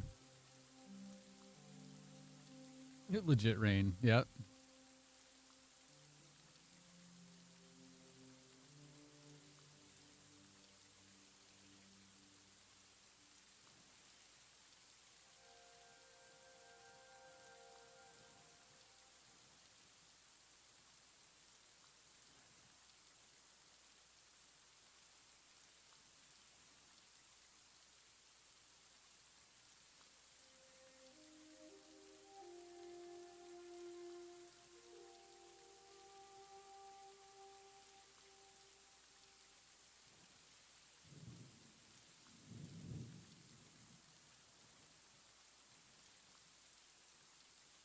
Different rain levels? Probably. Imagine there's like thunderstorm and then just rain. There's a bunch of different weather patterns.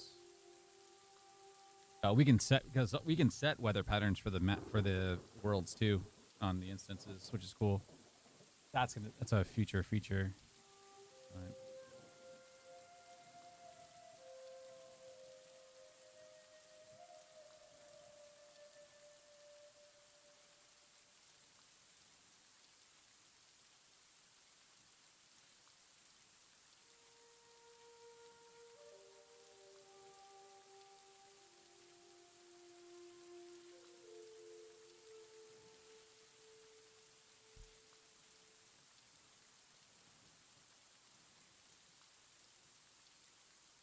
Cool. Yeah, it's doing it.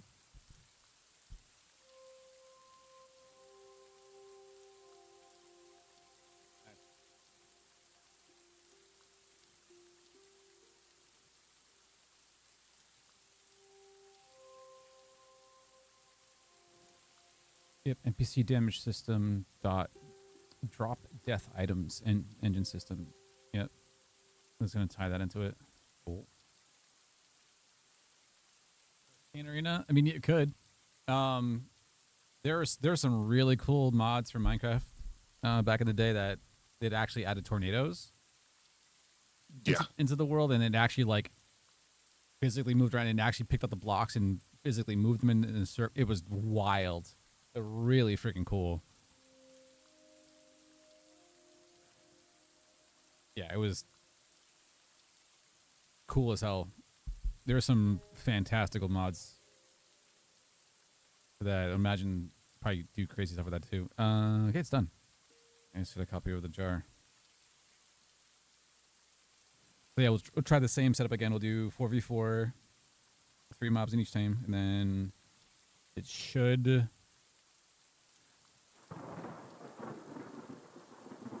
delete the drops, like either not drop them or delete it on the next tick. The mob for their drops.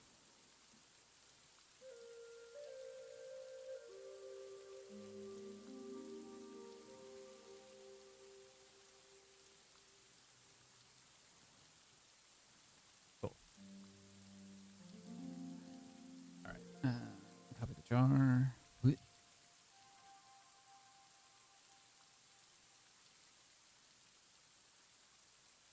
Rebooting. Wait. The rain, no.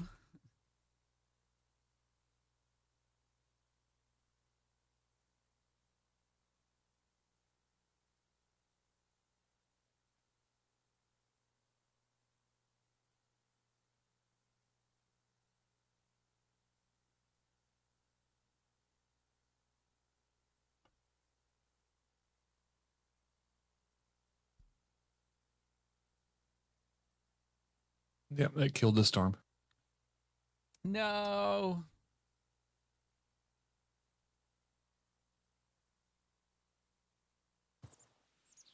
I wonder. Hold on. Will this work?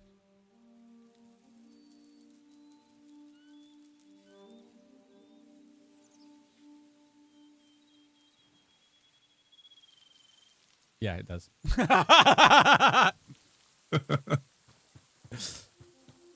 I have control of the weather. Actually, you have control of the weather too. So if you go to play and go to manage, go to debug in the top right. And then there's weather. There's sunny, cloudy, foggy, rain, storm, and clear. Yeah. You can click any of those and it should set the weather in the world automatically. That was like a debug testing thing just to see if it worked, and it totally does. That's why you can set it dynamically. But yeah. It's cool. All right. Get that. Let me start. Start the profiler. Yeah, yep. Session. Array. 4v4. Ranger. Hit. 10 kills. Same setup. Then invite. 3. Change. Oh. Okay. I wonder if because I was in the middle of a menu and you connected, right? It disconnected me. Okay, so that's a bug. I need to change. Okay, cool. Feature. Still showed you in there. Yeah, I just reconnected. Yeah, because I was in this select mob type and you joined, it kicked me. Oh. Yeah. Alchemist. It's definitely a feature. Yep.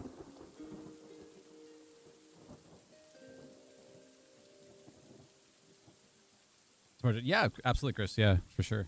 It'll be fun. All right, so we got 3-3. That. We're both ready, and let's go.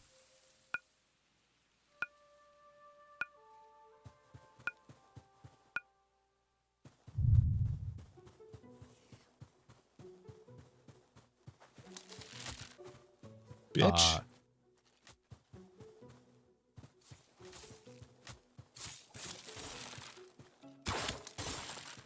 I just got mobbed.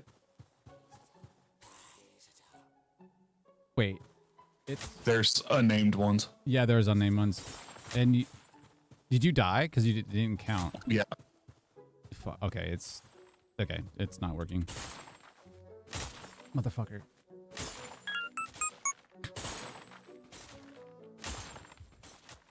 I died. So did I. Got kicked. And yep.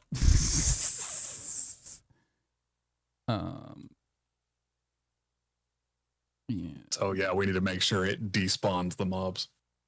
Broke everything. It respawned me at spawn. Yeah, it was in the middle of like closing that session anyway.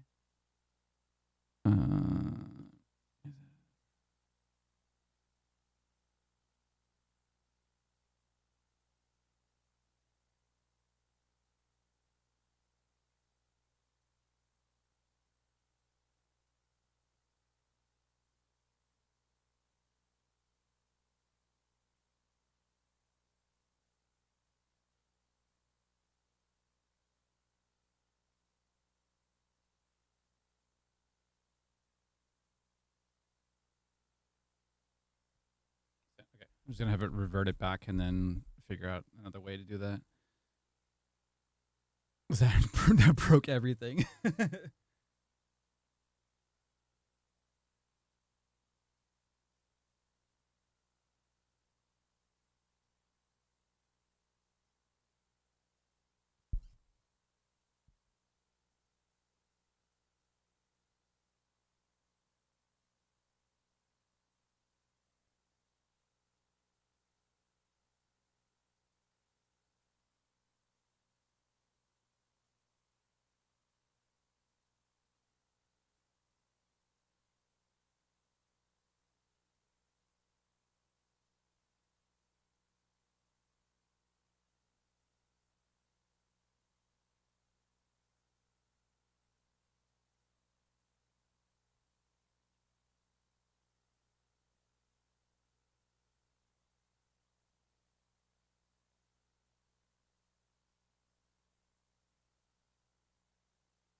Okay, the new jar. Let's just try. Let's just test the new jar just to make sure that it works.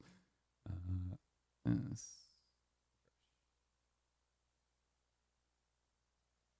Over. All right, restarting.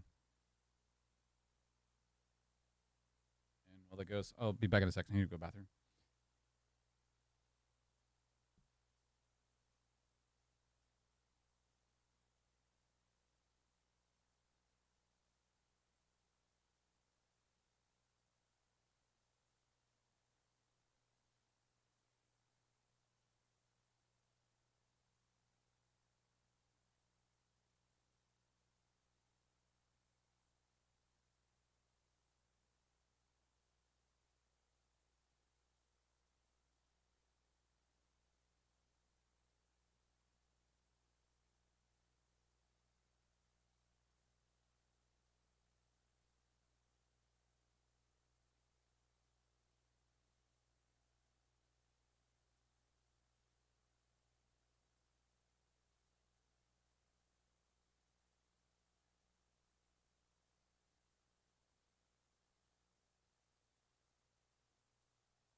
One second. Do this, switch that.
Ooh, could that be like a world feature too? Like a part of like the world spawn, like that instance? Not specifically just mob drops? Would that make sense or no? Is it still specific to mobs?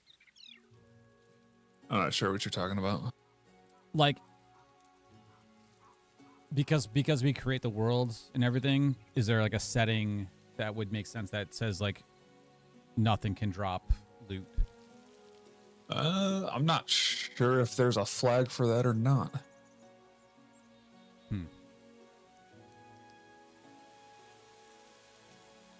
Okay, let's make sure this works.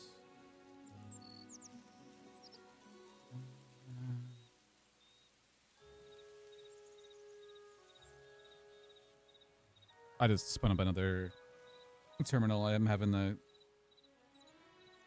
agent just look through the code to see if there's a specific flag for the mob loot. Make it easier. Oh, let me start the profiler. Yep.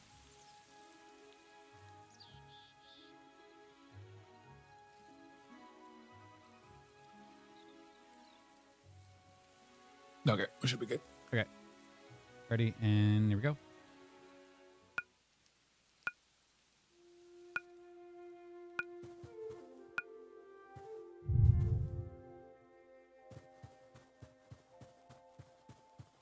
There's still unnamed mobs.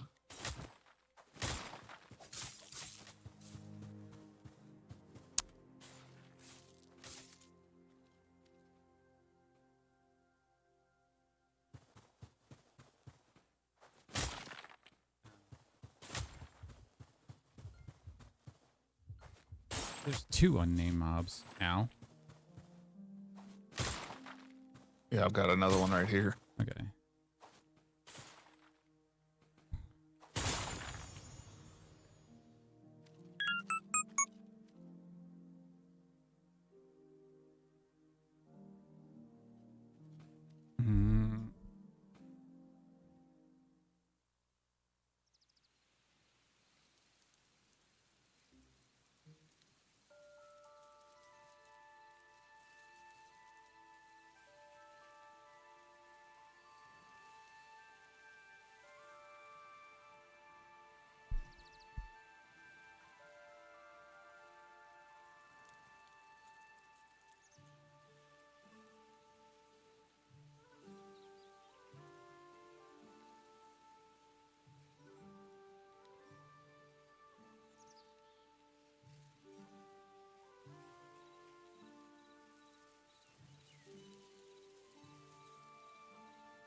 Wow, you can actually change the tick rate per world. Oh, that's cool. So I can make it faster or slower. But I don't see any flags for worlds or instances that would stop item dropping or anything like that.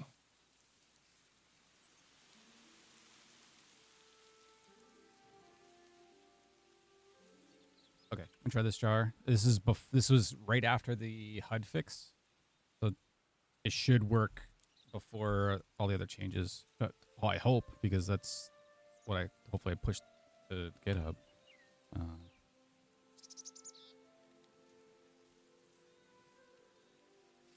All right, I'm gonna reboot.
Okay, so technically right now it should be at where we were before the entity fix cleanup, whatever the fuck that was.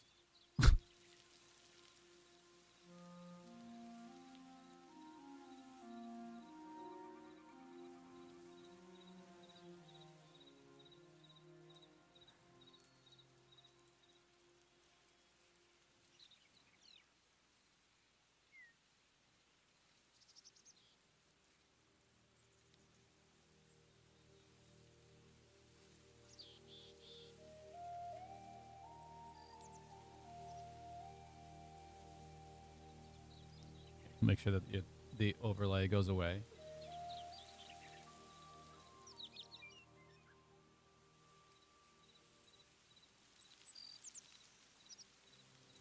Yep, it went away. All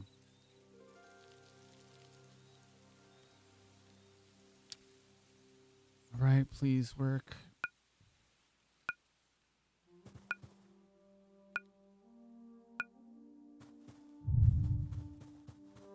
Unnamed mob already. 2 of them.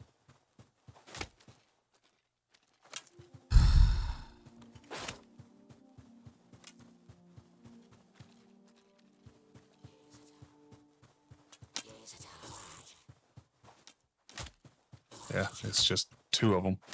Oh wait, these mobs are. Hold on, I did the wrong mob type. I'm stupid. Hold on.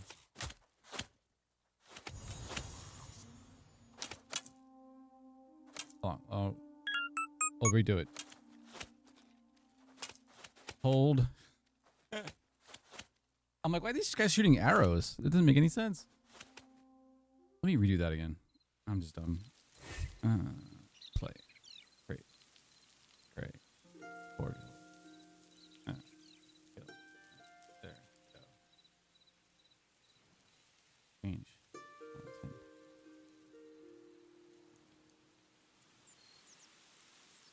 Alchemist. Invite.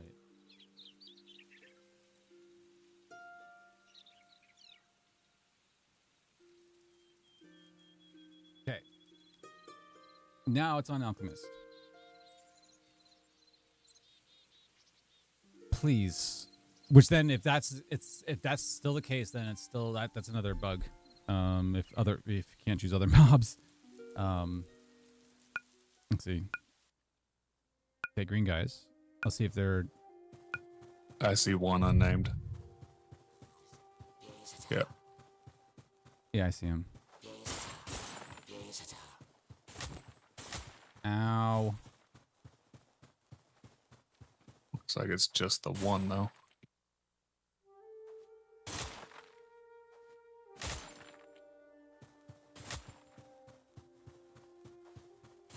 Yeah, it's just the one.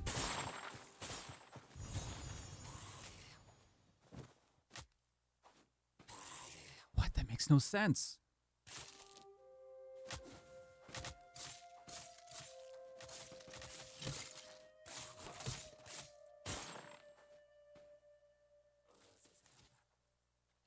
Okay, I'm gonna stop it.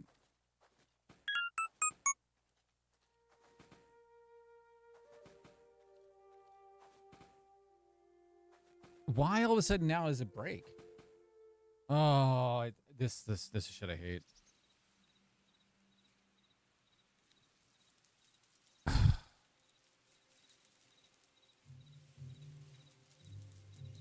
We wanted it. Okay, because we went through the entire session before, and there was no problems, right? Yeah.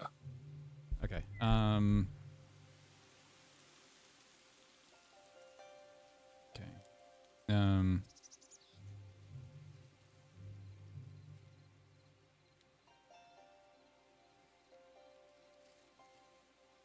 Nice.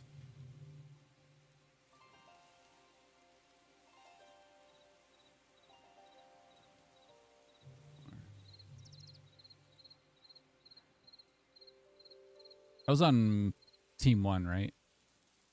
Yeah. Because team 2. Okay. Our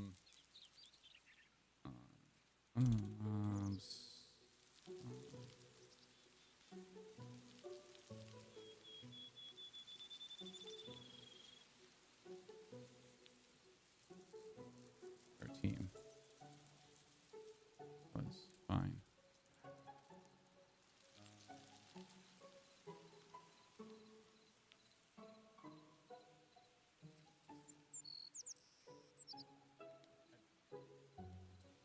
Yeah, everything was reverted back. Like, yeah, even the bottom part of my terminal shows 0 out of 0 changes for files. So it was back to exactly where it was before.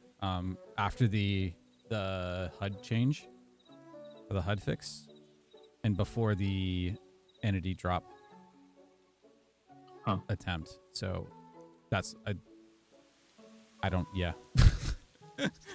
Why it's breaking now? No idea.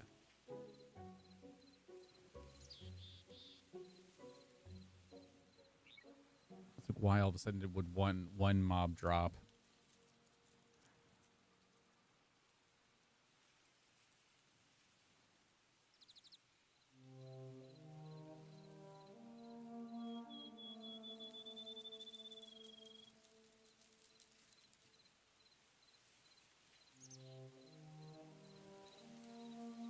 And no, because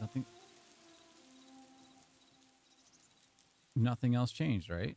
Oh.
hopefully it's easy enough to resolve because it got the logic working to where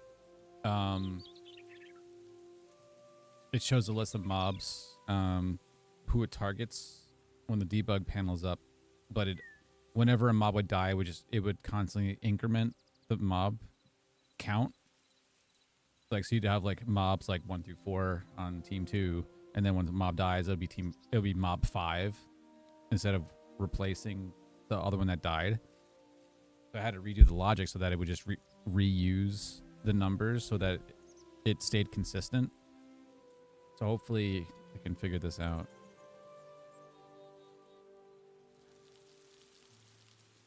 Or what the fuck broke? That doesn't makes zero sense.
Say loot drop protection. There are 2 separate drop mechanisms and they need different approaches. 1, drop death item system suppressible pre-spawn. NPC damage systems drop death items fires when death component is added. It checks component get items loss mode first. If it's not all, returns immediately and no items spawn. 6, register a death system on death system that runs before drop death items and sets items loss mode .none for the session tagged mobs. Or 2, action drop item behavior tree no pre-spawn hook. Some NPCs' roles have an action drop item in their death behavior tree that calls item utils.throw item directly. This is not gated by item loss mode and can't be canceled pre-spawn. For these, the existing post spawn for each chunk plus remove entity cleanup is the only option. Okay, so you want the on death items system then. Oh, granted, if we get this other part working, but yeah.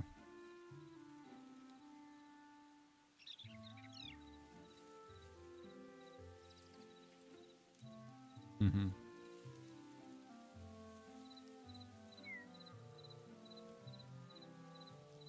Copy that.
supposedly fixed it, so we'll see.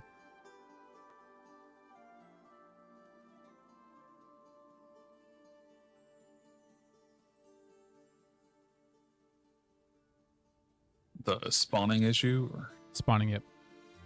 Also the drop suppression. Did it in parallel because the other side of it said that it can catch it before it even does it, without it doesn't have to clear it afterwards.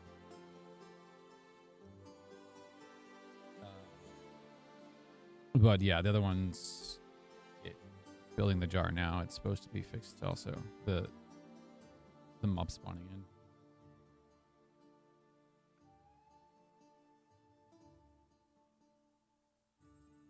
For some reason, yeah, Team 1's mob registration was dropping at the start for some reason.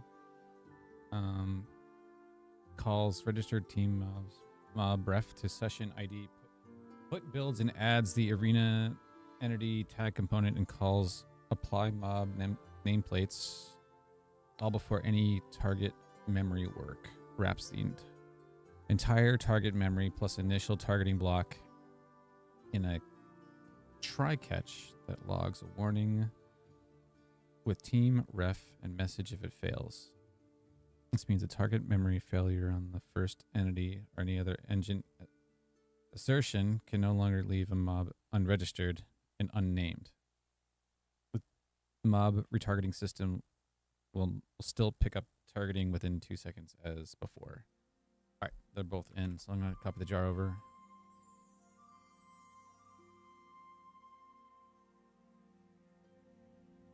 Yeah, so the other one gave 2 different options. The other one was like pre-target the mob since we already know what the mobs are going to be. We can pre-target them to suppress their drops or clean up afterwards. I'm like, yeah, we'll absolutely do it beforehand because that makes sense.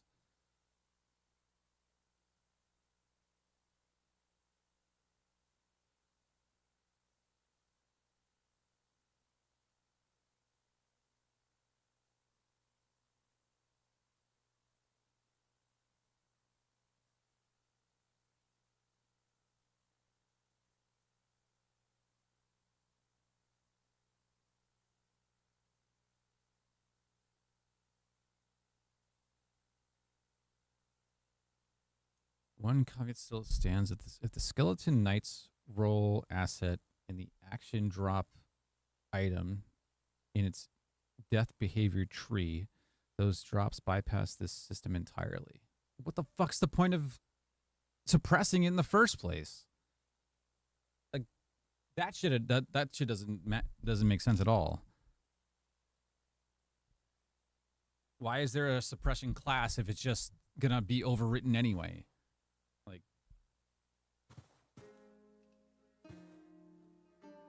some of the logic, man.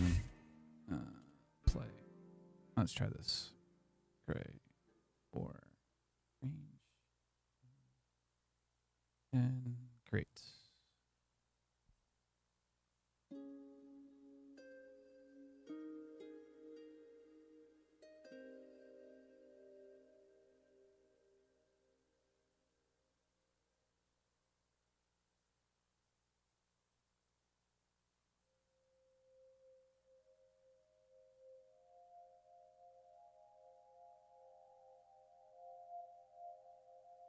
Ready for this to crash and burn.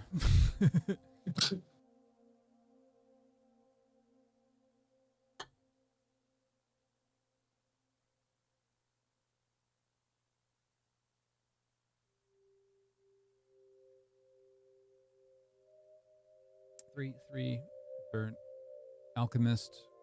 They're in. Let's go.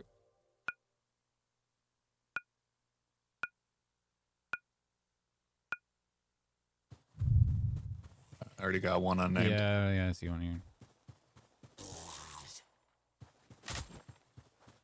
Ow. 2 unnamed. 2. Yeah, there's another one over by me right now. Yeah.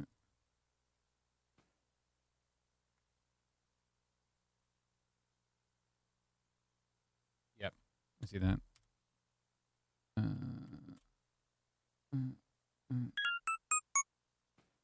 And they're gonna kill me. But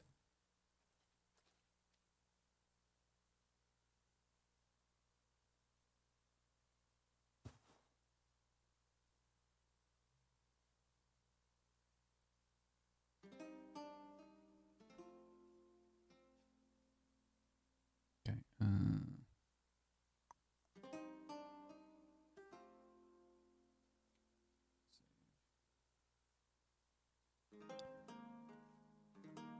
That's okay. Send.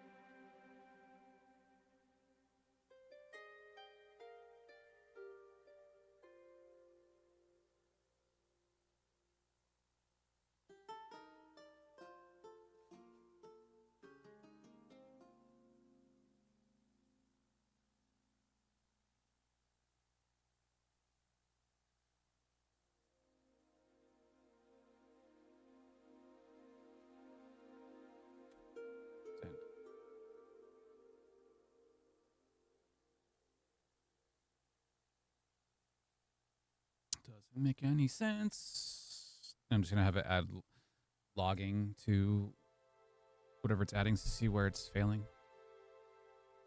Seems to be the only method that works good is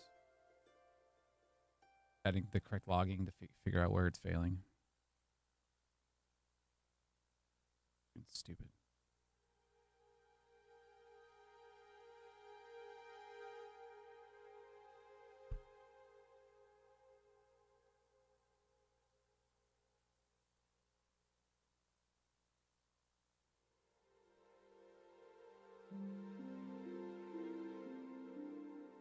Log reveals the actual failure. NPC spawn NPC is returning null for the third mob for each team. Line 30 and 38.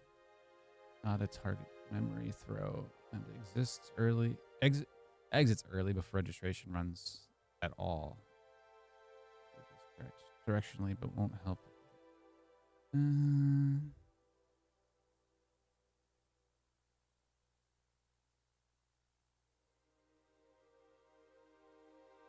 Mark context in it.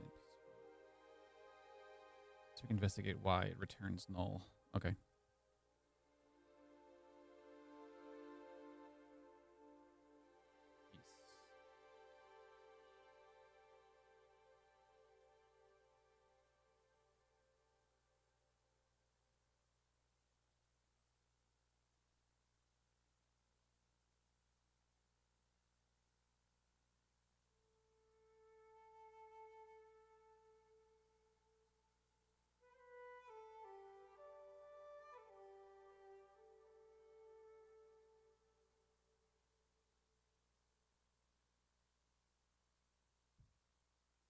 Mob ID X and position and the no log are the key.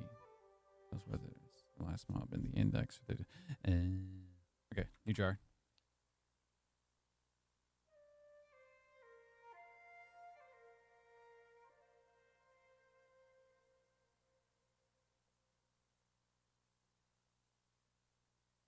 Rebooting. Another drink.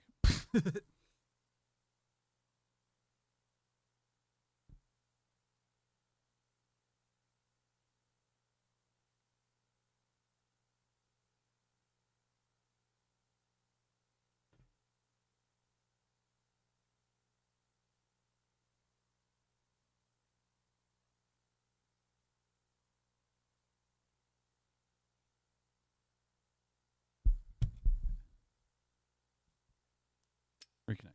You know what feature we need? Just like pre-configured buttons. You just click a button and the lobby will be up. Like a predetermined like map and like all the everything already set up. Like quick selections. Yeah, exactly. That'd be cool. In the future, once this shit is working. Yeah. I mean, this is fast enough, but it'd be cool to just be like, bloop, and then done. Great. Gray. 44. I mean, not that that's slow, but.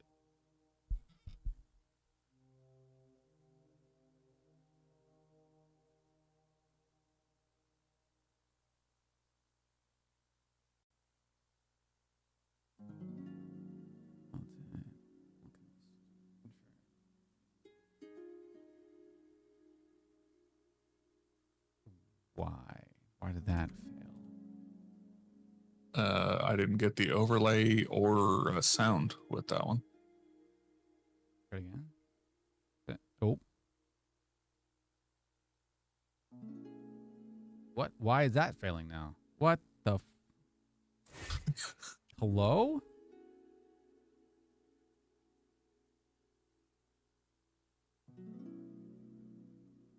Okay, let me.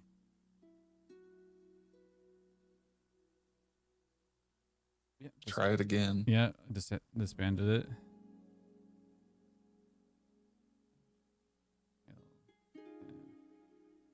Great.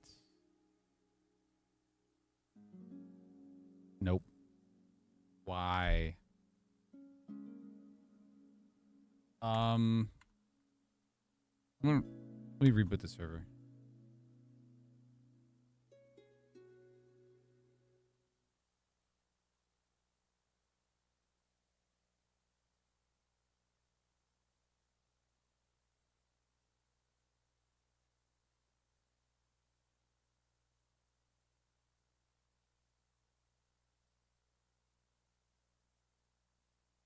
Why? They just added more logging. Page.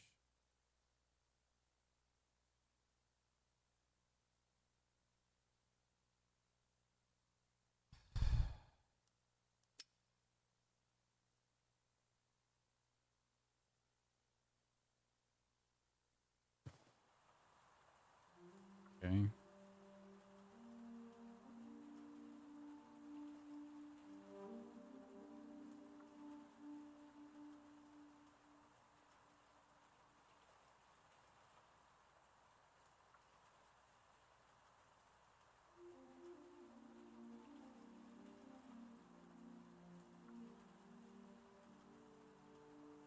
Worked that time.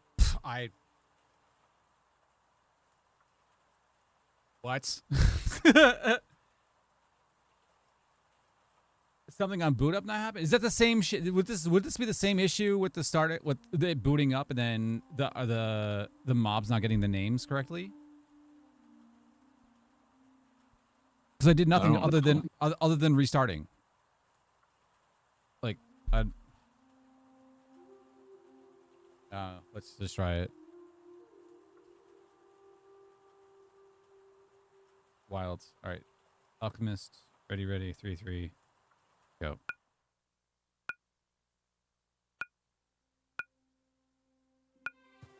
Nope, unnamed. Okay. And it's almost always two of them. Yeah. Ow. Yeah, it's 2. Okay. Play. Yeah, it's 2 of them. Yep. Throw your fucking potion at me, bitch. And it killed me again. Yeah.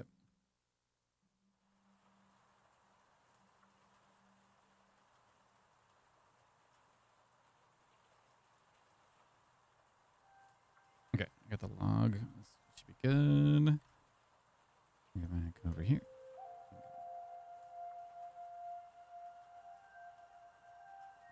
And then back here. Okay.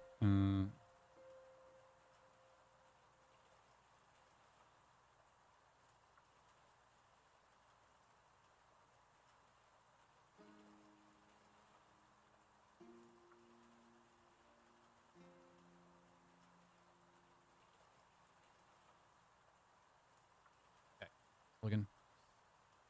See what it says.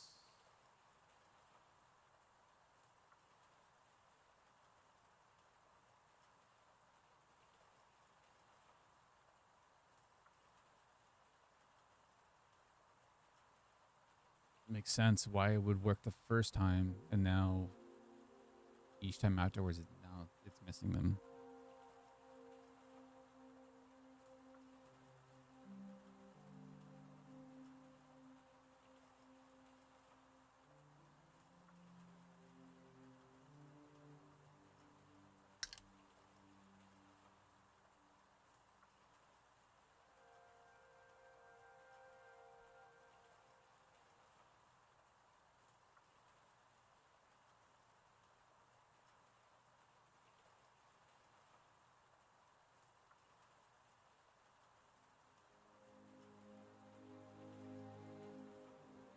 Well, mob ID equals 2 tries to spawn the exact same coordinates as the mob that's already spawned at, and demands fixes to either as small portion offset. What?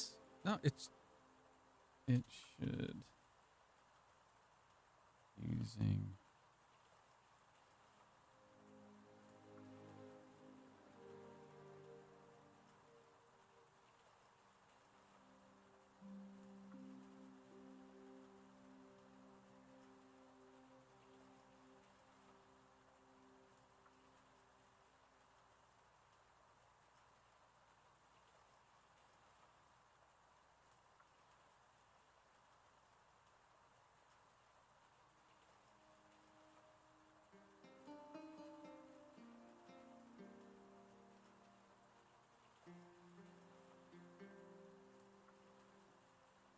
Stupid.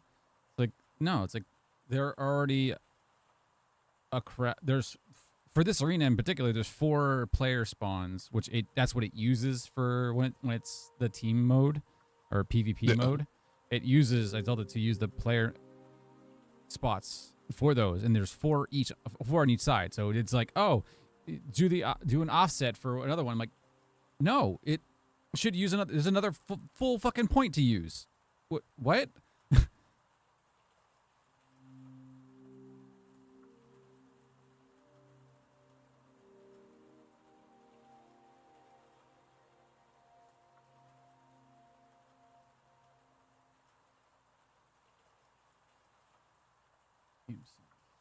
Mob count is 3.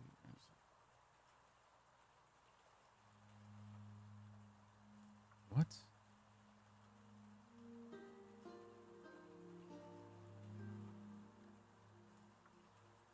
Yeah, add more logging. It's fine.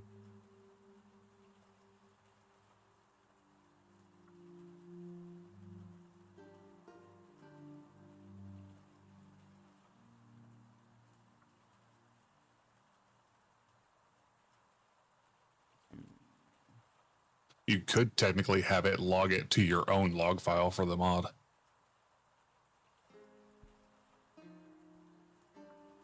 Mm-hmm. May give you a clear view and then just tell it to log everything with the process. Yep. That you're not having to sift through Hytale shit. Yep.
I'm gonna grab me a drink. Yep.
Cheers.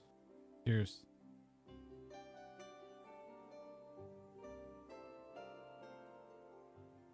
God, that bourbon's good.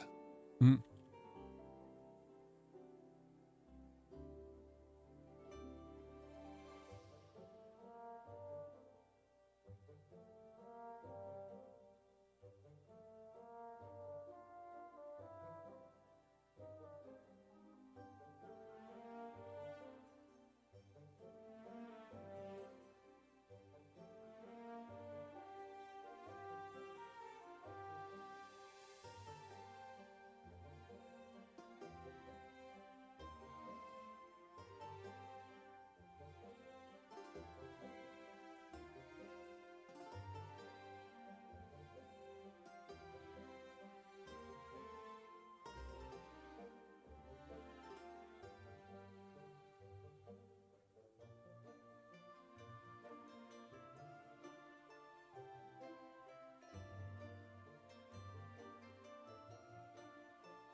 The mobs that are spawning in that don't have the nameplates are spawning in the proper locations, right? I've always had one spawn like right next to me. Okay, so that's 100% wrong. Well, hold on. I'll be right back. Yep.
Oh.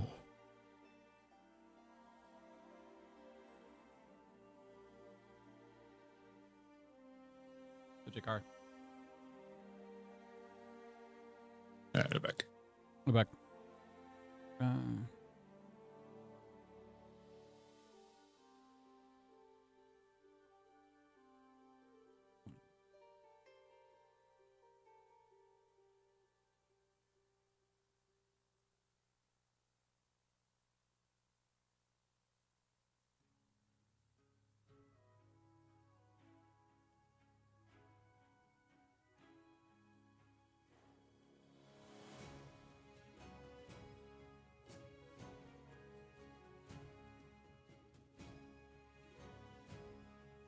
Just trying to add more logging information so we know what, because we should have the name of the point, not only the coordinates, but we should have the name of the points also. I should have that added to the log so it's easy to see. Yeah, do it.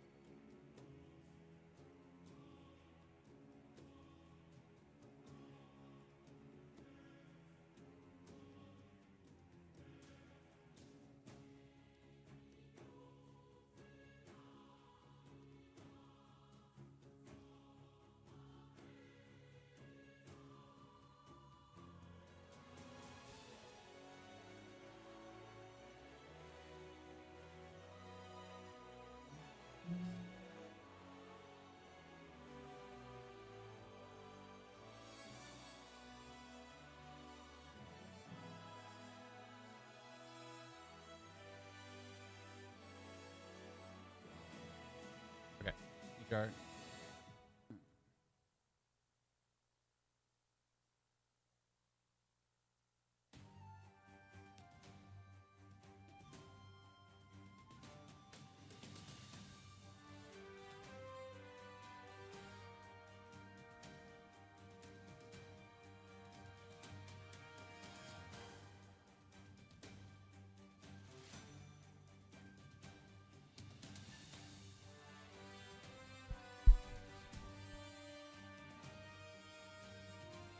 Cool. All right, so the log should show like player spawn 1, 2, 3, 4 like listed, but there's gonna be two separate ones, like in the lobby one side, and then when we're spawned in.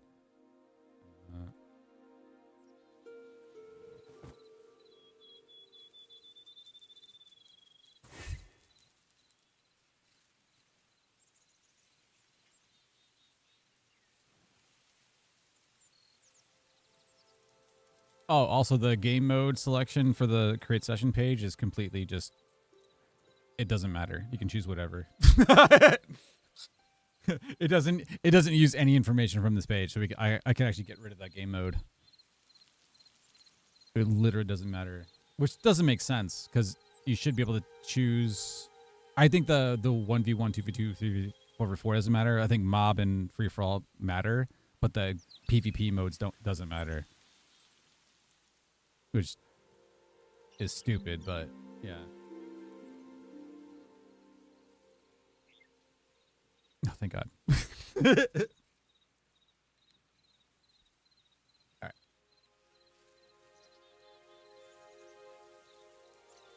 Three. Change.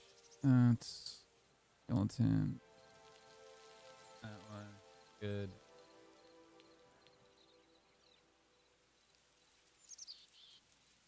Ready. All right, here we go.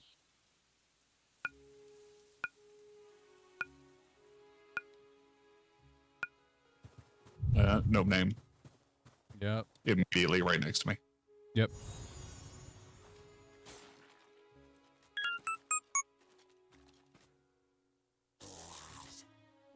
Fucking bastards. Every damn time.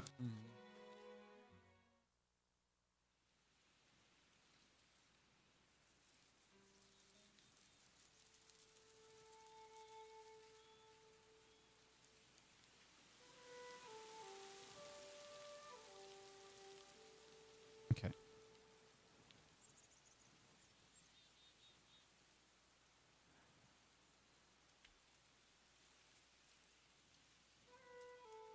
All right.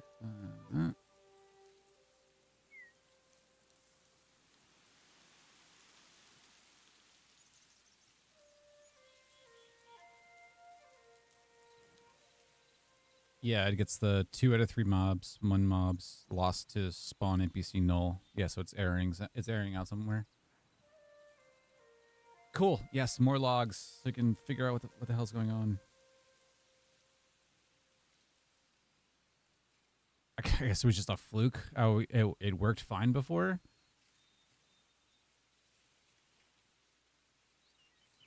Fine, no wrapping, no all unique, all different positions to problems specific to the players. Spawn 4 and players spawn 8. Those 2 spawns points consistently spawn NPCs. Spawn NPC to return null across every test while every other point succeeds.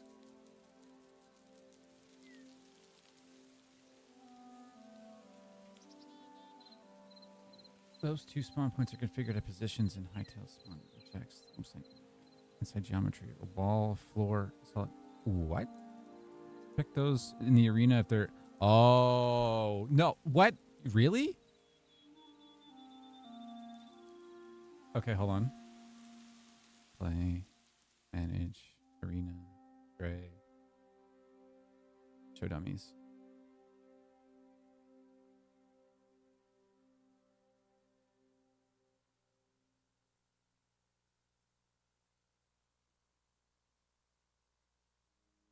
Let's say player spawn 4 and player spawn 8. So check those positions in the arena. They're probably clipping into terrain or structure. Move them slightly and retest. Are you fucking serious? It's because of the light I put below its feet. Is why it. Oh my fucking god! Are you serious? That is the stupidest shit I've ever seen. But player spawn 1 should... Oh, but player spawn 1 is me when I spawn it. But wait, 4 and 8. But this one's 4. This one's fine. There's nothing here. 8 for sure. This one has the light underneath it. You know what? Just for the lulz, let's do this. Manage, gray, hide. That one. Jesus Christ. Oh.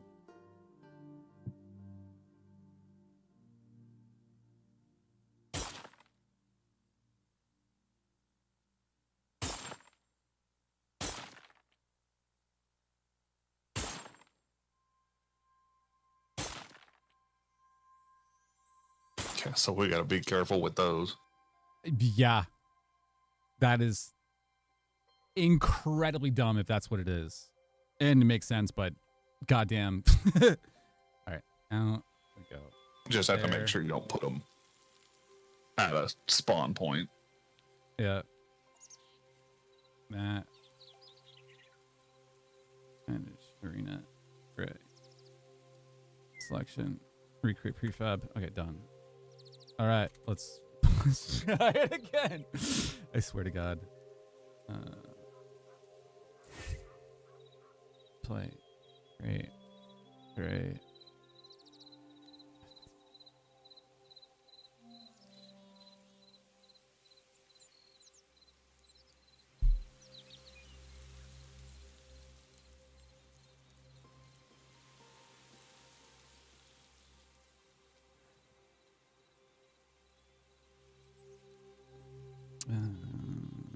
Missed one. Ready. All right. Ready? So real quick, when you're making those changes, I know it updates on yours. It is not updating on other players. Oh, the team. Yeah. The team. Team okay. Yeah. And it still says Skeleton Knight. Yep. Okay. Yeah. That. I'm sure you open it, but. Yep. Okay. Yeah. I'll that fix that on that side.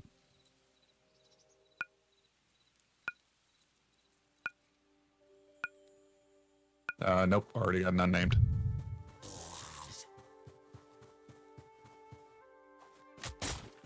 Ow.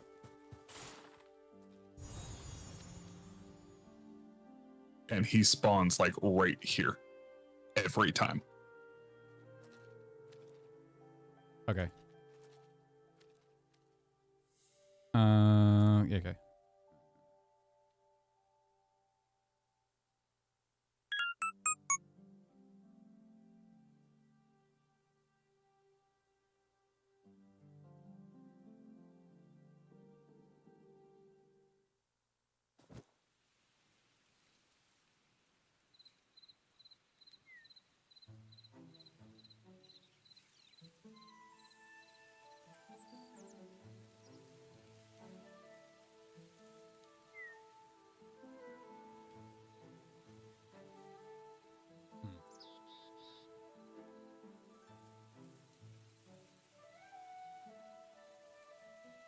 All right, I'll be right back. Yep.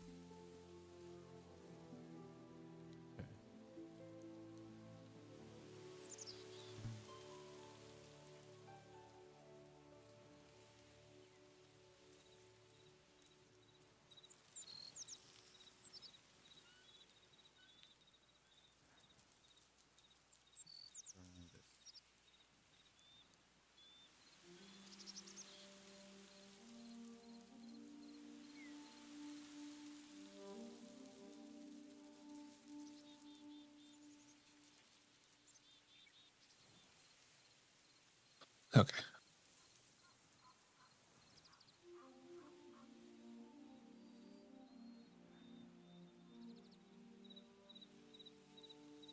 I'm gonna remake the spawn points Okay. just to try it.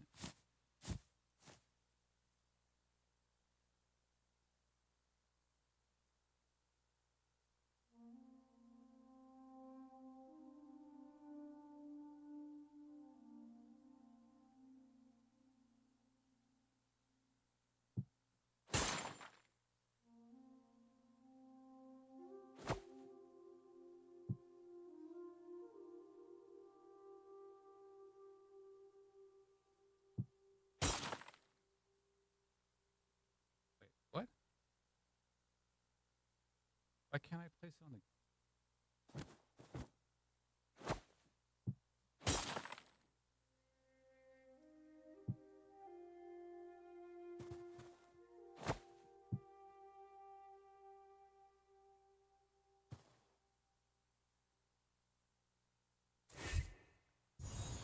Wait, why can't I can't place stuff on the ground?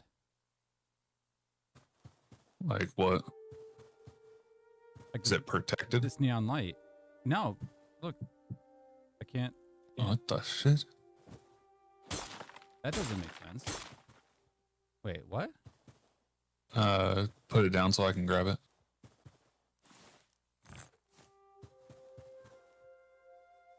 Oh, what?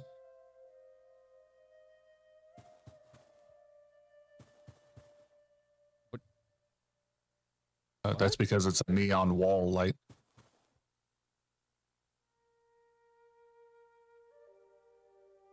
Oh. Okay. that okay, that would make sense. Don't worry, I got you. Thank you. I'm gonna put them in the air.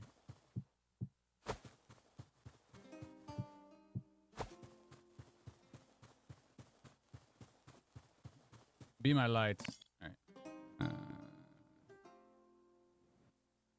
Manage arena. Gray. Player spawns from selection.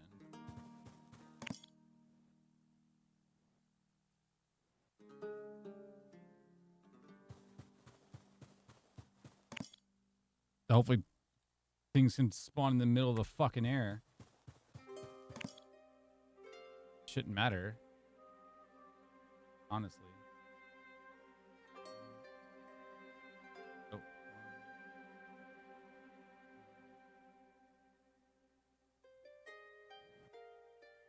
Okay.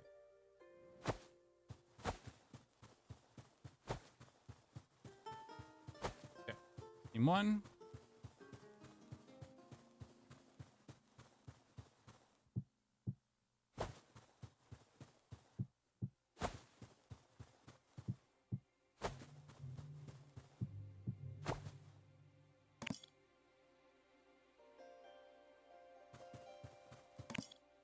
Oh, I wonder if they were too close to the carpet that's on top of them too, because it slightly overlaps or goes over the edge of the block.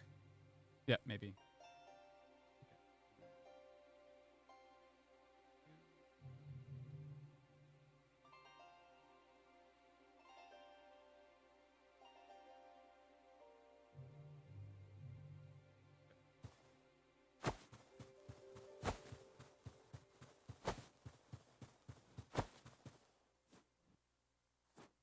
That should be it. Play.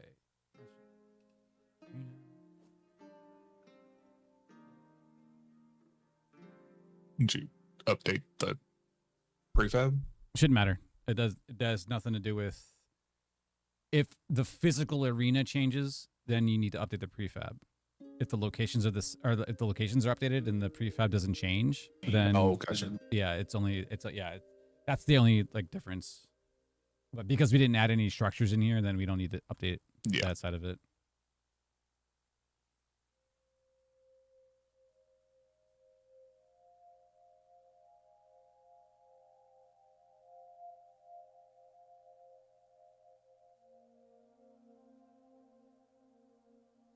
And you. All right, ready?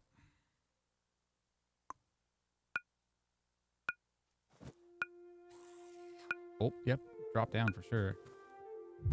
Nope, still one missing here. All of mine were named.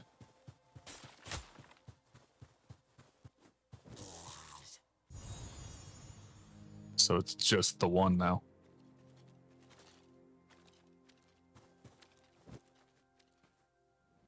All three of mine are named. Yeah. It was the one next to me. That doesn't make sense. It was the one that was right here that was not named. I spawned here.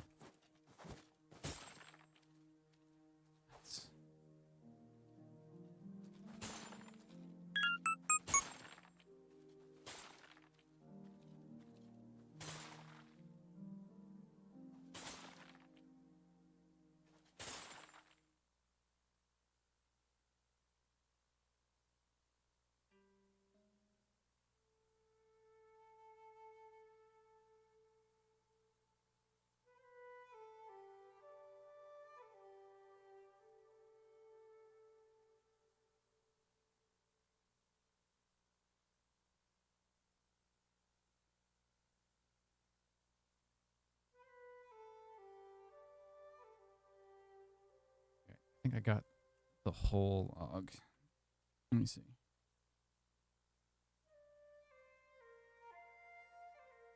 Save. And okay. Oh,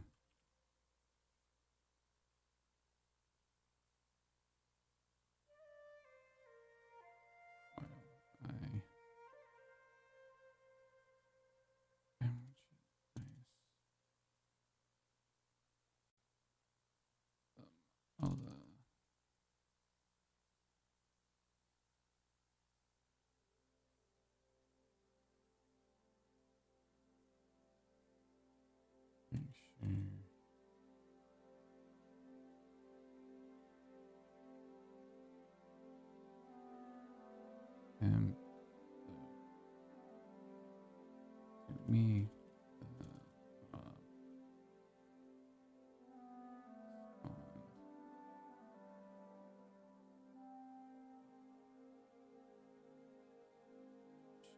Was there, but didn't have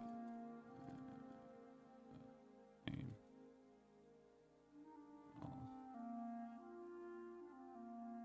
Send. See what the hell.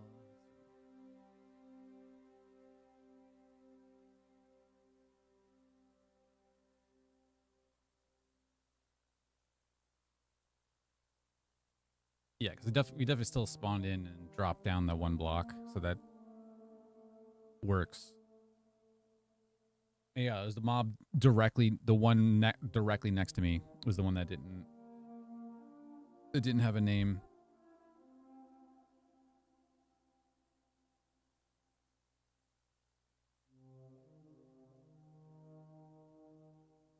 And it's not close to the edge of the. Well, no, it'd be the one over here, right?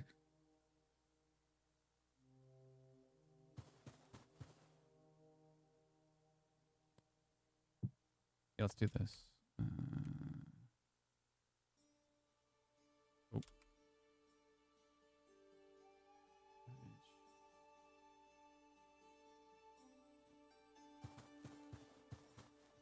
They spawn and then drop down immediately because they're up. They're supposed to be up higher. Yeah. So this is team 2, so that's my side. So yeah, it would have been this guy. Because you spawned there. Yep. Mm-hmm. Yeah, there's nothing. Exactly.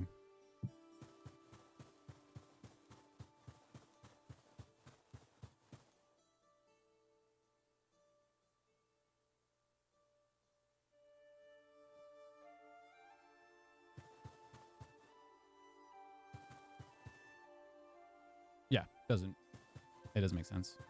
Yeah, there's literally nothing here. It's got to be something else then. Yep.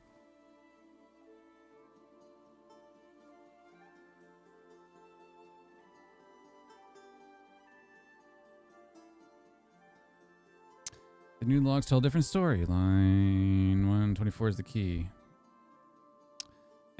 NPCP unable to handle NPC and non-spawned entity skeleton burnt alchemist wanderer team mob NPC spawn NPC return null for team equal 1 mob ID x0 spawn point player spawn 2 1. Yeah, that's correct. Return null of Hytale's NPC system is still partially created entity. That's the unnamed mob you're seeing next to you because spawn NPC returned null. Our code bailed early, never registering or nameplating it. Entity exists in the world, but we have 0 ref to it.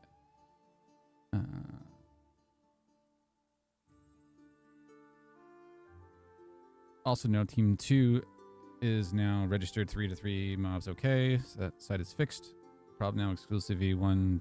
That's still why your site still had the issue anyway.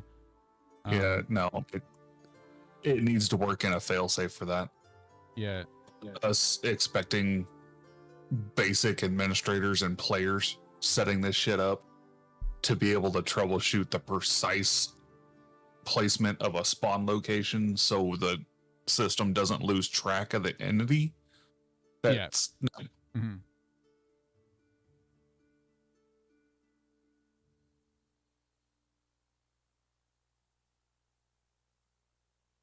It's unable to handle non-spawn entities.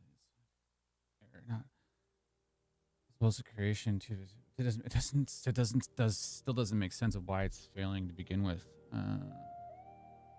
Yeah, because it's spawning the mob, but then it's saying it's losing the reference to the mob that it just spawned. Yeah. Exactly. Why would it clipping with a fucking block or anything else affect it losing the reference to a mob that it just spawned?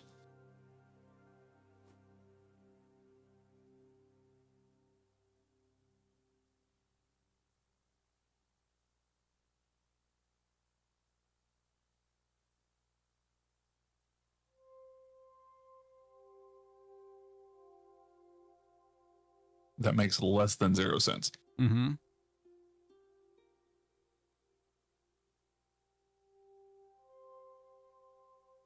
That's like negative 5 cents.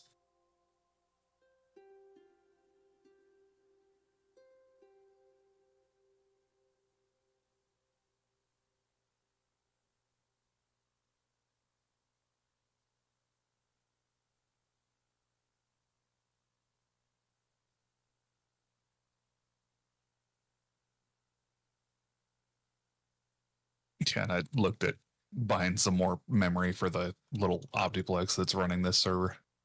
That's not happening anytime soon. Yeah. Even laptop memory has started getting fucking ridiculous. That's stupid. Yeah. The SODIMM chips you were unaffected by it. But now all of a sudden, for me to get two 32 gig chips, it was gonna be like $500 Jesus Christ. for SODIMM. SODIMM DDR5. That's insane.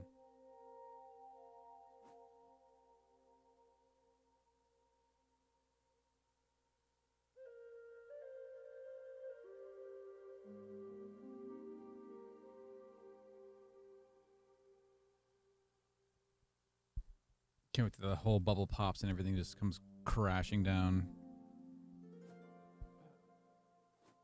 Oh, and it's because everybody is using the like minis forum and shit like that to do AI. Well, now they need more memory in there, so they're using SODIMM chips.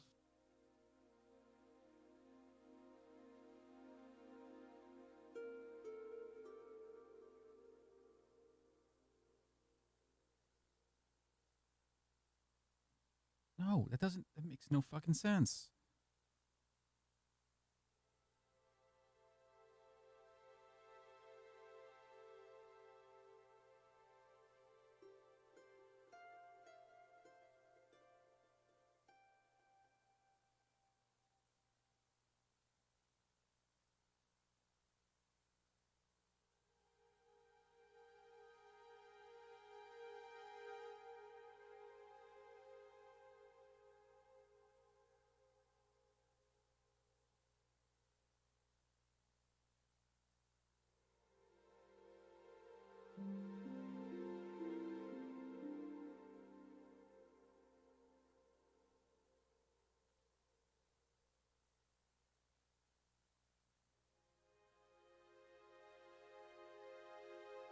I'm gonna do this.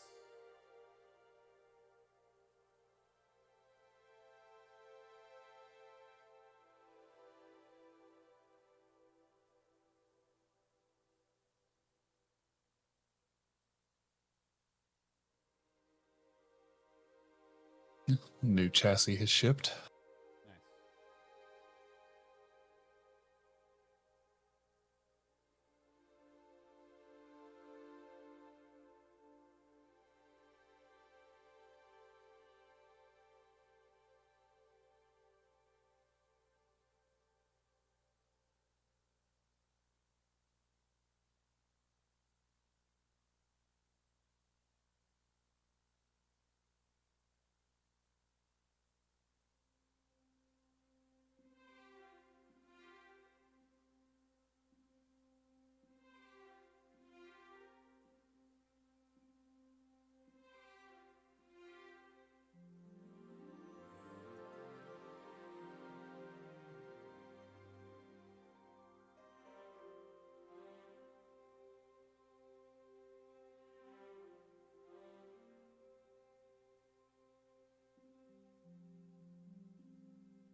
I'm having another agent look at what the problem is.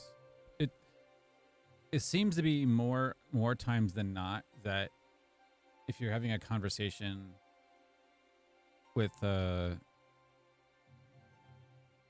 Claude, eventually it just starts losing track of like what's going on.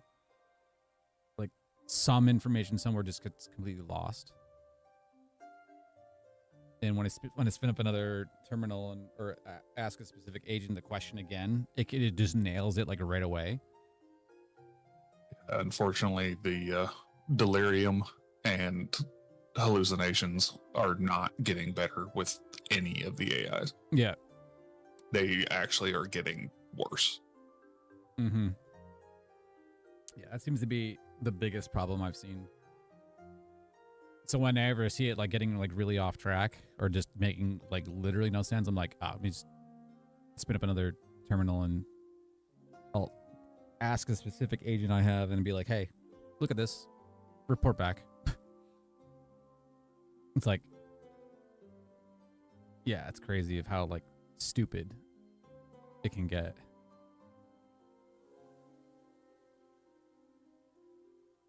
I mean, that's what the big money is going to be, right? It's like getting an agent or getting an AI to not lose track of what's going on, or keep a fresh context, but still kind of remember like what exactly the goal of the project's supposed to be. That'd be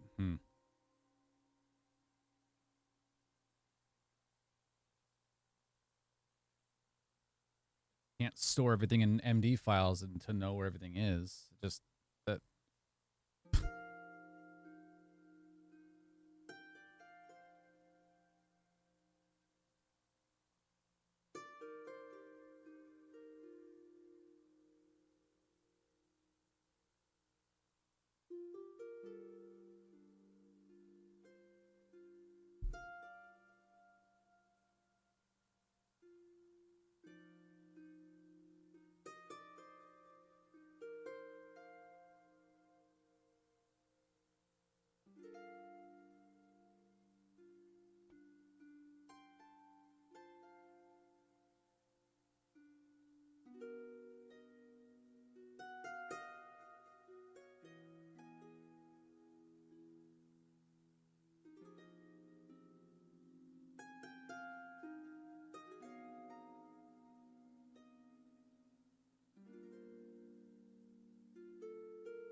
Okay, supposedly it's in. Right.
Okay.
I already give it a try.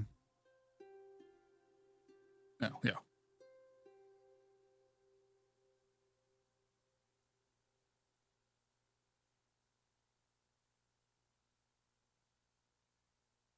God damn it.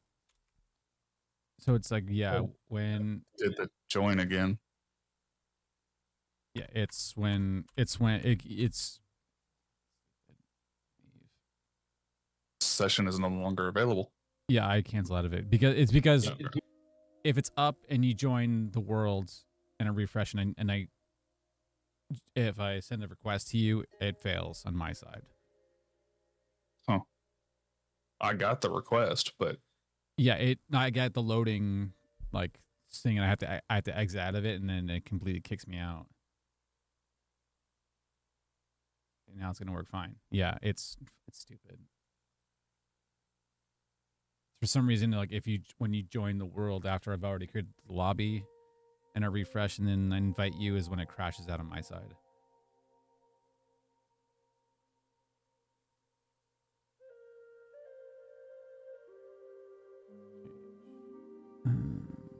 Alchemist.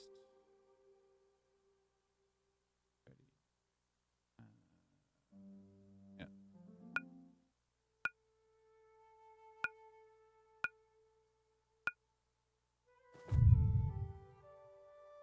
Nope, still got one over here, right next to me. Yeah, same with me. Ow.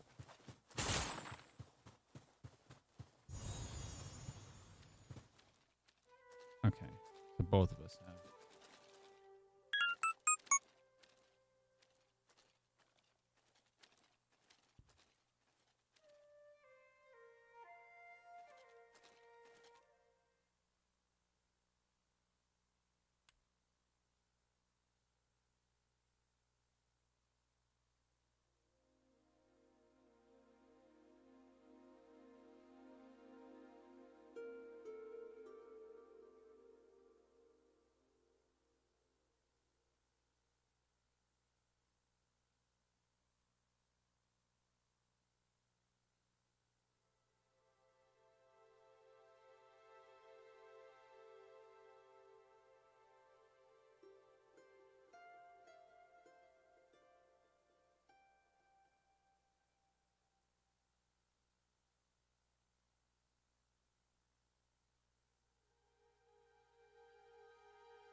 Mm.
Yeah, it's too weird. I'm gonna have it also. I'm give it the new log file, but I'm also gonna tell it to make sure that the arena that's chosen, that there's enough spawn points for that. I feel like it's missing something, or something else might have gotten corrupted or altered, that it's not finding the correct amount of spawn points. Because it doesn't make sense. Because there is enough for that specific for that specific arena, like it's saved in its settings. I feel like something else is getting completely lost. Not like the arena file, like JSON files getting corrupted or something like that. Something else is happening the reason why it's getting like completely lost. It doesn't make sense of why all of a sudden it would break.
I almost want to redo this entire part of the system to be like,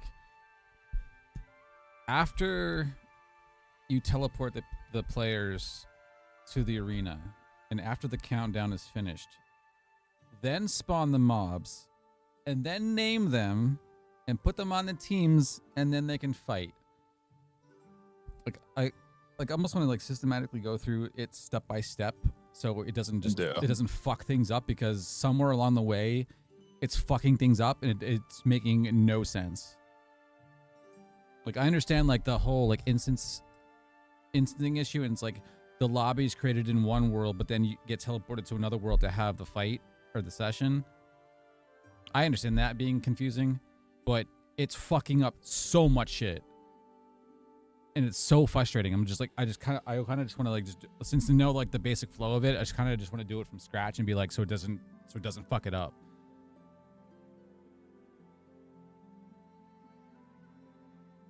The problems here. Problem one: the two ghost mobs with no nameplates at all. Mob 0, 1 per team. No shit. Entities exist in the world with 0 nameplates. The engine log says why unable to handle non-spawn entities. Skeleton. This is a chunk loading race. To spawn positions from mob 0, blah, blah, blah, or in chunks that are not loaded when they land. Then fucking delay it. Like...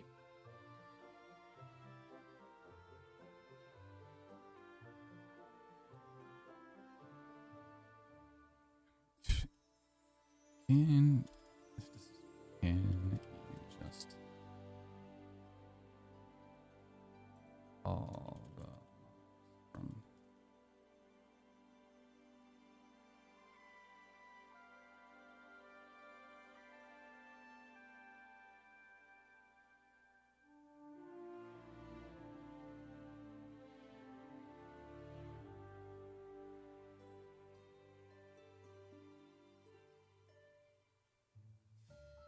So yeah, I was like, just wait till the countdown is over and then spawn them in, because there's, which still doesn't make any fucking sense because the world, the instance exists,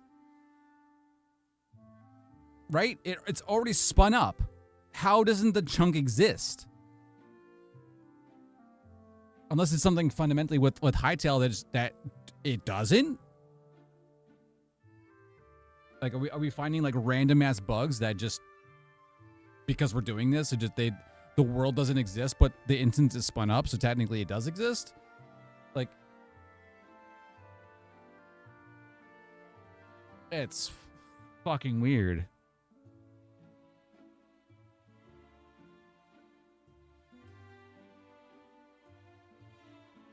Yeah, it's like, let us exist in the world first. They're gonna teleport to the instance, and then after the countdown's finished, then spawn the mobs in. And then that can get named, and it should be fine afterwards. Like, there's no like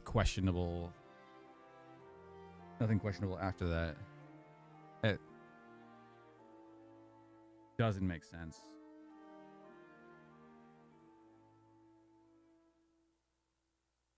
Perez is trying to fix his penis. Nice. Now it's a W.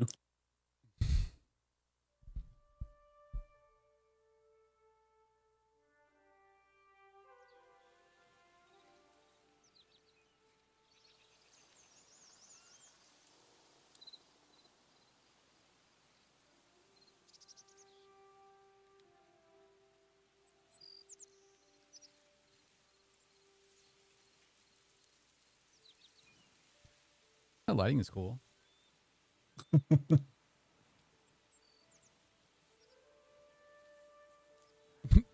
W. Winning.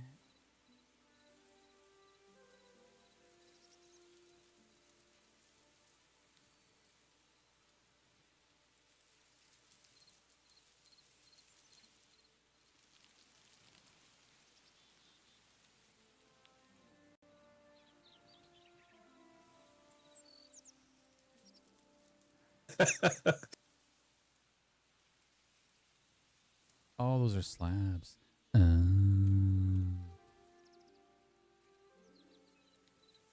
That makes sense.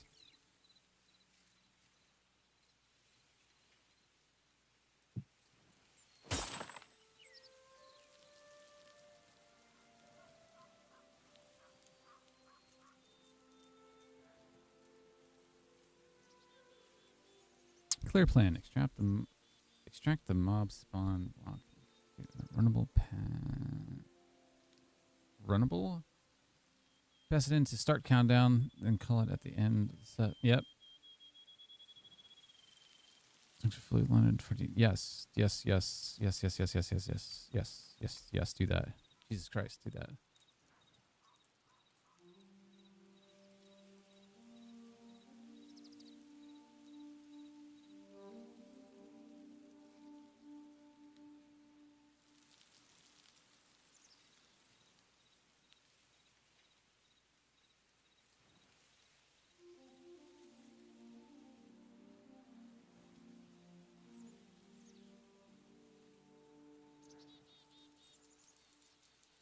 I swear to God, it's still going to fail after this. I have a feeling.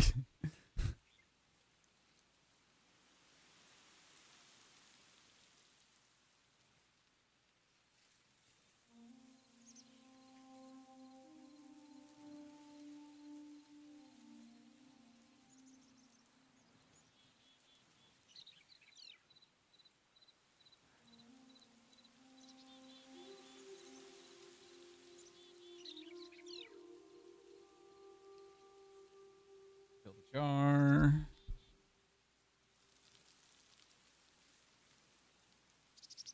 Come on.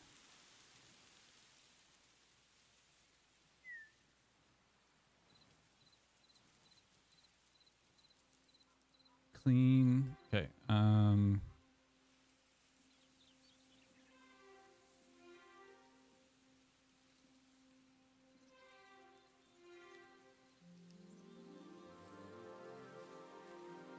This before we copy it over, just.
Okay, gonna do the file now.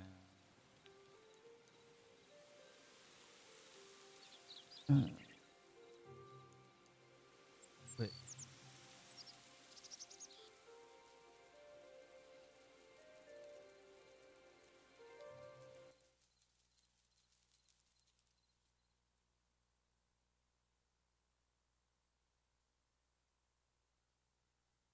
Orange rebel fired after the countdown. Check countdown. Got the completed transitioning to PvP session to active. Team mob is time. Is mob start equal false game mode for instance? Okay.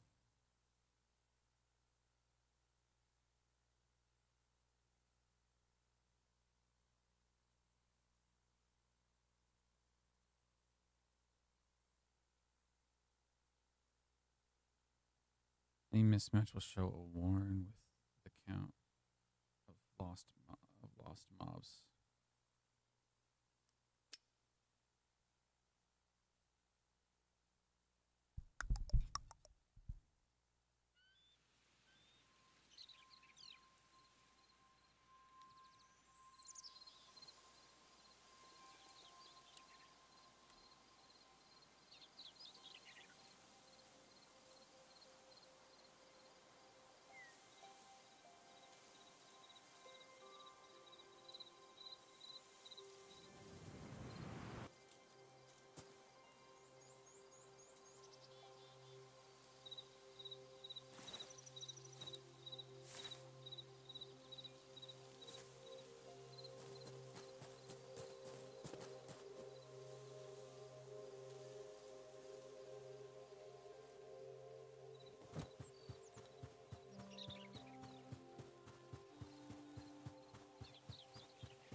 Okay, it's up if you want to try it again.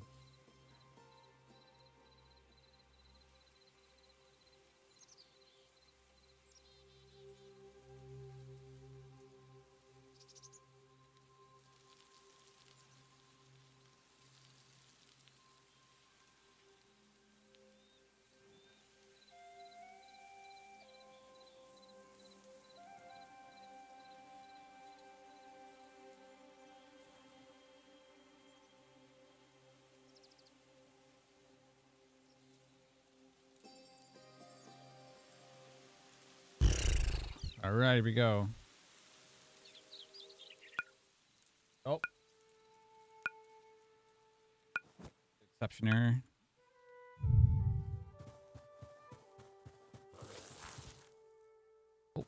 All mine are good. Mine are good. Cool. Okay. Hey, buddy. Ow.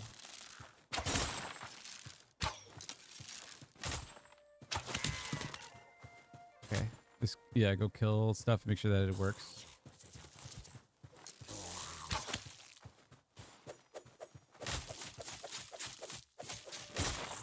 Ow. Yeah, they're not dropping anything too. Cool. Nice. Oh my god. So that's what it was? This the timing?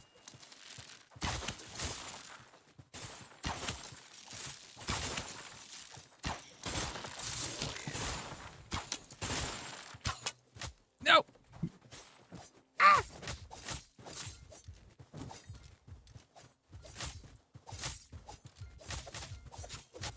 Fuck.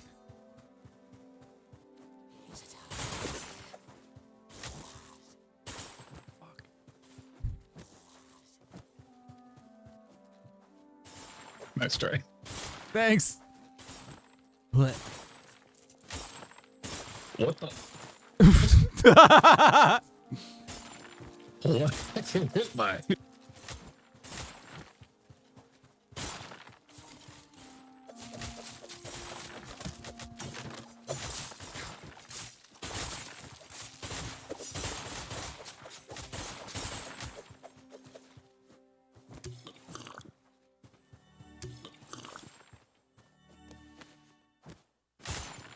Ow, you motherfucker. God, these guys suck. There's an unnamed one. There's 2 unnamed ones. No! They respawned unnamed. Oh, okay. I think all of them are named now.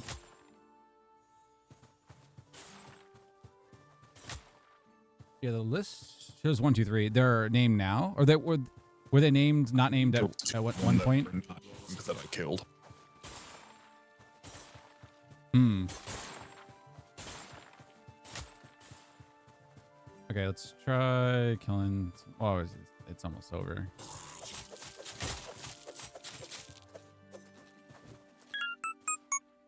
Oh. Yeah, that was one of my teammates. Okay, so let's up the amount so that we can see if it's consistent. I'll do kill count custom. We'll do 40, not 140. 140. Not that many. Yeah, 40. And yeah, just so we can see if they are respawning correctly.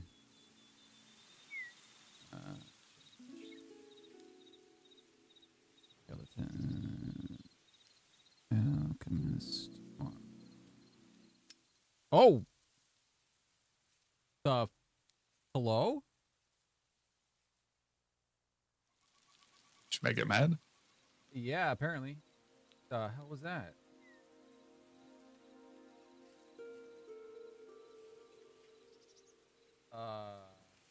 What?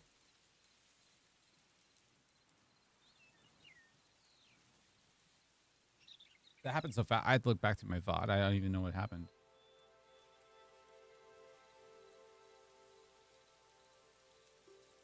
What? Oh, at least the lobby's still up. Change. Close. Alchemist. Confirm. Ready. 40. Everything's the same. Okay, that was weird. I don't know what that was. All right. Ready? Yep. Let's go. I clicked the damn button. Yeah. True.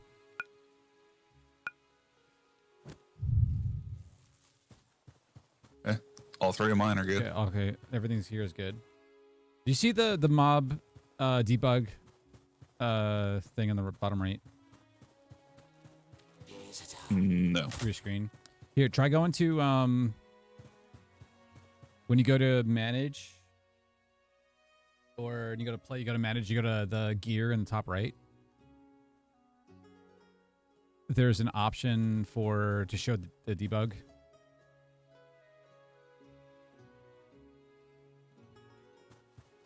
Yeah, I see it. Yeah, as soon as you enable that, then it should show on the bottom right then, or the right side. Yeah. Middle. Okay. Yeah, I can see it. Okay. Yeah, that should show you the targeting of all the mobs, like who they're specifically targeting. Sir. Because it'd be interesting to see if both of you. Okay. Ow! I can't do any damage to him. Well, that killed him. That was really weird.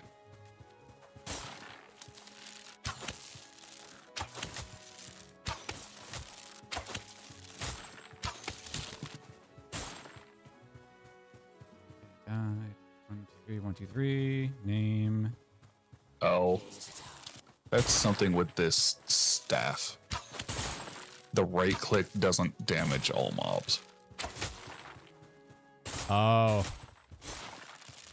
There's certain mobs that are like immune to. Okay. You were dead. How did you throw a fucking potion at me? Yeah, it happens. It's a thing. It's a feature.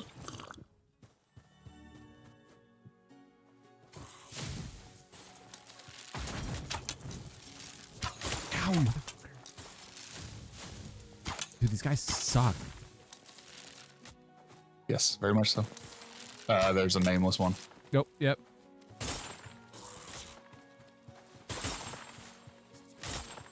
Ow.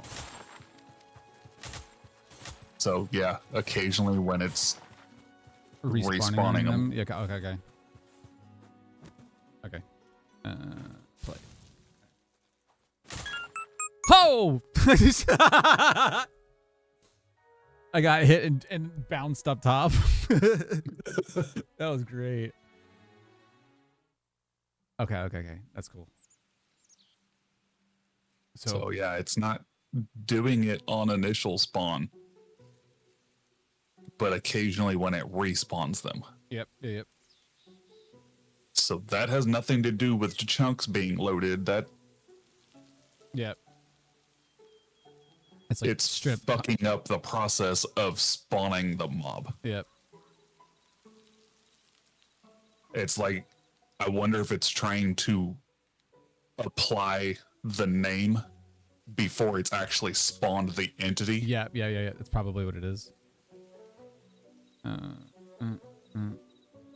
Save. Okay. Edit the file.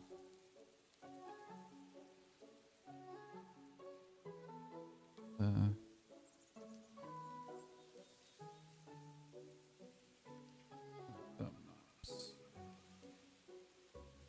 is good. All of them are.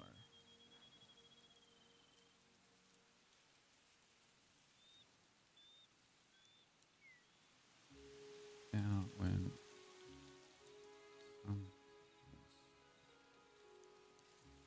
mobs are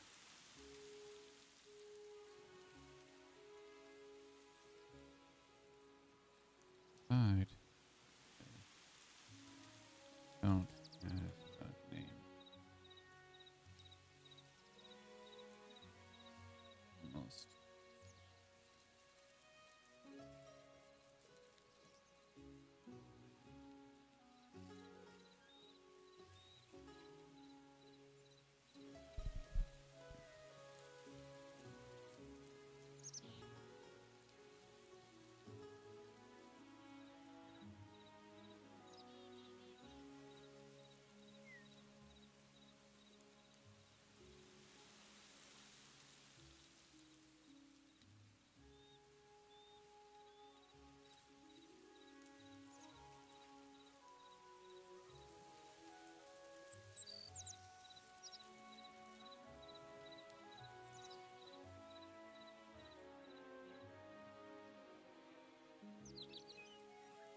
See if you can understand that. Yeah, it's definitely some. It's applying something first when it shouldn't. Its order is incorrect, or it's processing something too quick, or it's in the same ECS ticker or some weird shit like that. And it's just getting jumbled. They just need the order right.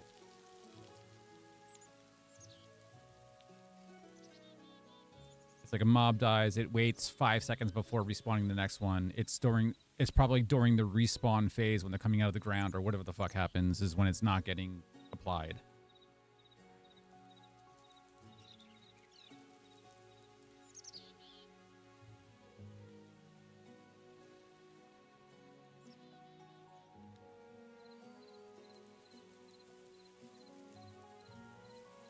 Tell Claude to stop fucking shit up. Right? I thought AI was supposed to be smart about this stuff. Especially when you pay $100 a fucking month for this shit. Right?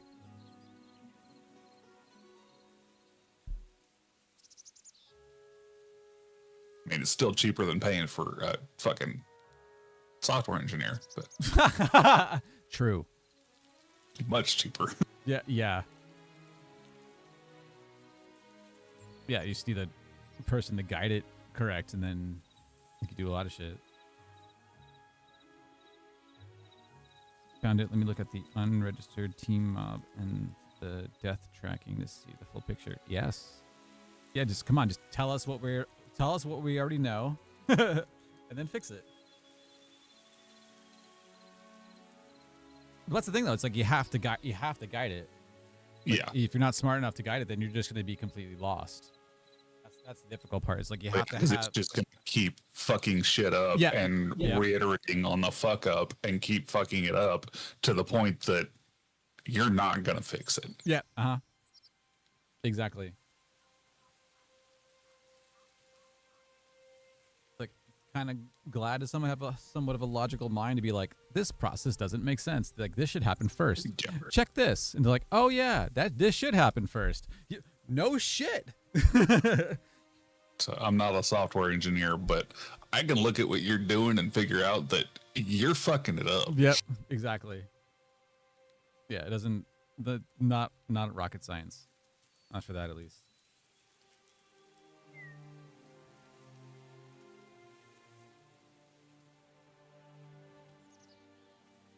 Even for rocket science, there's probably an order of operation anyway. So.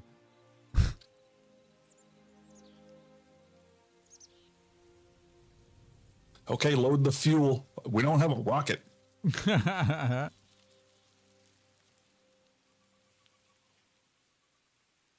the countdown ready. Let's go.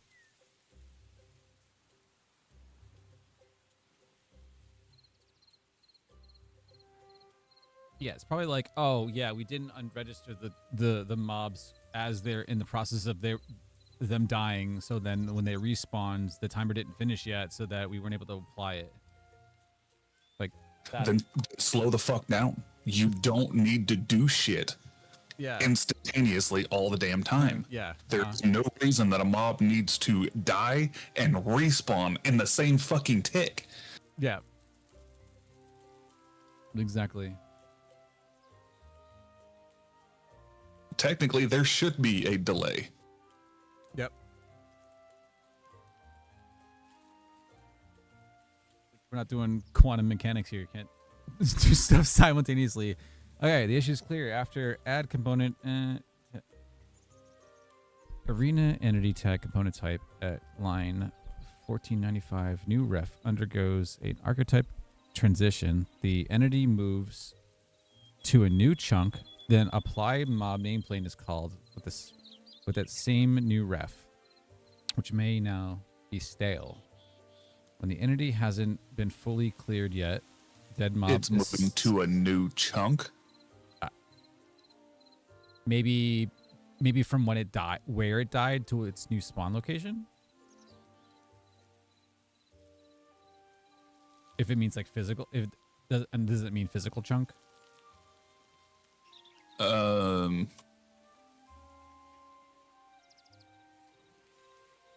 mean, yeah, Entity hasn't been fully cleared yet. Dead mob is still in the store.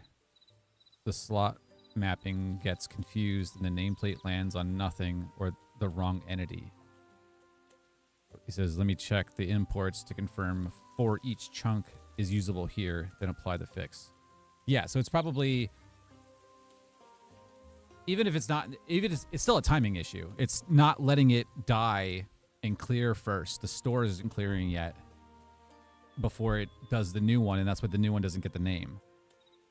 Because yeah, I mean, technically the size of this, it can be in 4 different chunks.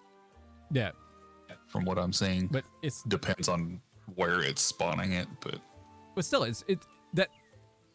to me that's still irrelevant because of our naming convention. It's supposed to pick up the last. If there's 4 mobs on a team or 3 mobs on a team, mobs are going to be 1, 2, and 3. If 2 dies, it's going to replenish 2. So if 2's not done dying yet, according to Hytale or Java or whatever the fuck is happening, then it's going to fail, respawns the mob doesn't have a name. So no matter what, it's just literally a timing issue. It's like, yeah, the failsafe would be wait until mob dies, store is cleared, then spawn mob, then name mob. Okay.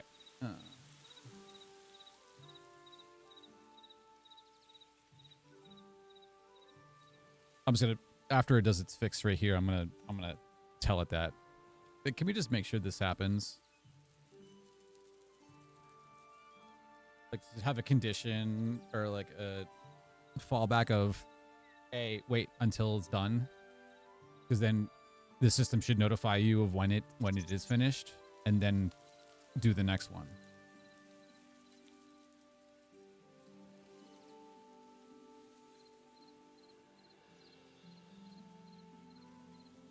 I would imagine this is probably with any software language, but fucking Java, man. It's probably literally just how it's coded, but I'd imagine that this is probably something particular to Java.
Also, like, what happens within it? There's a 5-second respawn timer for the between when the mob dies and the next one spawns in. What the fuck happens between that? Like, they're not. Are they in the process of dying for 5 seconds before the next one spawns in, and they still technically don't die? That would explain why they're able to throw fucking fireballs after they're dead. Yeah. Yes. It's a feature.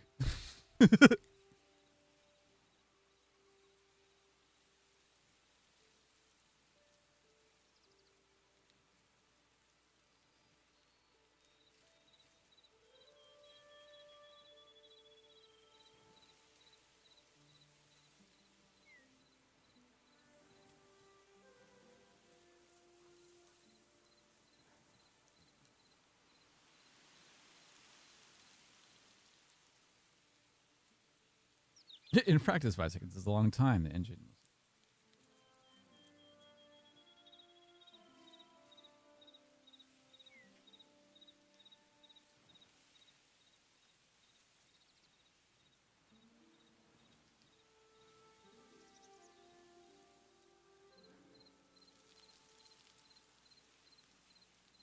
The short version, the 5-second delay, does the real waiting. Question.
Good question. What if then after a mob dies, is it still attack from their death location? I thought they were dead because it isn't fully dead yet from the ECS perspective. When a mob dies, death component .try add component is called. That triggers the death animation sequence, with the entity still in the store, with its entity arena entity tag component type still attached until the engine finishes the animation and physically removes it. That removal can take a second or two.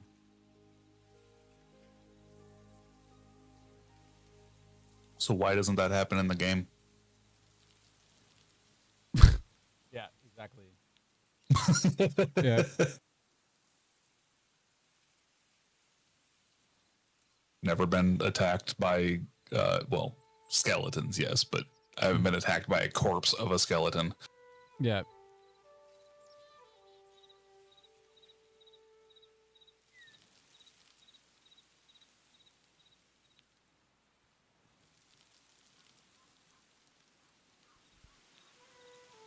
Yeah, it's applying a fix now. It's going to apply the death component to the melee damage, or the damage system itself. Yeah, it probably just it it's forgetting certain aspects of the whole sequence, and then that's why it's still attacking afterwards. It's like, I'm like, they're dead. They shouldn't be attacking anyway. Like, what? Like, there's like all these like little lingering things. It's like mobs fighting each other, but there's also factions, but then there's also vision. So if the vision's still locked onto a person, then it can still technically hunt you down, but it won't attack you because of whatever else. It's just like, what? It's like all these like systems and subsystems that are just stacked.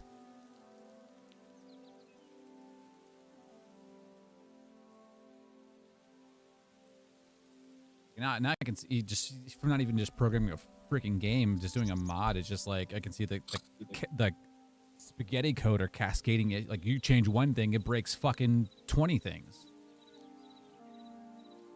Like, dear God, this sucks.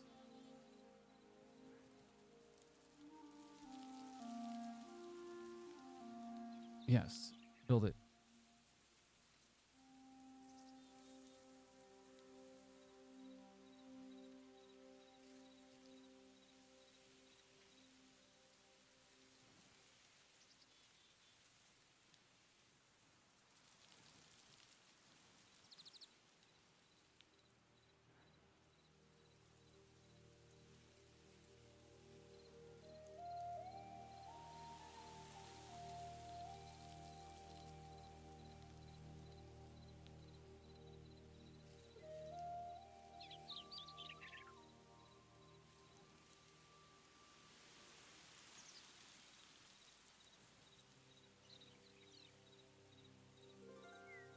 Okay, it's in.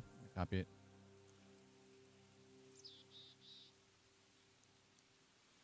And then after this test, I gotta get some dinner. I'm freaking starving.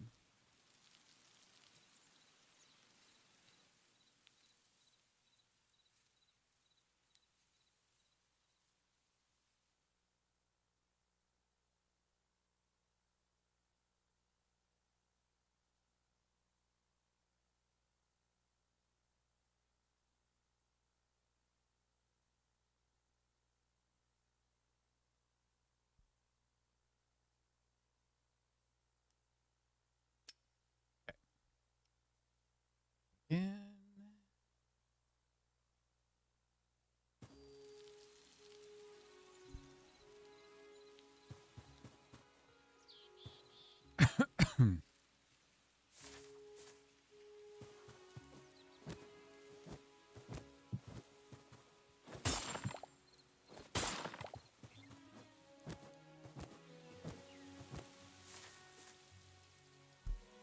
Okay, great. Great.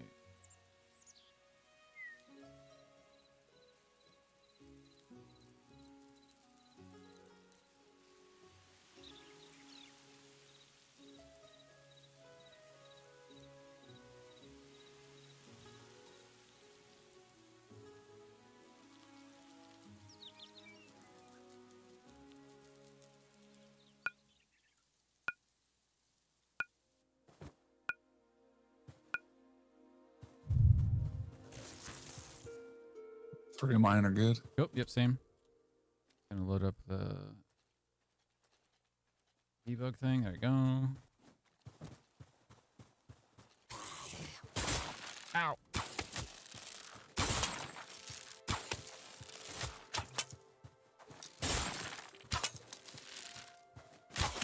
Ow.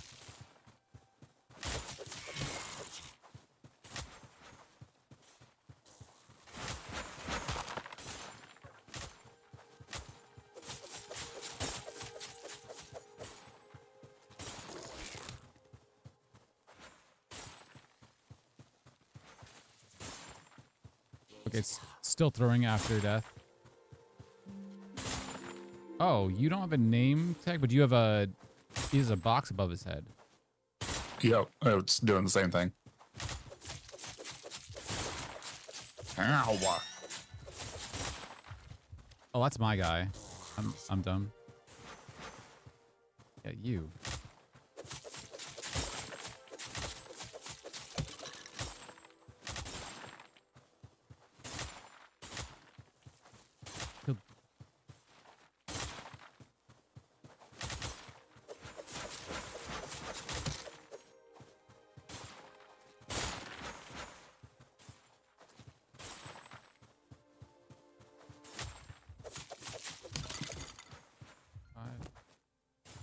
Huh. Just see if killing them, if the ones that don't have the name and have the box, if it counts towards your score. Another one just spawned in with no name. And I can't damage him? Yeah, I've same over here. I see a red box with no name. Oh, I've got no name got a red box, but I can't do any damage to him. Oh, that's your team.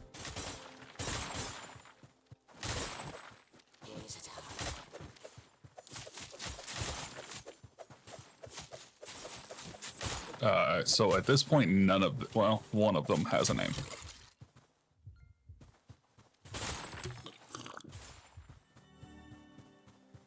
Oh, it's failing. Completely fucking destroyed them.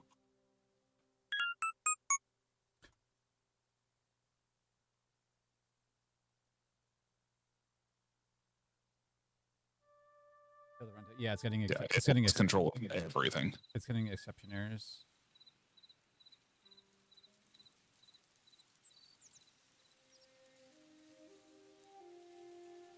Okay.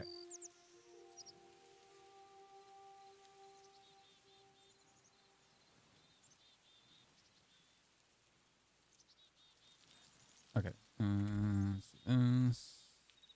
Here. Good thing I started a new station.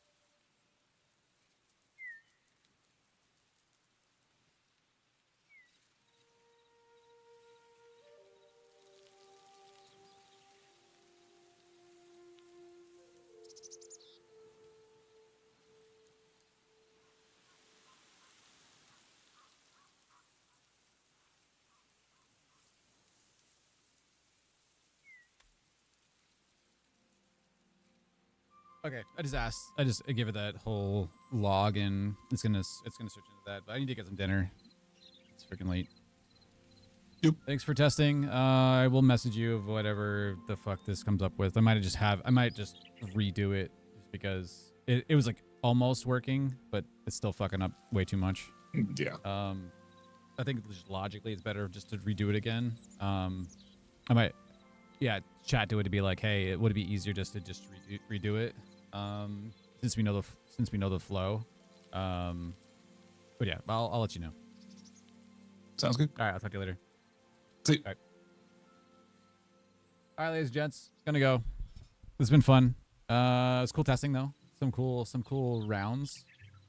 I'm probably gonna spend a bunch of time trying to get this to work. I'll see you about the weekend stream. But yeah, thank you so much for watching. Hit the like button on YouTube. I appreciate it so much for your support, and I'll see you later. All right, peace out.